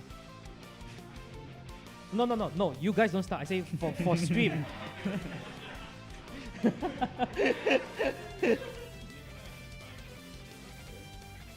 YouTube. Heal.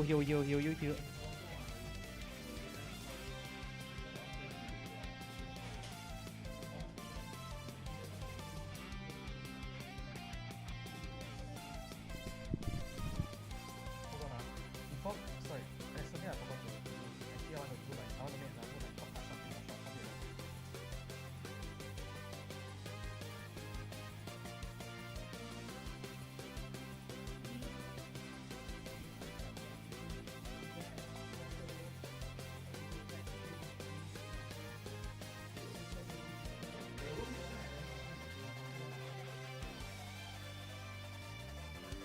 Give me one moment, I just want to share to other people before talking.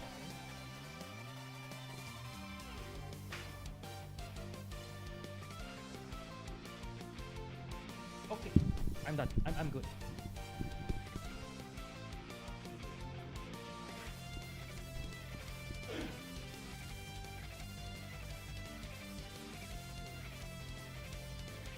Hello everybody and welcome to Champions on the Rise 7, number 7. This is special Champions on the Rise as we are having a bunch of players here and some of them preparing for the Pokemon World Championships coming up at the end of this month. I am your commentator and organizer Sunny here, and joining me I have a very special person here. How would you like to introduce yourself? Yes, my name is Penglin and I will be joining you as your co-caster for today. As for the top cut.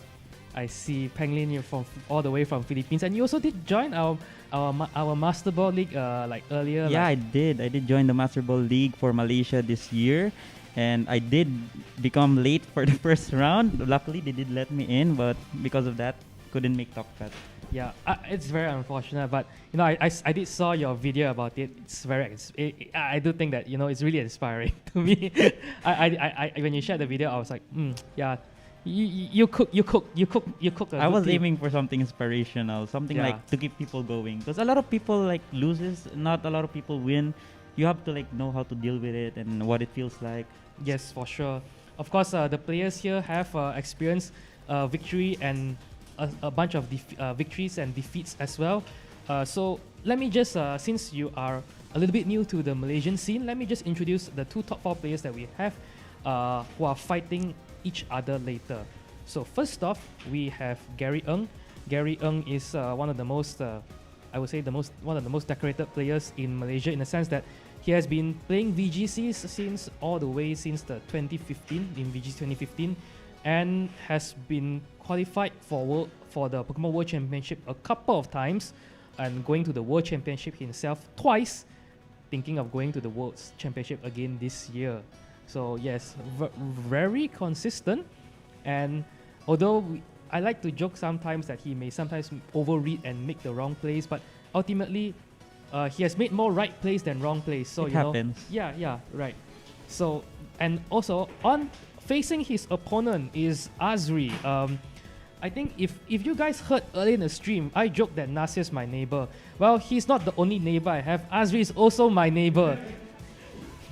Yeah, he and Azri.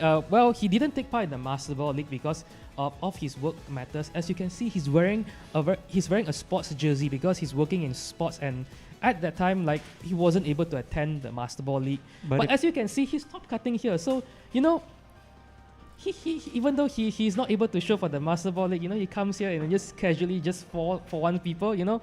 If he did join, he might have won.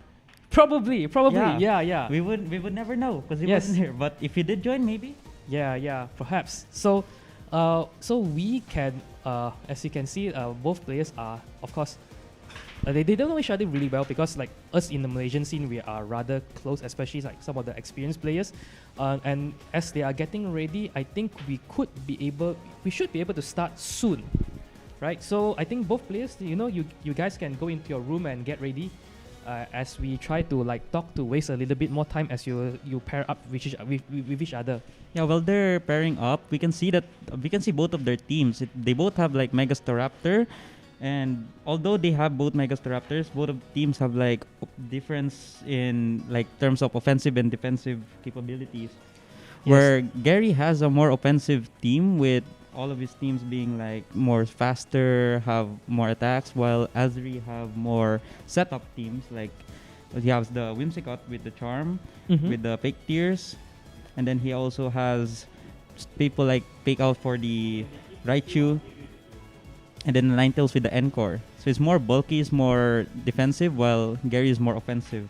Yeah, because like for Azri, he has like the support when, like you say, he has a support from the Ninetales in terms of like the Encore, and unlike Gary, Azri's Whimsicott has two moves that he could use on the Staraptor to boost either its defenses or its offensive capabilities, whereas Gary opts for more of like the light screen support. However, since it's not light clay like most like commonly using, like one of the common light screen users is Grimm's now, right? So it's not light clay, so this light screen will only last 5 turns. So hopefully, Gary is able to knock out his opponents quickly by turn 5. If not, when the screen expires, he probably has like less defensive he probably will take hits a little bit harder. Which is also interesting because they both have the same kind of idea with the fake tears and the light screen, but light screen stays even if Staraptor is not on the field, while fake tears, you have to aim it at Staraptor. Yes, correct. So light screen is like it overall supports both megas because because Gary also has like a Mega Delphox, and Delphox is also like one of those in other team composition, it is like also like a setup sweeper with Nasty Pot. Although Gary's Delphox is going for the substitute instead, so it is not opting for maximum damage, but it's more like it wants to like control, like, you know, make it a little bit more harder to take out, but without compromising on like other offensive Pokemons. As I think most like Delphox Blastoise teams, for example, they carry like a lot of support Pokemon like Sinistcha and Weavile. I mean, not Weavile, Sneasel. Yeah, like redirection. Yeah. So those Pokemons, like, maybe they're strong in their support capabilities, but maybe they're a little bit frail. So of course this, I think, has a good blend of like offense and like a good blend of like defensive capabilities without compromising much of the offenses. Yeah, I agree. So I believe they are ready to start the match. Yep. So if they are ready, we are going into team preview for the first semi-finals for today, Gary versus Azri. As our stream coordinator is like gonna transition us into the team preview. Wow, what a beautiful transition. Yeah, this is specifically for certain like special situations like this. But yes, again, running through the team, Azri is Azri on the left-hand side. He's carrying Raichu, Kingambit, Whimsicott, Alolan Ninetales, Basculegion, and Staraptor, while Gary is carrying the Staraptor, Delphox, Whimsicott, Garchomp, Kingambit, and Glimmora. Yeah. So, what do you think what do you see them leading? Do you think you'll be leading the same Pokemon, or will they be leading with different Pokemons? I think they will be leading with different Pokemons. Most likely, the only same Pokemon would be a Whimsicott, most likely. It'll be depending on what they want to do and how they want to counter. But there is hard plays here, hard reads, where you can lead a certain way that can defeat the other Pokemon, but they can also like counter that way. So there are safe plays and there are hard reads, and it'll be depend on what they want to do. Here we will see what they picked for their starting.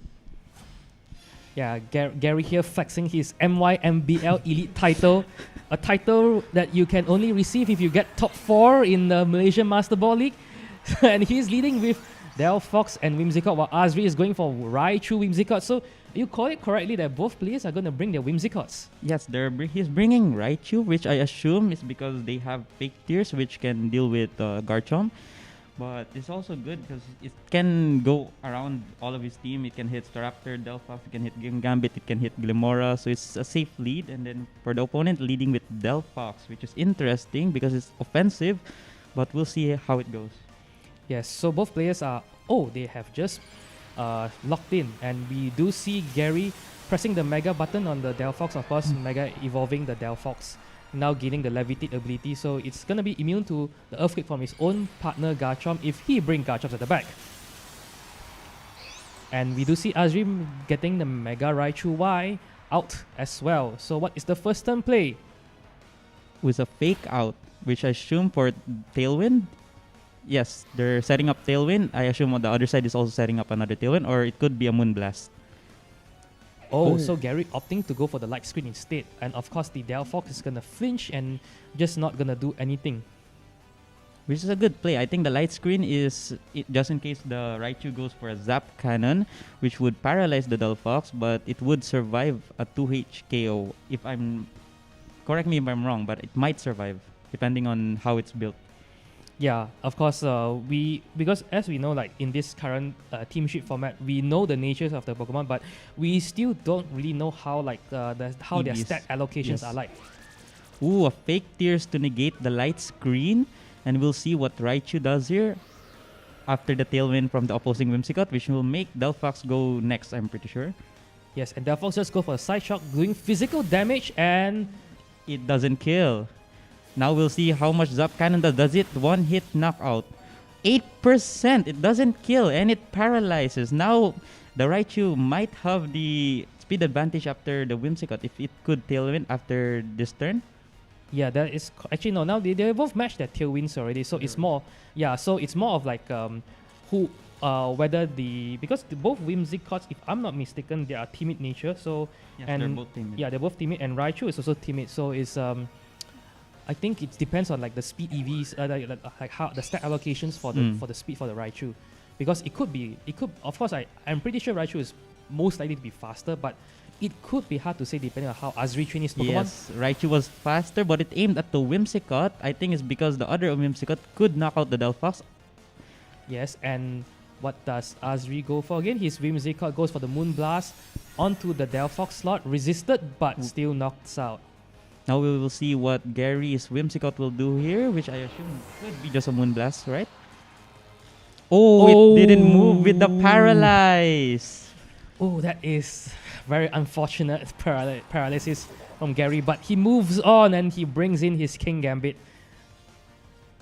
Now, his King Gambit is also like, it's not the, because there are some King Gambits that run Sword Stars, but of course his King Gambit is more of like a 3-move King Gambit with a dash of Protect. Although an interesting thing to see here, the King Gambit doesn't have an Iron type move, or Steel type move, sorry, which means that he can't hit the Whimsicott. Although the interesting position here is the Raichu, does he Sucker Punch? He switches. Okay, Azri switching out to Alolan Ninetales as one of the Pokemon that he has at the back, and Snow Warning is going to boost its defenses. And Moonblast coming out from the Whimsicott. Does it drop special attack? Nope.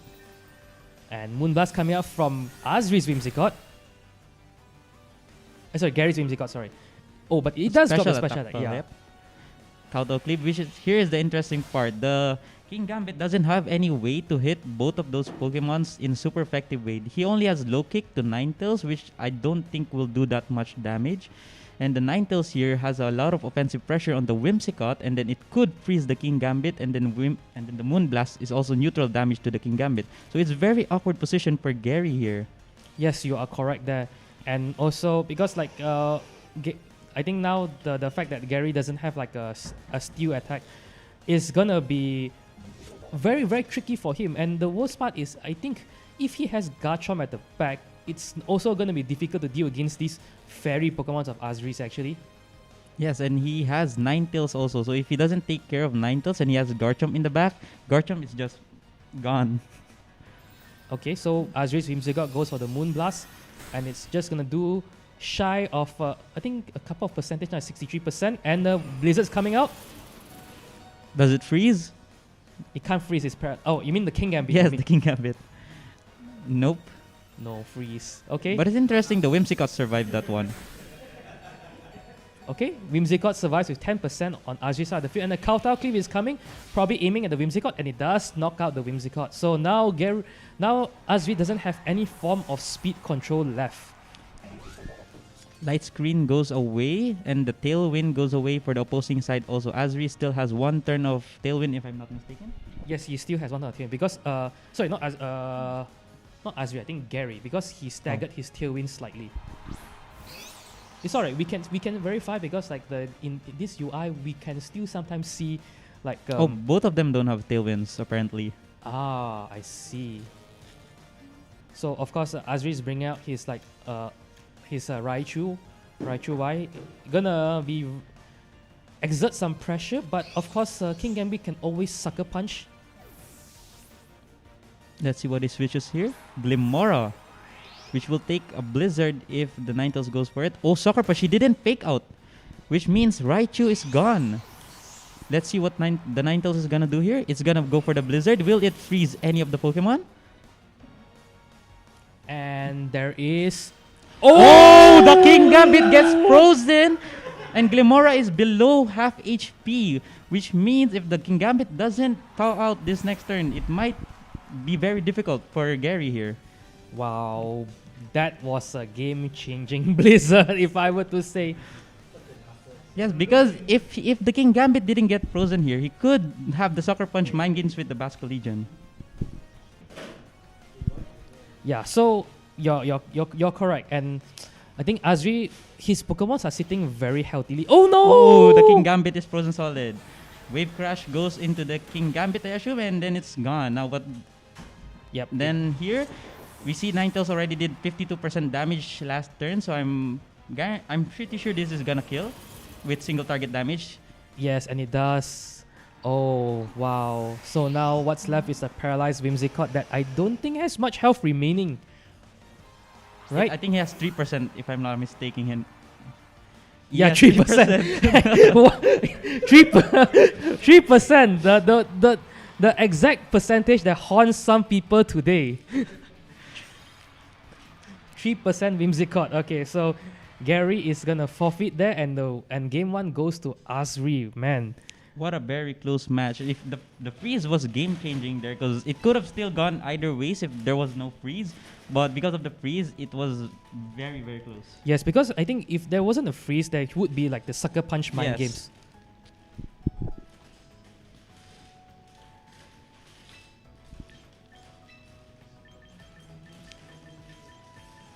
We're changing musics here because music is very important for the game.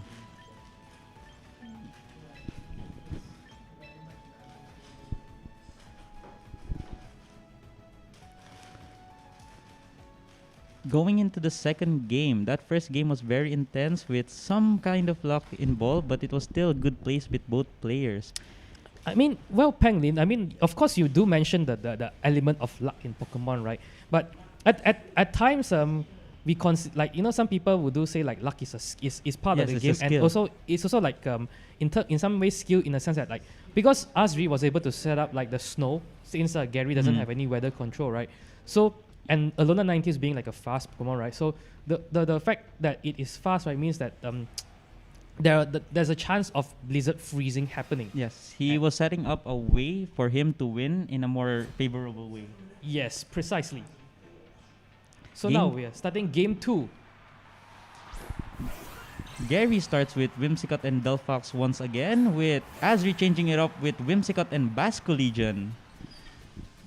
Now this is interesting because Basco Legion is super effective against Delphox with both of its moves being Last Respects, Wave Crash, and it's Scarf with Flip Turn and Aqua Jet also. Yes, it is jolly nature, so it's built to outspeed certain stuff. It's just max speed with adaptability, which means it does so much damage and it's so fast. Yes, of course.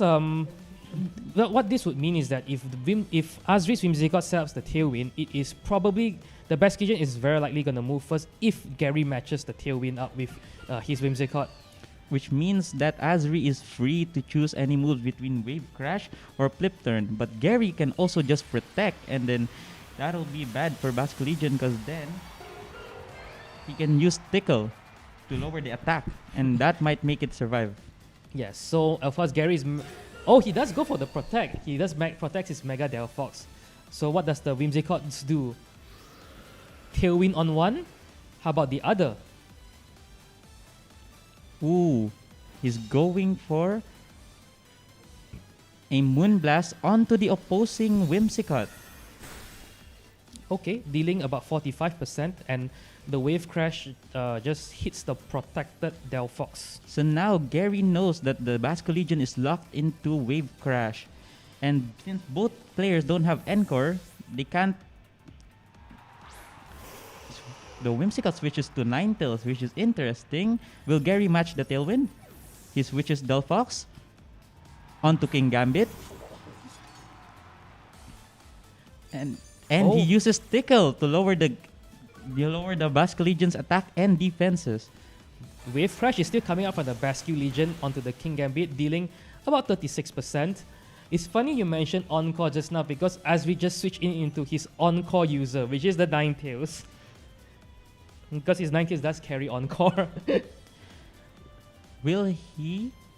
The Ninetales does carry an Encore, but I think it's just gonna go for a Blizzard with... He has Tailwind, and the Gary still doesn't have Tailwind, but he has Focus Sash, I believe, right? Yes, he has Focus Sash, though that means the Whimsicott can survive one Blizzard. Or actually, we saw last game that the Whimsicott survives Blizzard naturally with its defenses, right? I think it survives because there was screens as well. Oh, correct, yes. He has screens, that's why it survives the Blizzard. Yes, but in this current situation, the light screen isn't set up yet. So I'm just curious, what is the Whimsicott of the opposing side going to do since Azri switched out his Basco Legion? He just goes for the Tailwind, so what is the King Gambit or the... Is it a Sucker Punch? Ooh, he didn't go for a Sucker Punch here. He's going for a Kowtow or a low kick onto the Ninetales. Okay. Hits both targets because of the no accuracy drop. Kowtow goes onto the opposing Whimsicott. Does a lot of damage, which is interesting. Now it's in Sucker Punch range, I believe. The Whimsicott has 2% HP. King Gambit is less than half HP, but I don't believe that the Ninetales can kill the King Gambit here. So this is an interesting position for Gary here. Yeah, but unfortunately, I think the momentum is still rather in Azri's favor here because ultimately the Ninetales is still really speedy, and Sucker Punch is not going to be able to knock out the loaded Ninetales in the process anyways. Yeah, so Ninetales is in a really good position here with Gary having most of his Pokemons lowered with their HPs, with Azri having most of his Pokemons very healthy. Okay, we do see a light screen coming out from Gary's Whimsicott here to boost his special defense. And Sucker Punch comes out. Is it going to knock out? It is going to knock out the Azri's Whimsicott. Okay. So he predicted the Moonblast with the Whimsicott. Blizzard goes out, which will kill the opposing Whimsicott, and King Gambit goes down 32%. Will it freeze? That's the big question. No, it doesn't. I don't think so. Since the Whimsicott has fainted. Yeah, so now Azri's Tailwind has petered out. And now Gary has, I think, 2 extra turns of Tailwind left remaining because he delayed his Tailwind by a couple of turns. He delayed the Tailwind by a lot of turns. Yeah, he does. So now Gary has the speed advantage, which is great for him. But he's thinking really hard on who to bring in, it seems. It's because Azri bringing in the Raichu, with Gary bringing in the Glimmora. Okay, Glimora does fare well, slightly better against like the Ninetales, the Ninetales as a Blizzard, and also because of the light screen, right? So it's gonna tank. I think it's gonna tank the Blizzard fairly well, as long as the King Gambit is still alive. Because if it's a single target Blizzard, then we know what happened in the previous. Yes, Glimora is. But here we have an interesting position because Azri here have fake out pressure, and Gary here has to think how he's gonna play this turn, because this turn might be the crucial play of who wins or who loses this match. It all comes down to this turn. Depending on what they do, and then the next turn after that, then we'll see who will be in the position that's favored to win. Alright, so Azri Mega evolves his Raichu into Mega Raichu Y, and what do we see here? Raichu does go for the fake out. Yeah. And there's no protect from Gary. So the King Gambit is flinch, and the ooh, Sludge Bomb. Does it kill? It kills the Ninetales. Well, it's extreme. It's super effective. Okay, so King Gambit flinch, but the Alola Ninetales is down. So Azri has his last Pokemon, which is his Basculegion, his Choice Scarf Basculegion. So Azri has Basculegion and Raichu left, while Gary still has 3 Pokemons with Delphox in the back. Here, King Gambit has a very interesting position because depending on what he does here, he could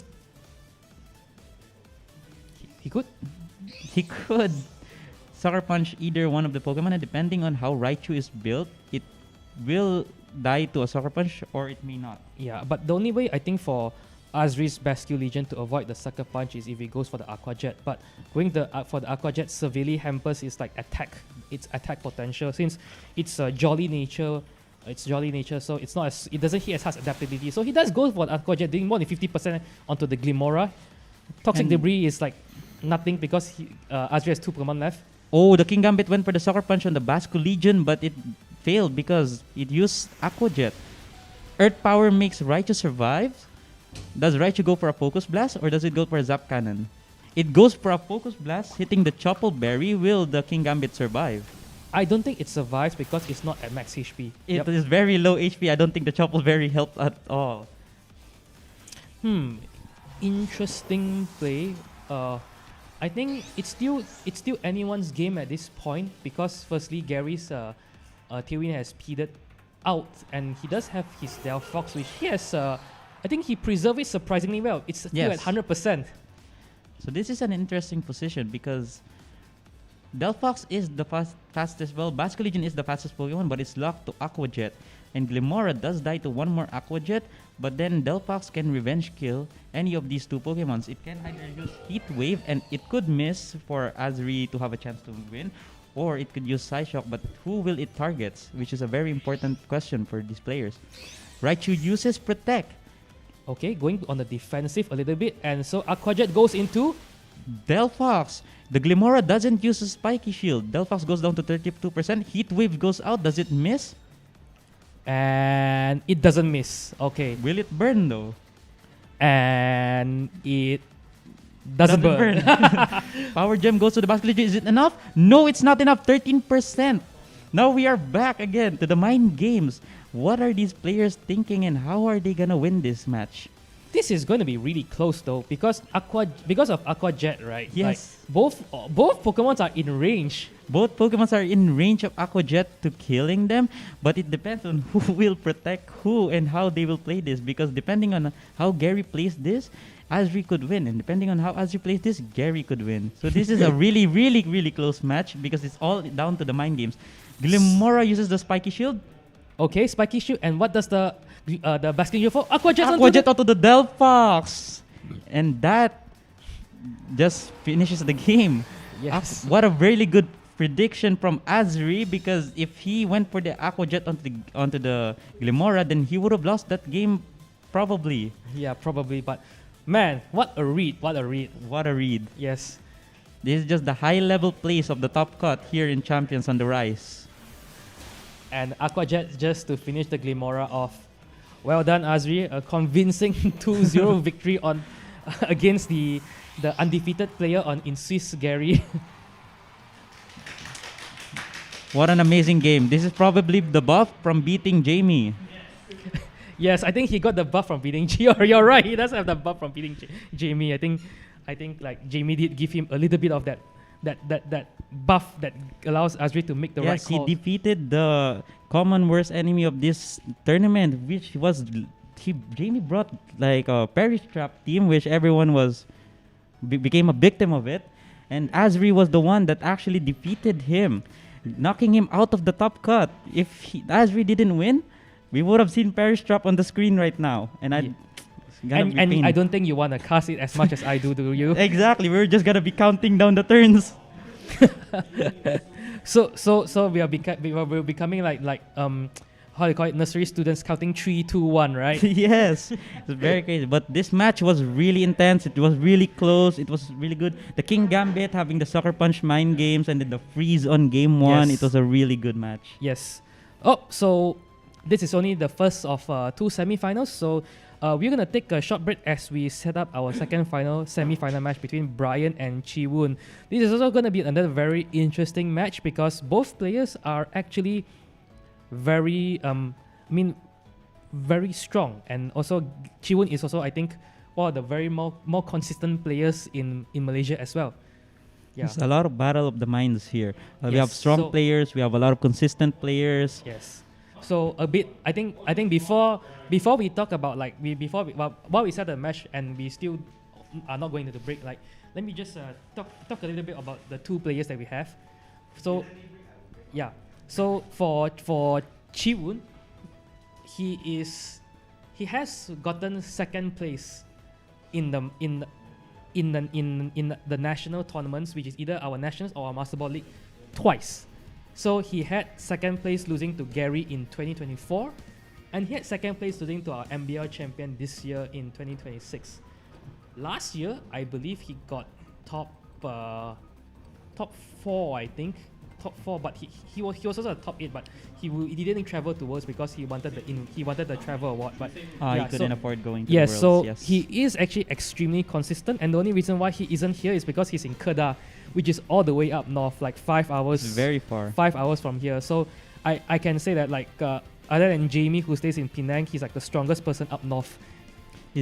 Seems like this player is really strong, but he just keeps missing out on that first place spot. So will this be the tournament that he gets a first place spot on? I do believe that Chi-Woon is a player that would eventually like win a Master Ball League or win a major tournament because of his like consistency. Consistency is very important, especially since Master Ball League, it all matters on how many rounds you win. It doesn't matter if you lose 1 or 2 as long as you are consistently winning. Yeah. But for his opponent, he's facing Brian Lee, and a little bit about Brian is that while he has been playing, I think just like similar to Gary, he has been playing for quite a while, since 2015, and he has a knack of experimenting with a lot of different kinds of Pokemons in like the single battle rank ladder. I mean, the double battle rank ladder.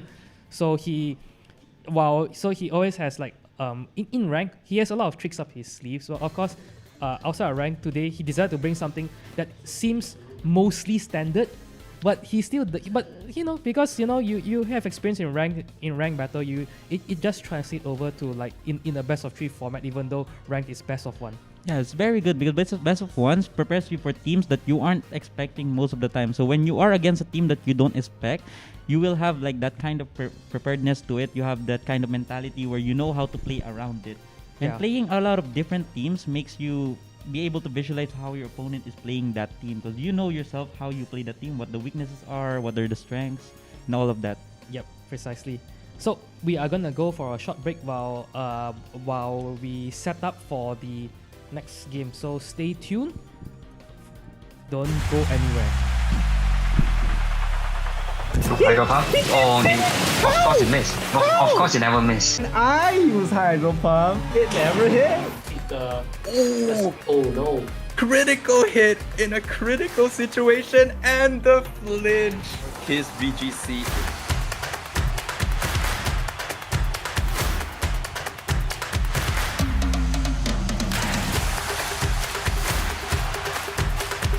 In range for the solar beam to take, it does, and that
Oh, hello.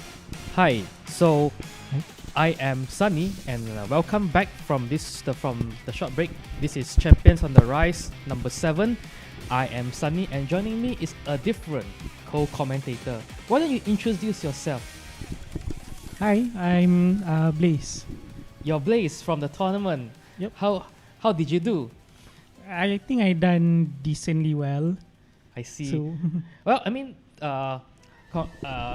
firstly, thank you for coming, and secondly, I know it's your first time casting, and why don't you talk about before we start our match with the second semi-finals match? I think let's talk about you qualified for top 16 in the Master Ball League a few months ago, right? yeah, that is right. Yeah. So how was the experience in a major tournament like that? I think it was your first time in a major tournament, right? Yeah, it was definitely my first time in the major tournament. I was not hoping to get into day 2. I just went in and tried to play my best. So apparently I got into day 2, and then so at day 2, one of my opponents here is in the semi-finals right now, which is easy. Oh, okay. So I see. So I mean that's really great that you were able to zero expectations, and yet you are in the top 16. So I do hope that with more tournament, we have more local tournament, or maybe online tournaments that you can attend in the future that could also get more experience. Hopefully you become a better player, better than me, of course, because you see I'm not competing, I'm just casting. Yeah. So we are going to prepare for the next. We are still preparing for the next match between Chiwun. I think this is the opponent you were talking about in your Master Ball League. Is that correct? Yep. So what do you think of him as a player after fighting him in top 16 a few months back? Oh no, I already heard that he was already a strong player, a consistent player. So and he's using a strong teams too. So my bet's on him for this. Oh, I see. So you're hoping that he wins the whole thing. Yeah. Well, let's see about that. We will try to get Chiwun to enter the lobby so that we could start the second top 4 game. Let's see.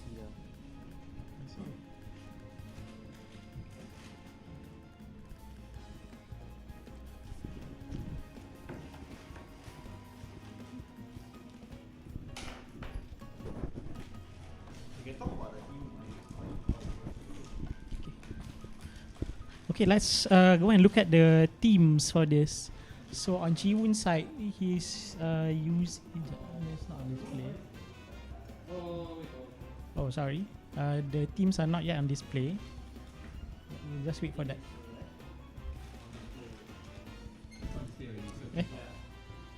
Jom, ni team siapa? Ni Azri ni. This one Azri ni kan? Yeah. So let's comment Fishuman's team first. So he has Raichu, Cerulege, Venusaur, Mega Venusaur, Milotic, Grimmsnar, and Altaria. So overall, his team is strongly anti-meta, with Cerulege completely handling. He can handle Charizard and Floette really well. You say that it's really anti-meta, but that's provided the meta is Charizard, right? But you know what does regulation MB stands for? Mega Blastoise. No, Mega Bird. The bird being Staraptor. Cerulege can do pretty well against the bird too. Yeah, of course. If the Cerulege has bulked up, it probably does surprisingly well against a Staraptor because it has to sacrifice health to do Brave Bird. But yes, you either agree that Brian is bringing something that is a lot more different than what most players are bringing, because as you can see on Chiwun or easy side of the field, he has Whimsicott, Eternal Floette, King Gambit, Garchomp, Basculegion, and the Charizard you have mentioned about. So, as we are, so both players actually, I think, Chiwon is bringing is some, I think what we could say like a very the top team to beat back in regulation MA, but of the course big six here, some Yeah. people might say. yes, right. So both players are in the team preview mode. They have entered the stream room and now they are gonna be preparing for the match. The 4 Pokemon they are gonna decide. So what do you think? What do you think? Oh, you don't think they have already made their place. I was gonna ask you. Garchomp on easy side. All right, let's see. So Brian on the Garchomp right hand wins. side, he's gonna bring Grimmsnarl and Venusaur. Garchomp wins. Yeah. Trust. Garchomp Whimsicott, trust, right? Yep. Okay, so Garchomp Whimsicott. Of course, this Garchomp. Interesting to note that this Garchomp doesn't have Dragon Claw. Probably doesn't need Dragon Claw. Probably Rock Slide, Earthquake, and Stomping Tantrum is enough. But Brian having the Venusaur and the Grimmsnarl. Venusaur very bulky. Grimmsnarl making it extra bulky. Yeah, by weakening the full side, or by strengthening their own sides with the screens. Yes, correct. So of course, both play. I think Brian may try to make his Venusaur as bulky as possible, and we do see him pressing the Mega Evolution button here to make Venusaur have that thick fat ability. Okay. Whimsicott protect. Yeah, Whimsicott goes for the protect here, and reflect. Oh, okay.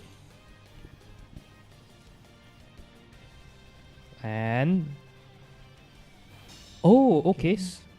So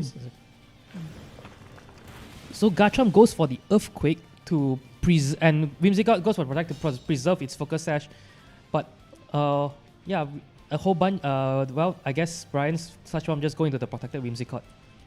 A defensive play. Yeah, quite defensive, and also I think both Brian's Pokemon didn't really take much damage. Don't you think so? Yep. It is extremely bulky. Now it has reflect on the side too. Yeah, and this reflect is gonna be powered up by the light clay, so it's gonna last like 8 turns. Yeah. So basically the whole match. Yeah, unless Easy has a way to stall it out. So Easy does go for the Moon Blast. Oh, it's going for the Spirit Break. 2% left on the Grimmsnarl. Not even a Spirit Break, man. Rasdan. Bye bye. Yeah. Grimmsnarl. Yeah, so the Grimmsnarl is knocked out and Large Ball. Does it get a poison proc? 30%, right? Okay. Item. And there was. Whimsicott's gonna say bye too here. So the only thing that the Whimsicott has done is just press a Moonblast. No Encore, no Tailwind. Rescue Legion. So this Rescue Legion. 2 bulky Pokemons on Brian's side of the field, and for Easy he is having like 2 offensive Pokemons, but physically offensive. Yep. Both are weakened by Reflect. Yes, exactly. Yes. Yeah. The best move for Rescue Legion now is Last Respects, but it only has one of Mons on its side to buff the Last Respect, so it's 100 power now. Yeah, so it's not going to be a very strong Last Respect, right? But he doesn't go for it. He just go for the Protect instead. Garchomp goes for the Earthquake again. Try to chip both players' Pokemon. Okay, what does the Milo do? Does it coil or does it go for the Blizzard? He goes for the Giga Drain onto the Protected. It goes for coil. Coil, it is the play. So this does make his Blizzard more accurate. If it should it go for Blizzard? Yeah, to me, yes. You should really go for the Blizzard. It can threaten the Garchomp. Yeah, I think so too. And the Garchomp is not like Yashi Berry or Focus Sash. Instead, this Garchomp is a Citrus Berry Garchomp. Yep. Citrus. Okay. Though I do think that Garchomp might survive. It quit. Rock Slide. Sorry. Last respects and Giga Drain, Giga Drain. ooh, that hurts. That's the Giga Drain kill. Oh no, we won't know. It got flinched. Okay, Blizzard. Oh Yes, the God, Garchomp can Garchomp survive. lives. Yeah. Milotic not really known for its offensive prowess. Yes, Oh, no no freeze, and freeze. the Garchomp's eating the citrus berry here. That flinch. That flinch. It Yeah. did matter. Yeah, it does because if it didn't flinch, right? You mentioned you caught the Giga Drain play, right?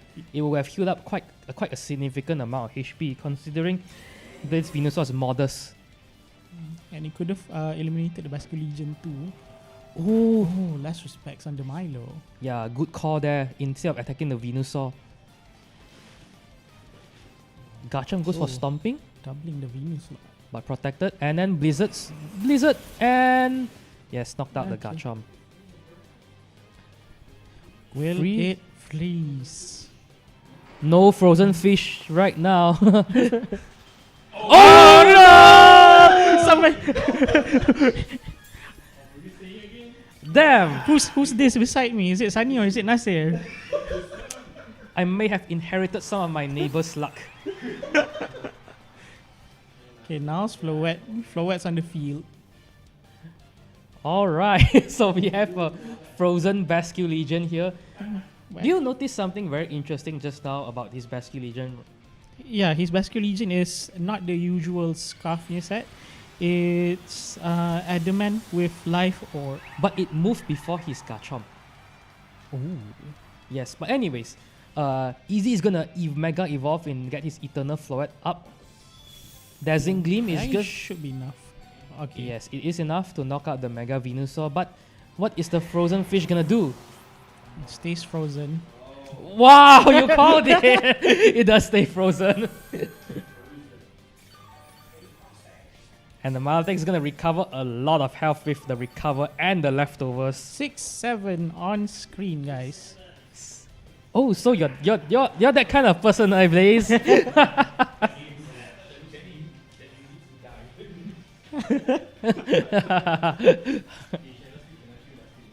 So now we have Brian Fishuman having his Cerulege and Milotic left against the Floor and Basque Legion, and This Basque Legion is gonna be scary. yeah, but the reflect is still up, so the Basque Legion is not going to do like the max, the most damage it could do. But I think the bigger threat here is that Easy still has his Floor in Floette. full health. Yeah, if the Floor, if Easy is able to take down the Cerulege, I think I think it's all good. Yeah. What will the Floette do now? More importantly, is the frozen fish gonna thaw out? I need it. Okay, it goes for the protect. Okay.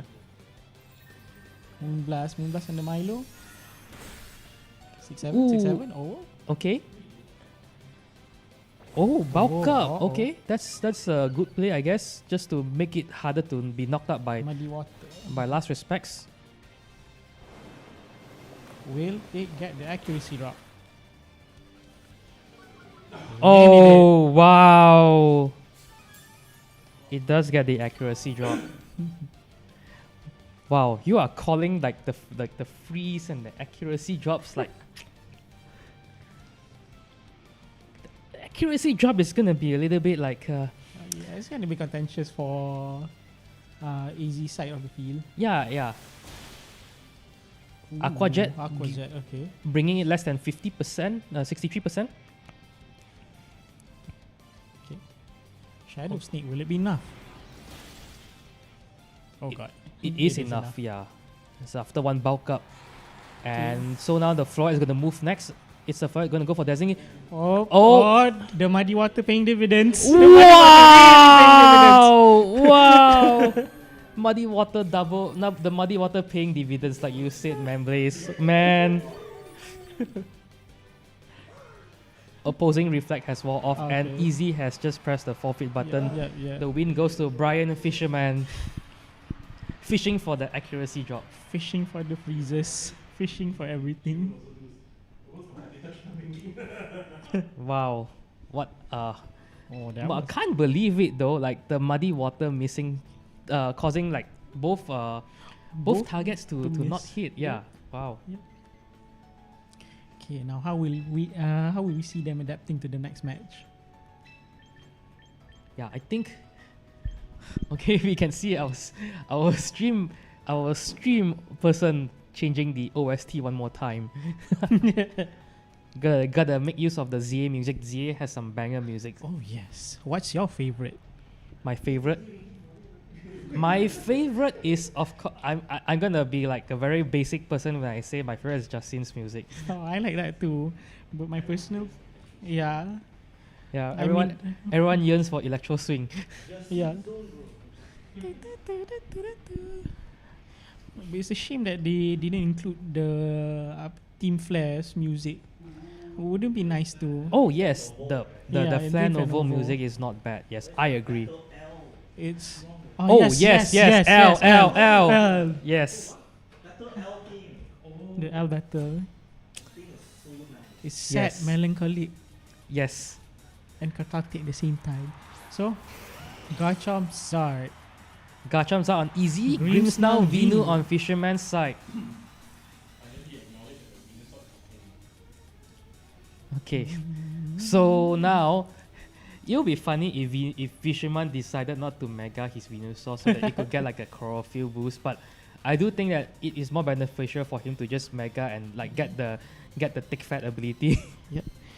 For Venu to not mega, it would be beneficial for it to not mega if it had something like sleep powder on its side. But as you can see, this one is a fully offensive Venusaur. Yes. We do see Easy pressing the Mega Evolution button this time onto the Charizard instead of the Eternal Floret. So Charizard is going to bring in the Sun. Is Fishuman going to Mega his Venusaur? He is. Yes. Yeah, he's not going to follow my advice. My advice is terrible advice. Don't stay in because of chlorophyll, please. What will you do? Light screen respecting the Charizard. Yeah, respecting the Charizard a lot more first. Garchomp going to go for... Oh, Charizard goes first. 6-7. Oh no, the Venusaur scripts now. And then Earthquake is gonna bring hit the both. Charizard. I think bring both of them down to about 50%. Yep. Oh Yep. no! Oh, It's it's 30. critical hit. Yeah. Giga Drain. Okay, now I noticed that this Garchomp is slower than the Charizard. Yes. In the previous game, I noticed that his Pesky Legion is faster than the Garchomp. And now we see that the Charizard is also faster than the Garchomp. This Garchomp is slow. Garchomp is slow. Perhaps 0 EVs in the speed. Yes, because both Garchomp and Charizard are adamant and modest, so they don't have like a plus speed like nature, you know. Okay, so Venusaur is going to go for the Protect here, I think, so that Grimmsnarl can do its work Light and set up screen? more screens. Yeah, he's going to set up a Reflect here. I do think that the Grimmsnarl is going to get knocked out here. It should. Yeah, and Earthquake is going to Grimmsnarl single target. Okay, it gets the KO. critical hit. Oh no! The Charizard speed ties with the... Yeah, the Charizard speed ties with the Garchomp. Okay, that's interesting. Yeah. Okay, Interesting. What is he bring out next? Did you don't notice, right? The Garchomp Yep, went first yep, just now, but in yep. turn 1, the Charizard went first. So now's Milo's time to shine. Yeah, I think it's gonna try to set up some coils here, but it does have to be wary of the Charizard's Solar Beam. Yep. And the Charizard does go for the Solar Beam. How much will it do over light screen? It's going to do Is it 50? less than Ooh. 50. 40% still kind of hurts. Okay. Earthquake coming. How much will it do? Ooh. Oh, dog. Okay. I Slash think... Bomb and Blizzard. Oh, got the God, poison. I think the Will Maltic you probably Blizzard? has... Yeah, Coil. he has the coil here. But he's a bit tough though. Yeah, it's a it's bit tough because I do think that... Because this Maltic doesn't have a Protect, so I think any doubling attack from both the Charizard and the Garchomp might just pick up the knockout here onto the Maltic and potentially knock out the Venusaur in the process because both are easy Pokemons are faster. It's very likely for a double protect. You use Earthquake, you use Heat Wave, and then you can clear the screen. Yeah, but this Maltic doesn't have a protect. Only the Venusaur has a protect. But if the Venusaur is protecting, it's again like not really like doing much, right? Yep. Okay, let's see. Let's see what happens. Wow, I'm just kind of surprised that the Garchomp and the Charizard speed tie. That really caught me off guard. Now the Garchomp goes first with a Stomping Tantrum. 26% left on the Venusaur. Solar Beam. Does he pick up the KO? Will it kill? It does. Okay. Bye bye Milo. Maltic is down. Venusaur left. Gonna go for the Sludge Bomb. Sludge Bomb onto the Zard. Oof. Not knocked out yet. 2% remaining. And Fishuman is down to his last Pokemon, which is a Cerulege. Oh, pretty bad in front of Garchomp. Yeah, I think the difficulty here for Fisherman right now is that Easy's Garchomp has both Earthquake and Stomping Tantrum. So if you choose to do more damage, right, it would just press Stomping Tantrum. Wonder what the Garchomp will go for. Earthquake? It does go for the Earthquake. Yeah, it doesn't knock out the Venusaur, so the Venusaur is probably gonna press like a Giga Drain. Yeah. Giga Drain might be nice. It's probably Basque Legion as the last one. But at that range, yeah. And Sunlight is gone to weakening the Cerulege, and in case if he wants to use Aqua Jet or Flash, oh, he goes for the Gambit. Oh, the King Gambit. A big threat to the Cerulege. Yep. Unless the Cerulege has a bulk up, but it's difficult to bulk up when it's threatened by the Garchomp.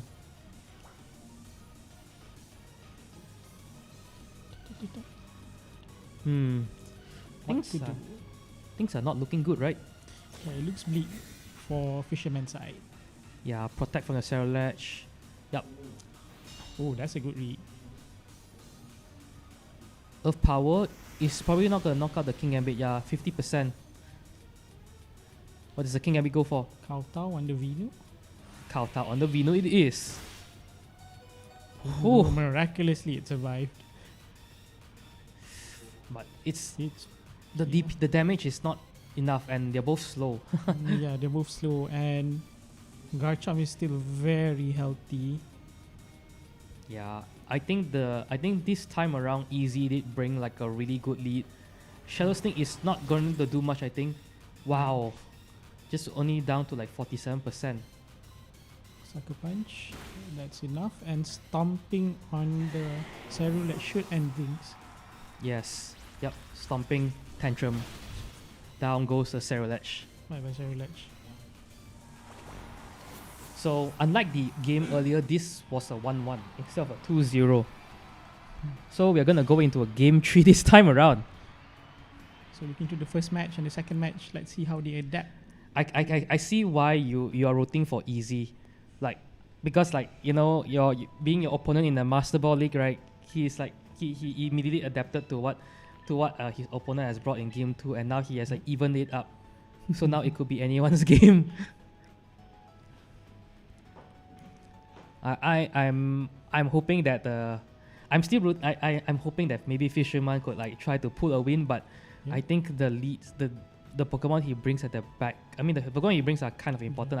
I think maybe he was like sticking to the same strategy, or maybe he probably might have to change it up a little bit. His chances of winning are really dependent on how who he brings in the front and the back. Yeah, of course. The leads are rather important. Like I think one of the things that are very like rarely taught to new players is how to lead correctly. I mean, there's no VGC Academy unless you decide to pay money on Patreon to like some of the strong players for coaching. Yep, there is an option. Yeah. No. You know, Ah, no. oh, okay. I heard one of our Malaysians setting up a Patreon soon for coaching. Is it Gary? Is it Gary? Hey, if Gary's doing it, I'm gonna sign up. Oh really? Not gonna lie. Yes. All right, we're gonna go into the game 3. Okay, game 3. Let's see what they bring on the table this time. Yeah. Okay. So both players have made their decision. I hope that we might see some change in the leads. Should be Whimsy and Charizard on easy side. Ooh. Same leads from Easy. Same leads from Fishuman. Okay, how are things gonna be different this time around? You know, there's actually one thing that I haven't been seeing from Fishuman's streams now, because he Yep. has been setting up screens. He hasn't been. I mean, like for the game 2, he hasn't been like disrupting his opponents like offenses with parting shot. Yeah, maybe he could do that. He might. Yeah, I do think that is probably like an adjustment he had in his mind. Yeah. But who's the better target though? Is it the Charizard or is it the Garchomp? You can only parting shot one mon. Yeah, you're correct. You're very, very correct. And the thing is Chiwon Easy, he has brought a physical attacker and a special attacker, so it makes it really, really tough for Fisherman to try and like decide. So both players are gonna Mega Evolve their Pokemon. Megazord and Mega Venu. Yeah, Mega Venusaur versus Mega Charizard. Yeah. Light screen again. Yeah, light screen is a call for Fisherman in this game. Doing Earthquake again. Garchomp goes for the Earthquake, sitting comfortably above 50%, but the Heat Wave is gonna probably bring them down to 30% again. Venusaur this time is taking 40%. Slush Bomb. And another poison. Poison again. Yeah, poison again. This time is like I think it's also the same damage, like about 60%. I mean, bring it down to 60 and then poison bring it down to 48%. Will we see a certain cotton bird at the back? Okay, this time Easy decides to switch things around. He switches out his Charizard into Whimsicott. Oh, okay. This is interesting. Parting shot. Oh, parting the Whimsicott. Okay. Who's at the back? I think probably Altaria. If he's confident to parting shot, I think it's probably Altaria.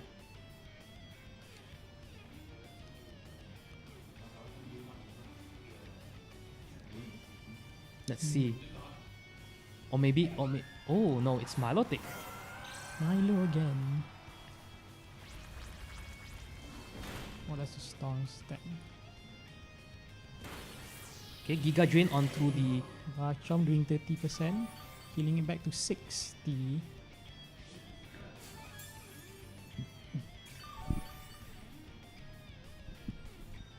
Okay. So what will Fisherman do in this board state? Actually, the Milotic came in rather safely. Like now it's at 71%. It's still rather healthy. The only problem is that the reflect is not up, so they are not physically boosted, and the Whimsicott could be there to potentially disrupt, or not. It is Altaria. Hello. Weather Cloud effects Dive. are gone, but protect coming This from is the protect. Whimsicott. So Blizzard, Earthquake. does he go for Coil or does he go on Blizzard? So bringing the Milotic down to 39%, and Blizzard, Raw Blizzard though. will it hit though? And it does. Ooh! Bye bye Garchomp. Wow.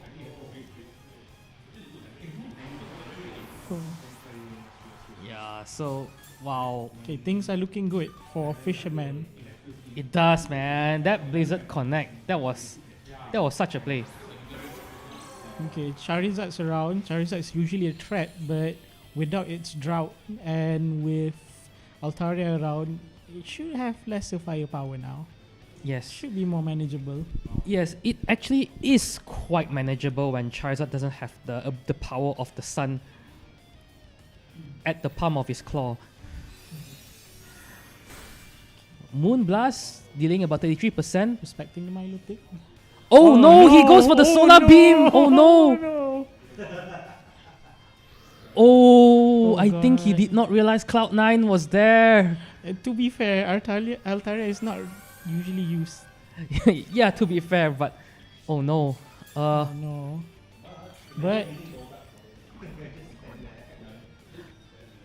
But however, Easy could match a Tailwind of his own and still fire off the solar beam onto the Milotic in the end. Yeah. He could very well do that. And both of Fisherman's side are susceptible to Encore from the Whimsicott. Yes, precisely. Since the Milotic can't protect anyways, it's still okay, but the Altaria does disrupt the Charizard a fair bit. And it does go for the Encore on the Milotic. Okay, so the Milotic is forced to do what it did previously, which is recover. Brave Bird onto the Whims. Surviving with 1% thanks to the Focus Sash. Crit mattered so much. Okay, recoil damage 75%. Still good, still good. Milotic's forced to press recover here. How much will Solar Beam do? It is going to do less than 50%. Close, close. Recover should fully heal it back now. Yes. Wow. Oh, and also the Charizard slowly having his health whittled away by the poison from the Sludge Bomb earlier. Things are looking tough for Easy side now. Yeah, that Altaria though. Such a surprise. Yes, I do see it as like as a niche tech option in rank sometimes against weather teams. With weather being so common, so Altaria becomes more valuable in that sense. And the Altaria could also actually like learn Perish Saw for some reason. So you know, if you want to play Perish, yes. But please do it. So Charizard leaves the field, and Easy brings in the Basque Legion and sets up Tailwind in the process. Okay, so what does the Fisherman's Altaria is just gonna go for the Brave Bird. Knocks out the Whimsicott in the process. But what does Milotic go for? Milotic has to go for recover. Can only go for recover. Yeah.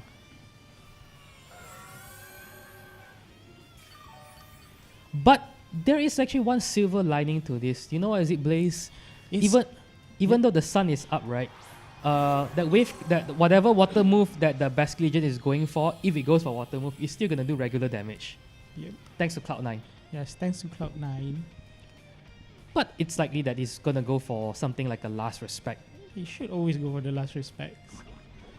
Because both of the upper mons on Fisherman's side both resist water moves. Yes. Oh, he switches out. Grimmsnarl. Okay, Heat Wave is gonna do more damage now. Well, still didn't really do much to the Milotic. Must be the power of the light screens, I think. Yep. But Last Respects. Last Respects, how much will this do now? Okay. Oof, that's gotta hurt. Not even a crit. It's the power of the fish. Oh, the Charizard's running on the timer. Now, the last two Pokemon are the Mega Venusaur and the Altaria. But Easy did set up the Tailwind a few turns prior, so he definitely has a speed advantage right now. Yeah, he has 2 turns of Tailwind left. Even without the Tailwind, Easy should have the speed advantage here. I think this is very, very tricky for Fishuman. But again, the Charizard is on a timer. Yeah, the Charizard's on a timer, but even if the Charizard faints, Basque Legion will get stronger. Oh yes, for sure. And that will mean that a more convince like a easier knockout on the bulky Venusaur.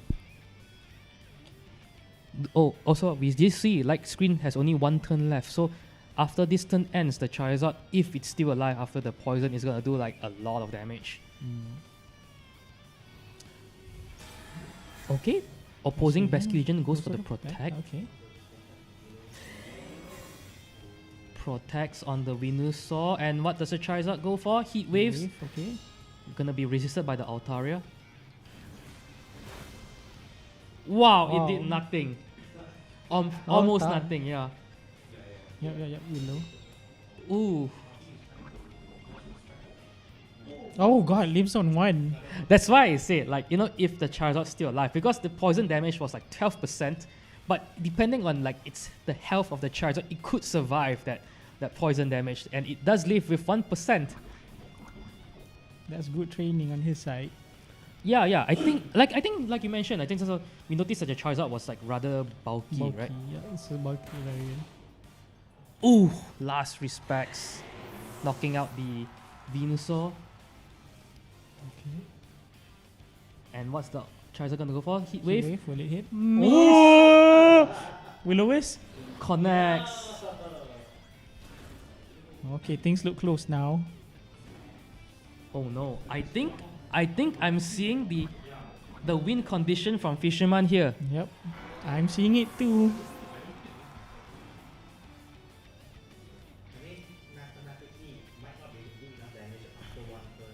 I think the way of risk connecting is very crucial, because now Fisherman could do one thing to continue his run to the finals. Yep. If you look into the team sheets, I think you know what I'm seeing. Yes. Oh no! We wouldn't know. That doesn't work anyways. That was a good try. Oh, Basque Legion so strong. Maybe MB should be renamed to Mega Basque Legion instead. So My bad. yeah, I mean I guess we underestimate the power of Last Respects, because like even after the burn, it was able to knock out the Altaria. Because I think if the Altaria live, it probably can go for a Roost. Roost but protect. yes, man, that was very well done. That was a very good play by Easy. So now Easy's in the grand finals. Yep. Just like in the Master Ball League. Man, you put your faith in him. He came through. Yeah, so now we're gonna go for a short break while we set up for the finals. Alright. So stay tuned for the grand finals.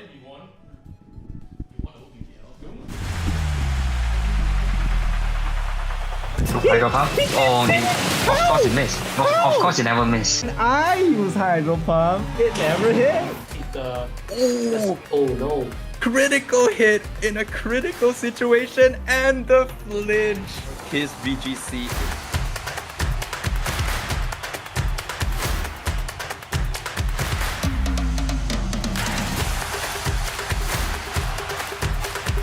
In range for the solar beam to take, it does, and that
prizes first.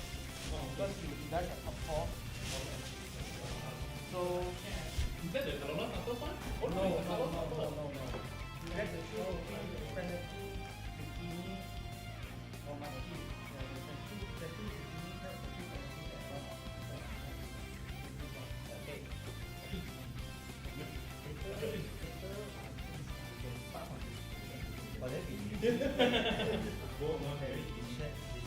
Very mature because like More special one and good. but only some Based on the you need more luck with this. more luck.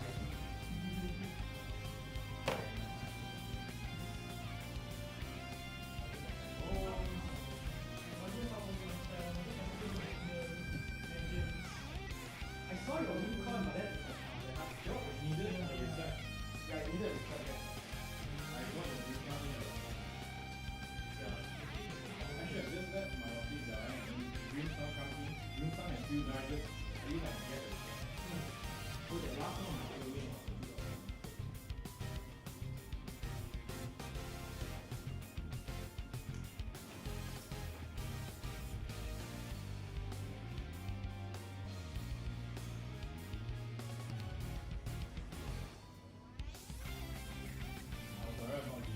I can do it with Greenstone because Greenstone resist round respect.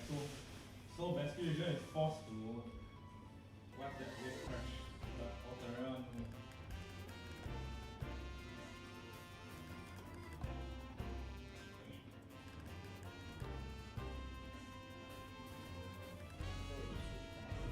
I'm the usual final grade. One guy playing offline, one playing online. But if Oh, you yeah. already switch, you can go to comms first. When you want to set up the spectate, then you go to. anything else besides There's only carbonated. there's fruit juice and no chips many things besides chips. Huh? There's DK. Can help me go down and pick up my friend from yesterday. Carbonated drinks, although probably the same sugar content as Yeah, soft he drinks. downstairs. Yeah. And most of the coffee don't have that. They help text flash that DK's coming down. Because some of the drinks you see are apple juice, then they say apple flavored drink, means there's no apple juice. There's no apple inside.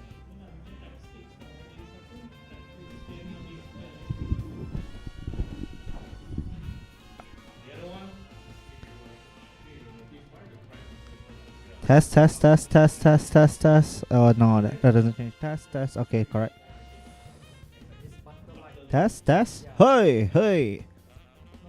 Could be still too loud. Test. Yeah, margarine lah, yeah. Margarine, betul.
Huh.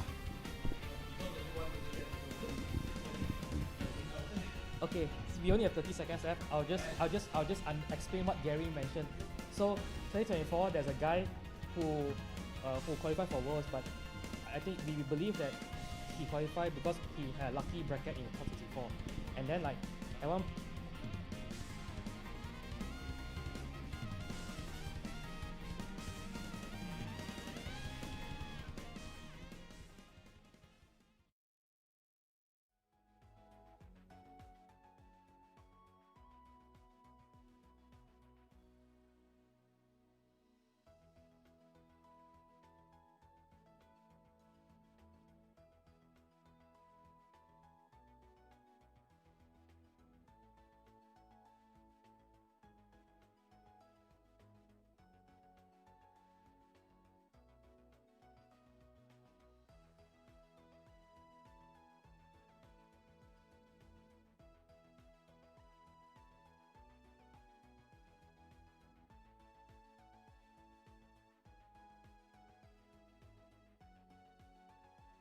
He can explain, you can ask.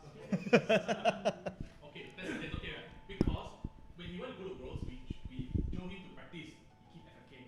Yeah. That is the one. This is me the most. Done. Finish one. Hello and welcome back to Champions of the Rise number 7. I am your your commentator and organizer for the event, Sunny, and joining me is my partner for the finals. And why don't you introduce yourself a little bit? My name is Snivy, or you can call me Oscar. I am very grateful to be able to host everyone today, and it's been super crazy seeing all these like random heart reads, good old flinches and freezes. Like, okay, freeze, you don't see that often, to be fair, which is why it's weird it happens so many times. Yes, I agree. all the things that's happening on stream so far has been pretty ridiculous, but you know, you say luck is skill. Sometimes we say luck is skill. It's because, like, you know, when you are fast, you make all these plays, and you know, luck comes in your favor. So of course, right now we have the grand finals between Azri and Chiwon, or Easy. Azri coming, not attending MBL, but you know, showing his face, beating everybody here and going to the finals, while Easy here is like second place in the MBL, and he is like showing how consistent he is right now. This could have been a potential future for like MBL Grands if it was, if it was. Yeah, so we are looking to see if both players are in the lobby right now to start the match. Would we know that they are in the lobby, or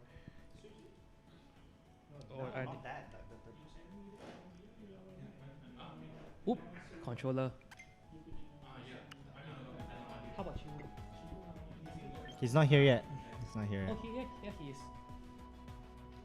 Oh yeah, correct. Okay, correct. so both players are confirmed to be in the room. So we are gonna start the grand finals as soon as they go into slot number 1. So we have seen these two teams for quite a few matches at this point, especially just now with semifinals. We can see big difference. I mean, the classic with Easy playing probably his winning team from MBL. I don't actually know, but it is Big 6 from MA, right? Regulation MA. I don't think he brought that same team because I think he brought Aerodactyl. Yeah, because he was in the Foresight Gaming video on how good was Aerodactyl actually, where his result was over there. Yeah, with that Aerodactyl, I got a shout out to that, you know. Yeah. Yeah. All right, and his opponent Azri here. One new addition was definitely the Mega Raichu, as well as the starter. So it's MA versus MB. The narrative writes itself, doesn't it? Yeah, it does write itself. Azri is actually bringing two Mega Pokemon that were new to this regulation MB against Easy's good old Mega Floette and Mega Charizard Y. Now Floette has been reduced in usage over the ladder. There is reasons, but I do think Floette is still reliable as usual. Yes, I do think the damage from the fairy attacks, fairy being a really good offensive typing, right? still gives it some merits as well. And not to mention that he does have his own Whimsicott, and the Whimsicott does have an attack as well. So the Whimsicott's Moonblast is also going to be boosted thanks to the Fairy Aura. Should both of them be on the field together. Plus, this Floette has Helping Hand if in the case that she would rather support a fellow mon than use its own moves. Yes, and this is not the first time we've seen Helping Hand on an offensive Pokemon in these Champions of the Rise, because Zen played a Helping Hand Mega Charizard Y, and now we're seeing a Helping Hand Mega Floette. I wonder what's with all these like offensive Megas with Helping Hand. I'm curious to know what is the thought process, but it does pay off, if he's in Grand Finals, right? It probably works somewhere along the way. Game Freak is probably like, these mons are strong. Let's give it a way to help someone else instead of themselves. Okay. Yeah, they enable their partner, right? Yep. And right now we're going into the first game for Grand Finals of Champions on the Rise, number 7.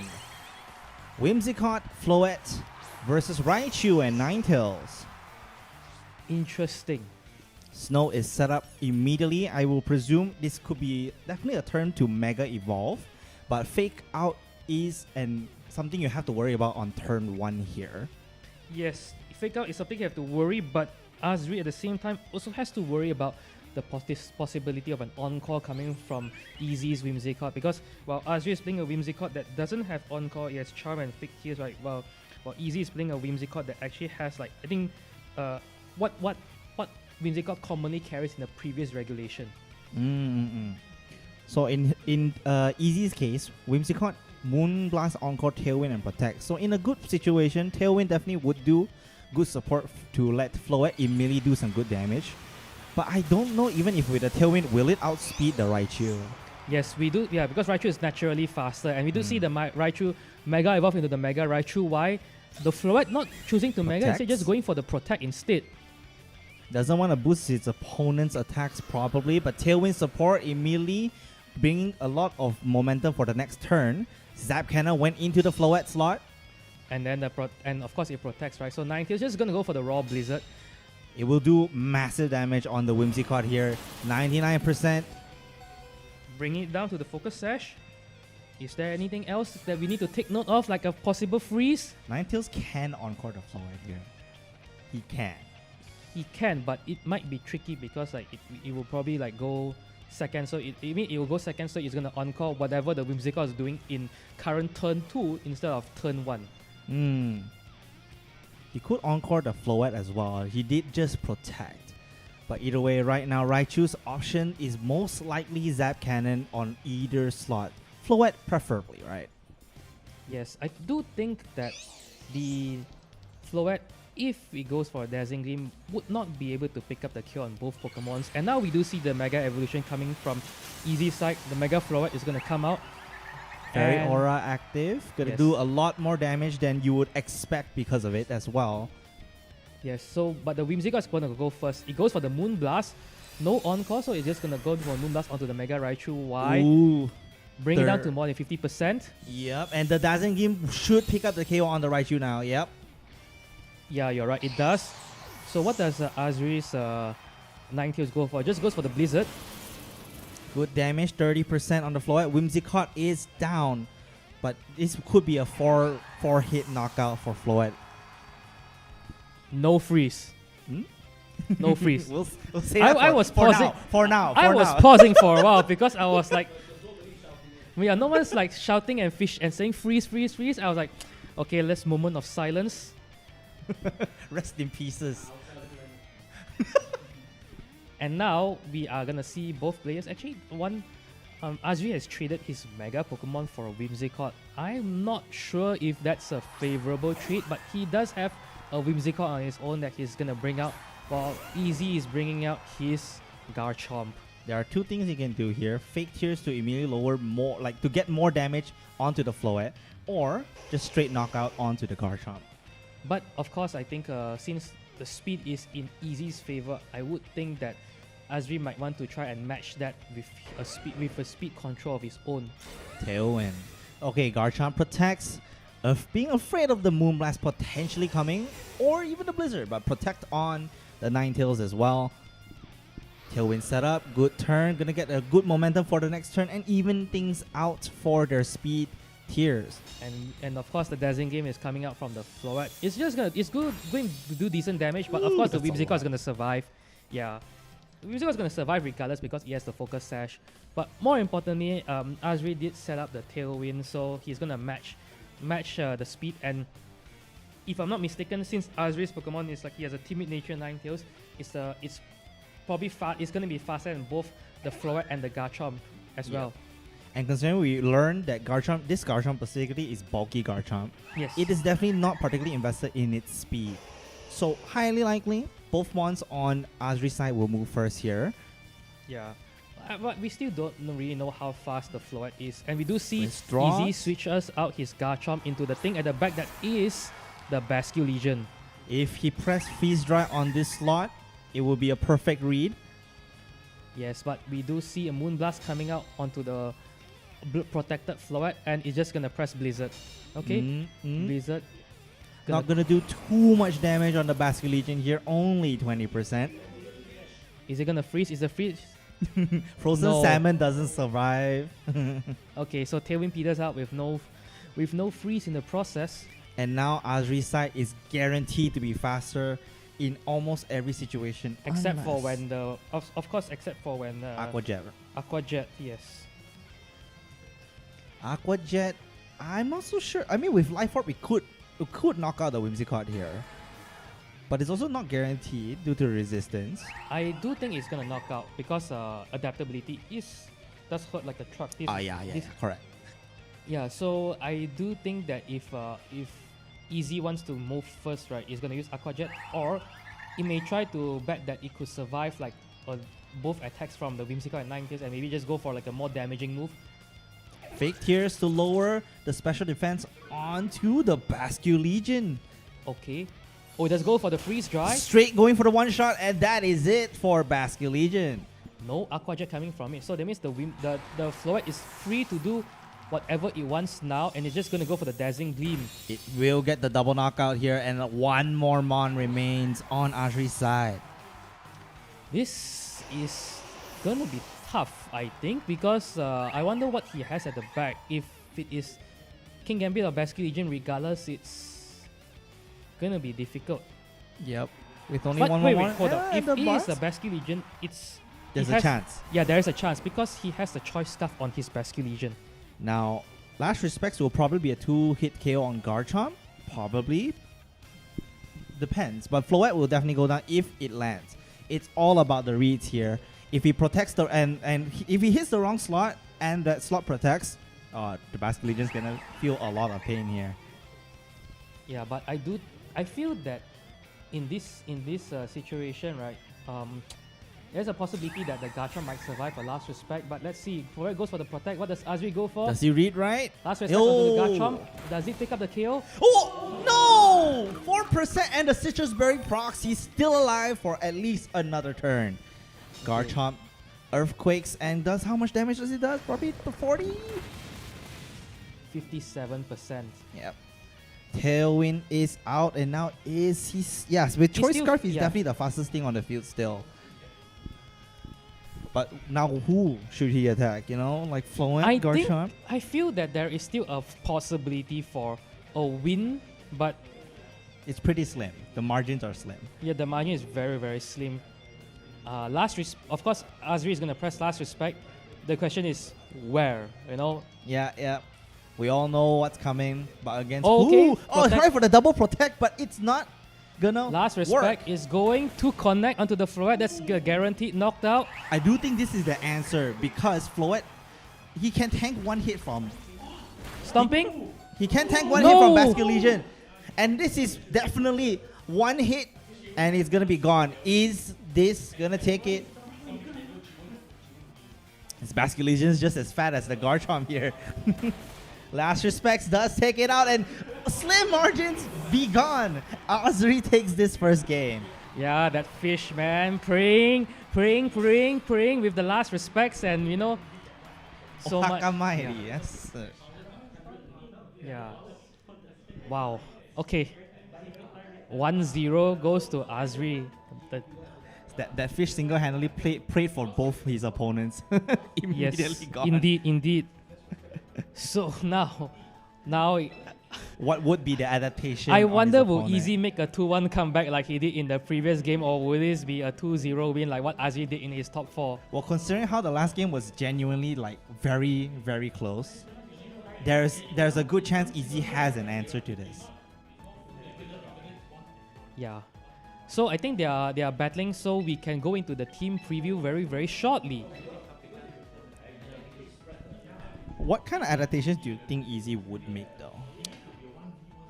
I do think it's a bit strange that he went for the Earthquake instead of the Stomping Tantrum in the turn prior, because I do think that Stomping Tantrum might be the call to do like a little bit more damage, but I do think that he could have pressed Stomping, like instead of pressing Earthquake Protect, right? He could have pressed like Stomping plus another Pokemon doubling up. Yeah. Of course, maybe the last 2-3 turns was because like a little bit more defensive play might have cost him the set. Yes, because I felt that Easy had a very strong position, and the chances of winning was higher on Easy's side, but Azri was able to claw his way from a 1v2, right? And knowing the information he had in going into game 2, where a full-powered Last Respect isn't able to knock out the Garchomp, right? This is very crucial information that Azri will carry forward to game 2 to try to get the upper hand and win with a 2-0. But let's see if he can do that. He can do that this time around. We do see Basculin and Whimsicott coming from Easy side of the field. And what does Azri bring out? He still maintains the Alola, Ninetales, and Raichu. So Basculin is on the field in the lead this time. Life Orb Basculin will do a lot of damage if you let it roam free. Kind of want to stop that a bit, but Fake Out will not work on it. So, what's the answer here? Of course, since this is like the first turn, so Last Respect isn't going to do like massive damage. Wave so Crash is probably the choice. Yeah, Wave Crash is probably the choice here. But he will be risking a Zap Cannon specifically. I do think that Azri's Raichu might have a little bit of physical bulk. You know, because people have joked about like how Mega Raichu Y has very paper thin defenses, but we have seen him survive some physical hits from time to time. But we do not see the Raichu now. It's switching up for Azri's Whimsicott. But what is going to come out? Protect on the opposing Whimsicott here, and the Basculin. Double protect just in case for the Fake Out, but you also kind of want to protect from the Ninetales as well. Blizzard hits the protects. This turn is a safer switch in. Yeah. Yes, but right now, Azri has the potential to threaten Encore. Assuming the Tailwinds are matched, he could threaten the Encore onto like the Basculin slot, I feel. But of course, Chi-Wun being like a consistent player, he probably knows about this. Yeah, his brain is probably too big for me to understand. So he probably will make a big play. Either he swaps out because he is going to risk either Encore or Freeze Dry here. Both won't kill in one, like Freeze Dry won't kill in one hit, I presume. Yeah. So let's see.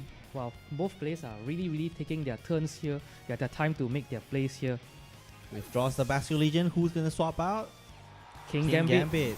This is one change from the last game that King Gambit might be able to do quite a bit here. Okay, Azri goes for the Tailwind, and then so what does Chi-Wun go for? Easy also goes to match the Tailwind as well. It's like nothing happened. Except the Blizzard is coming. Oh no, the Encore is coming. Okay, the Encore failed. So there was a very good... A bunch of nothing happened, yeah. 0 plus 0 equals 0. Yeah, I mean Tailwind plus Tailwind equals nothing happened because they Tailwind on the same turns. Now what would be the next choice here? He already he can't Encore that King Gambit slot. Whimsicott is 100% faster with Prankster. I think Ninetales can't really do much but risk getting Iron-Headed straight. Oh, it doesn't have Iron Head, huh? No, this neither only Azri's King Gambit has Iron Head. Easy's King Gambit doesn't have Iron Head. It only has Counter Cleave, Sucker Punch, and Low Kick, which was why like in the previous game it had a hard time dealing with the fairies from Fishuman. But we do see a Protect coming out from the Whimsicott of Easy side of the field, protecting itself from the Moon Blast from Azri. Good read. What's next? Blizzard. It won't do too much on the King Gambit though. But I think he's trying to go for like a freeze, I suppose. The condition of the day. just freeze. It doesn't. Kowtow Cleave goes right in. It is resisted, so it only does about 31%. I do think that Easy is trying to predict like a switch into like something at the back, which is why it went for the Kowtow Cleave instead of the Iron Head. But Azri making the right call, not switching switching Pokemons, just trying to go for the Blizzard. Yeah. Kowtow Cleave, I think, was the safest choice out of all 4 moves there, to be fair. But it doesn't. It would be like a 4-hit knockout, even if it was doable. Oh yeah, sorry, my bad. He doesn't have any steal moves. Yeah. Yeah, if he does go for like a low kick, I think it's like kind of like very bad. Yeah, that would be worse. Yeah. Ninetales now down to 25%. If a Kowtow Cleave does go, it would kill Ninetales this time. A lot of damage on Whimsicott here. Freeze dry instead. Guaranteeing the kill on the Whimsicott, which could build a lot of snowball momentum for your team. I do think that he should have went for Blizzard, but sure, Kowtow is just gonna knock out the Ninetales, I think. Yep, it will. Yeah. Now Whimsicott is on the field. What would go next here? It could be the Raichu. I think Basculegion's in the back. Very likely the Basculegion's at the back, but I do think that Azri may not want to review his last Pokemon just yet. Yeah. May not lah. So that's why I guess it would be Raichu would be okay to bring out here. But it also depends on what his opponent brings. It's a Basculegion. Okay, he's not revealing the last Pokemon as well. Yeah, both players refuse to reveal the last Pokemon they have at the back. It seems information is key in this game. Yes, but both players' Tailwind is about to expire, and if Easy doesn't take out Azri's Whimsicott in this turn, right, Azri's Whimsicott could just go for another Tailwind and gain the speed advantage, depending on what he has at the back, especially Considering, but I think he probably wouldn't go for any Tailwind, but we do see he go for a Mega instead. I will presume good old Focus Blast will do the trick, but okay, Charm to lower the damage output on the Basculegion. This will pay off dividends later. Aqua Jet. Ooh, that's that did nothing. Yeah. 30% only on a frail Pokemon like Raichu. You know you're weak now. Sucker Punch. Doubled in. Oh! Straight up stopped everything that could happen on the Raichu. Snow stop, Tailwind's out, and only the Basculegion remains with Sucker Punch and a fellow Basculegion on the field. And yes, some of the people are asking. Yes, it is black glasses on Easy's King Gambit, which is why it has that extra oomph. Specifically on dark type attacks, right? Yes. So right now, Azri is this is 100% gonna kill, and Whimsicott's there to fend for itself. My cotton ball can't be this dead, bro. Oh man, yeah. This ain't gonna do much either. Last respects, one fallen ally, but still decent damage. Yep, and this is definitely one more turn and it's gone. Forfeit comes out. Easy takes the second game. Final game for grand finals. It's tense, man. Yeah, well, he came back after game 1 and equalized. I think now the momentum is in Easy's favor. Well, considering first game it was still close, Azri barely clutched that out. So I think Easy has a better favor, like just a bit more favor. It's not easy, man.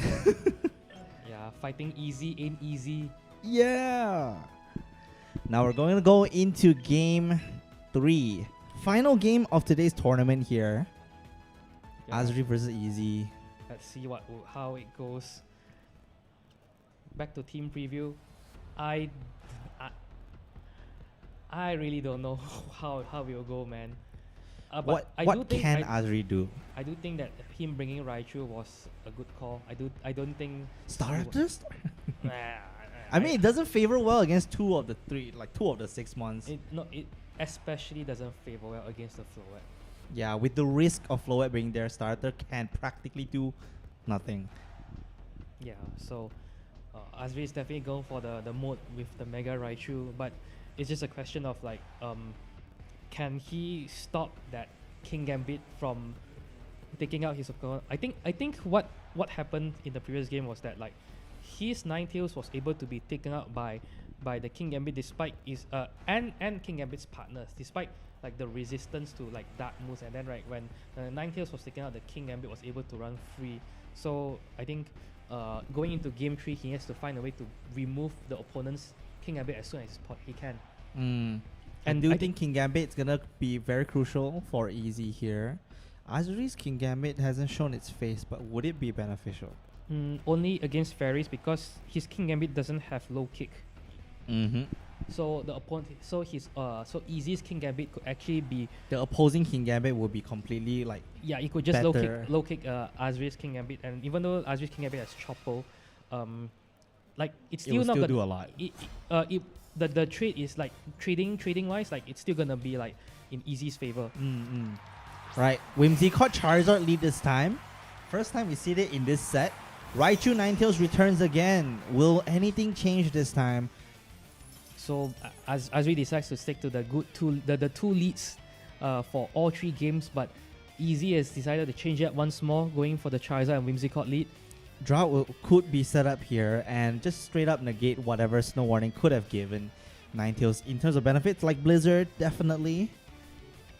I think when if the Charizard is able to Mega Evolve and the Whimsicott is able to set up the Tailwind, it is like greatly in Easy's favor. But of course, there's the fake out pressure. So who knows what these players are thinking? I mean, Mega Evolve Protect maybe.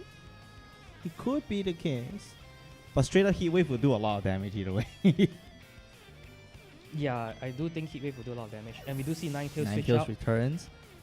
We get the Whimsicott. All right. Charizard here. Raichu's gonna Mega Evolve first. That means it's faster. I mean, it's usually faster, and we know that like Easy's like Charizard is like kind of slow. Bulky Zard and Chomp here. All right, Protect on the Whimsicott. And the Charizard also goes for the Protect. Double Protect to ward off any fake out damage. Oh, yeah, that's fake out onto the Charizard. You know, from the back, Raichu really does look like Pikachu. I think that's the point. Yeah, that is the whole point.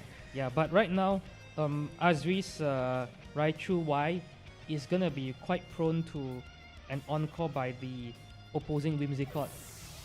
He's gonna make the safer play, or I mean not the safer play, but he's gonna try to avoid that encore shenanigans by just switching into the Basque Legion. And now Drought is gonna set up the Sun. Harsh Sunlight will boost whatever comes next, which is most likely Heat Wave here. What is the Encore? Yep. Yes, he predicted the Encore. That's why it failed onto the Basque Legion.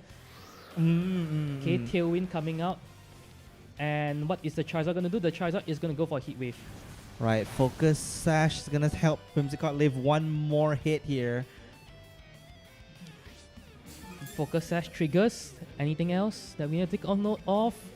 I think that's the turn. Nothing. No burn. Thank God. Whimsicott returns back to Azri, switching back into Ninetales for the Snow Warning to activate here. So now Azri has shown all 4 of his Pokemon. Weather War has commenced. Okay, King Gambit comes out and Encore on that slot. Oh, he was encoring this slot. Oh, yeah, man. Yes. Wave Crash does over 50%. Good damage. King Gambit is definitely a thorn on Azri's side here. He has to deal with it pretty fast. Yeah, but right now, because the Charizard has Mega Evolve, right, you could just come in at any time to reset to change the weather back to the sun. So we are seeing the weather wars, but it is snow versus sun this time around. And if the sun is up, Ninetales Blizzards become less and less accurate. Yeah. Freeze Dry? I mean, what is the choice? I definitely do think Charizard going in here would be a good choice.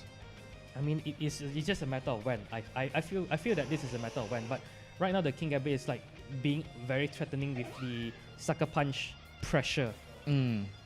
Especially on the Basque Legion. And now Basque Legion is going to return, switching out for the Whimsicott. Doing a lot of switches here to ward off whatever Prankster tries to do. No switch, okay. So Freeze Dry going into the Whimsicott slot. Draw him down to Sash. Whimsicott has one more turn of action if he doesn't take damage next turn. Okay, Moonblast going to knock out the opponent's Whimsicott. So what is the King Gambit going to do? The King Gambit is probably going to go for like a Kowtow Cleave. And it does. Kowtow will do 30% onto the Ninetales here. Ninetales. Oh yeah, we're choosing Pokemon, right? I was like, Yeah, now because Azri has like sacrificed like his Whimsicott, so now for the remainder of the turn, Azri doesn't have like the speed control. You get a safe switch in at least. What? Oh, the Basculegion returns. Still under threat of Sucker Punch here. It's pretty scary, not gonna lie. Only one more turn of Tailwind left for Azri.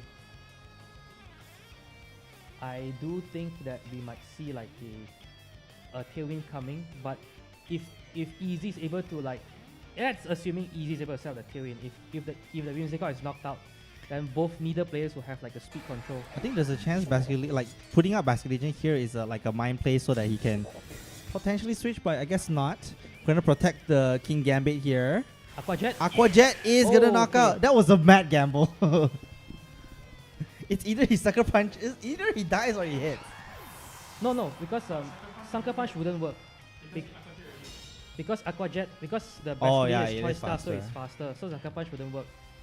They're in the same tier of speed, right? Yeah, they're same tier of speed, yes. So actually, right, like him pressing Aqua Jet here was, he's predicting that like he doesn't want to get Sucker Punch, and he wants to knock out the Whimsicott as soon as possible so that Tailwind doesn't come out. Because if Tailwind happens, then Easy will have the speed advantage for the remainder of the turn, and it's like it's really bad for Azri. But right now, the situation is a little bit more tolerable. I wouldn't say it's like the best, but it could go either way. But it's like, yeah.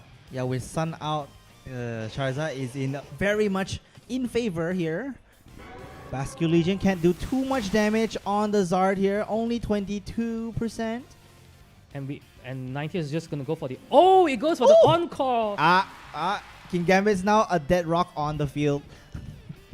Yes, King Gambit has to go for the Protect and it fails, and the Charizard is just gonna go for the Heat Wave. Great play from Azri here, but the Ninetales will go down, but Mega Raichu remains. Oh no. He's locked into Aqua Jet with a burn and will die next turn, guaranteed. This Basculegion is cooked fish. Very nice. I love some salmon in the morning, bro. But delicious. But I do think that regardless of whether it burned or not, right? The fact that Azri has to lock his Basculegion into Aqua Jet with the sun, right, is also like the damage output of it is not going to be like really quite high to begin with. But Raichu here can safely ignore King Gambit for at least a turn. Either he switches out or he remains, most likely switching out. Charizard will go down if he doesn't play right. Yeah, it probably needs to go for a Protect. But, of course, Raichu can't target both Pokemons, right? So King Gambit returns. What's coming out? Basculegion. Let's see if he reads this. So the Charizard goes for the Protect. And what does the Raichu... The big brain play will be Zap Cannon on the King Gambit slot. Okay, Aqua Jet. And then the Raichu Y goes for... onto the Zard Y slot. That's what you wish you didn't see. And the Basculegion goes down here. Only Raichu remains. He probably can only tank one hit at most. But with last respects, no, it's a lot of damage. There might be a possibility for Azri to win, but it is very, very, very slim. Yeah, I think it's really difficult for Raichu to 1 versus 3. Yeah. Yeah, considering his frailty, he would have to play absolutely perfect. But for some, there's no reason Easy needs to be defensive in this particular situation. Yes. So again, Zap Cannon just gonna knock out the Charizard, and what is Easy gonna go for with 2 fallen Pokemon? Last respects. Gonna pay a visit to your grave, and that's it. Easy takes Champions of the Rise, Lv.MAX. So congratulations to Easy winning winning champions of this special champions of the Rise. I do think, that's why he is going to Worlds, right? He's run up for the MBL, going to Worlds, and then he's also like winning this tournament that we have prepared to warm up for the players for Worlds. Really, really well done. And of course, he attended this tournament online, but that's okay because we will find a way to send his prize to him. No, we will have like Gary to pass the prize to him. It's very simple. Because Gary is going to Worlds.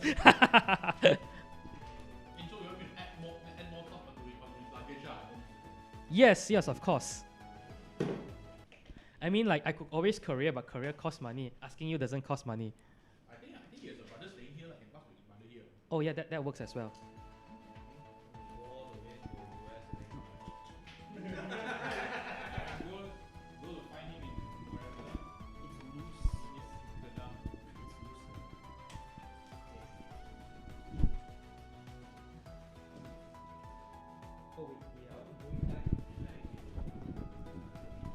So how do you want to do this? Interview? No, because he said his Discord there. His mic will not be strong, so he can't do an interview.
But when's your next one's online, right? Next tournament. Yeah, I think because that's why I want to like. So thanks everybody for joining us today. To be fair, it's very, very difficult hosting a Pokemon tournament. I've learned that Champions, the software itself is very unreliable. Unreliable in the disconnection sense, right? Yeah, like imagine I have to monitor every single, just to record everyone's match, I have to monitor every single spectating, and sometimes it just goes back to title screen. I'm like, yes, it does happen a lot in Pokemon Champions, and I do think that, like, actually, I like Champions as a program, but it could, like, apart from like the lack of items and everything, because it's like a more of a meta game thing. Of course, like having like improved like usability would be better, or like can I get me to play on more devices, like sync like one account to multiple devices? That would be great. Currently, it's only at one device. yeah, completely non-Switch users can play VGC on every single device they have. Yeah. or technically one mobile device at a time. Yeah, it's one mobile device, and also of course I don't mind paying. Actually, and also one more thing is that like I kind of wish that they give me like an option where I don't have to pay for membership, but I still have more box spaces, which I don't mind paying for. But it is what it is for now. True. So, Oscar, what's next for Champions on the Rise? So Champions on the Rise, I think online side 100% established. I hope you guys continue to support us. We want to see more games. We want to see more cool strategies. Bring the gimmicky teams for all I care, right? It's gonna be funny. And the next one is in 2 weeks. It's Friday weeknights as per usual. And our next event for local offline tournaments is AMG.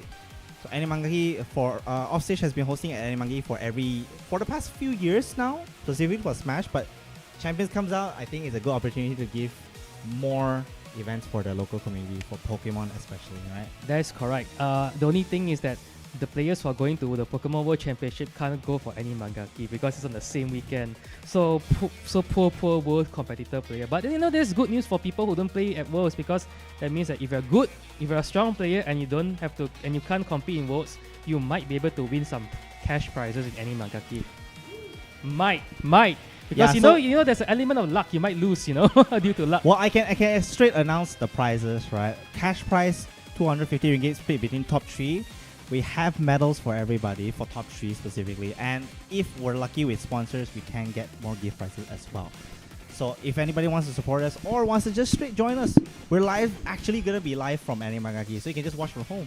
Yeah. Penglin is expensive. Payment to go in, right? No, payment for internet itself was expensive. Oh, right. Yeah. It's a privilege, okay? It's a Okay. privilege. First time we're doing it, so please, I hope more people join. And for support Sunny, thanks Sunny for hosting. No worries. Thanks for helping me out to realize this event and having everyone here to have some rather high level plays. Yeah. I think the games today were really good. Apart from when Nasser was present, because there's like all the luck fest. Lucky bird, man, lucky bird. Yeah. Cannot. All right, guys. Thank you very much for this stream. This is Champions on the Rise number 7. My name's Solo Snivy. And I'm Sunny. And we will see you guys next time. Thank you very much.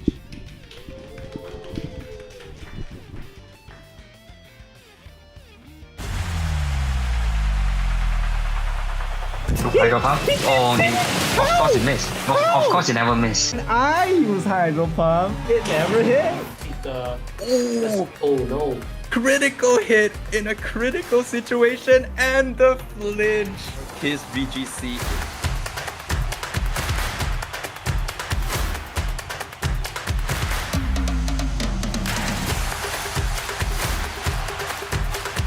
In range for the solar beam to take, it does, and that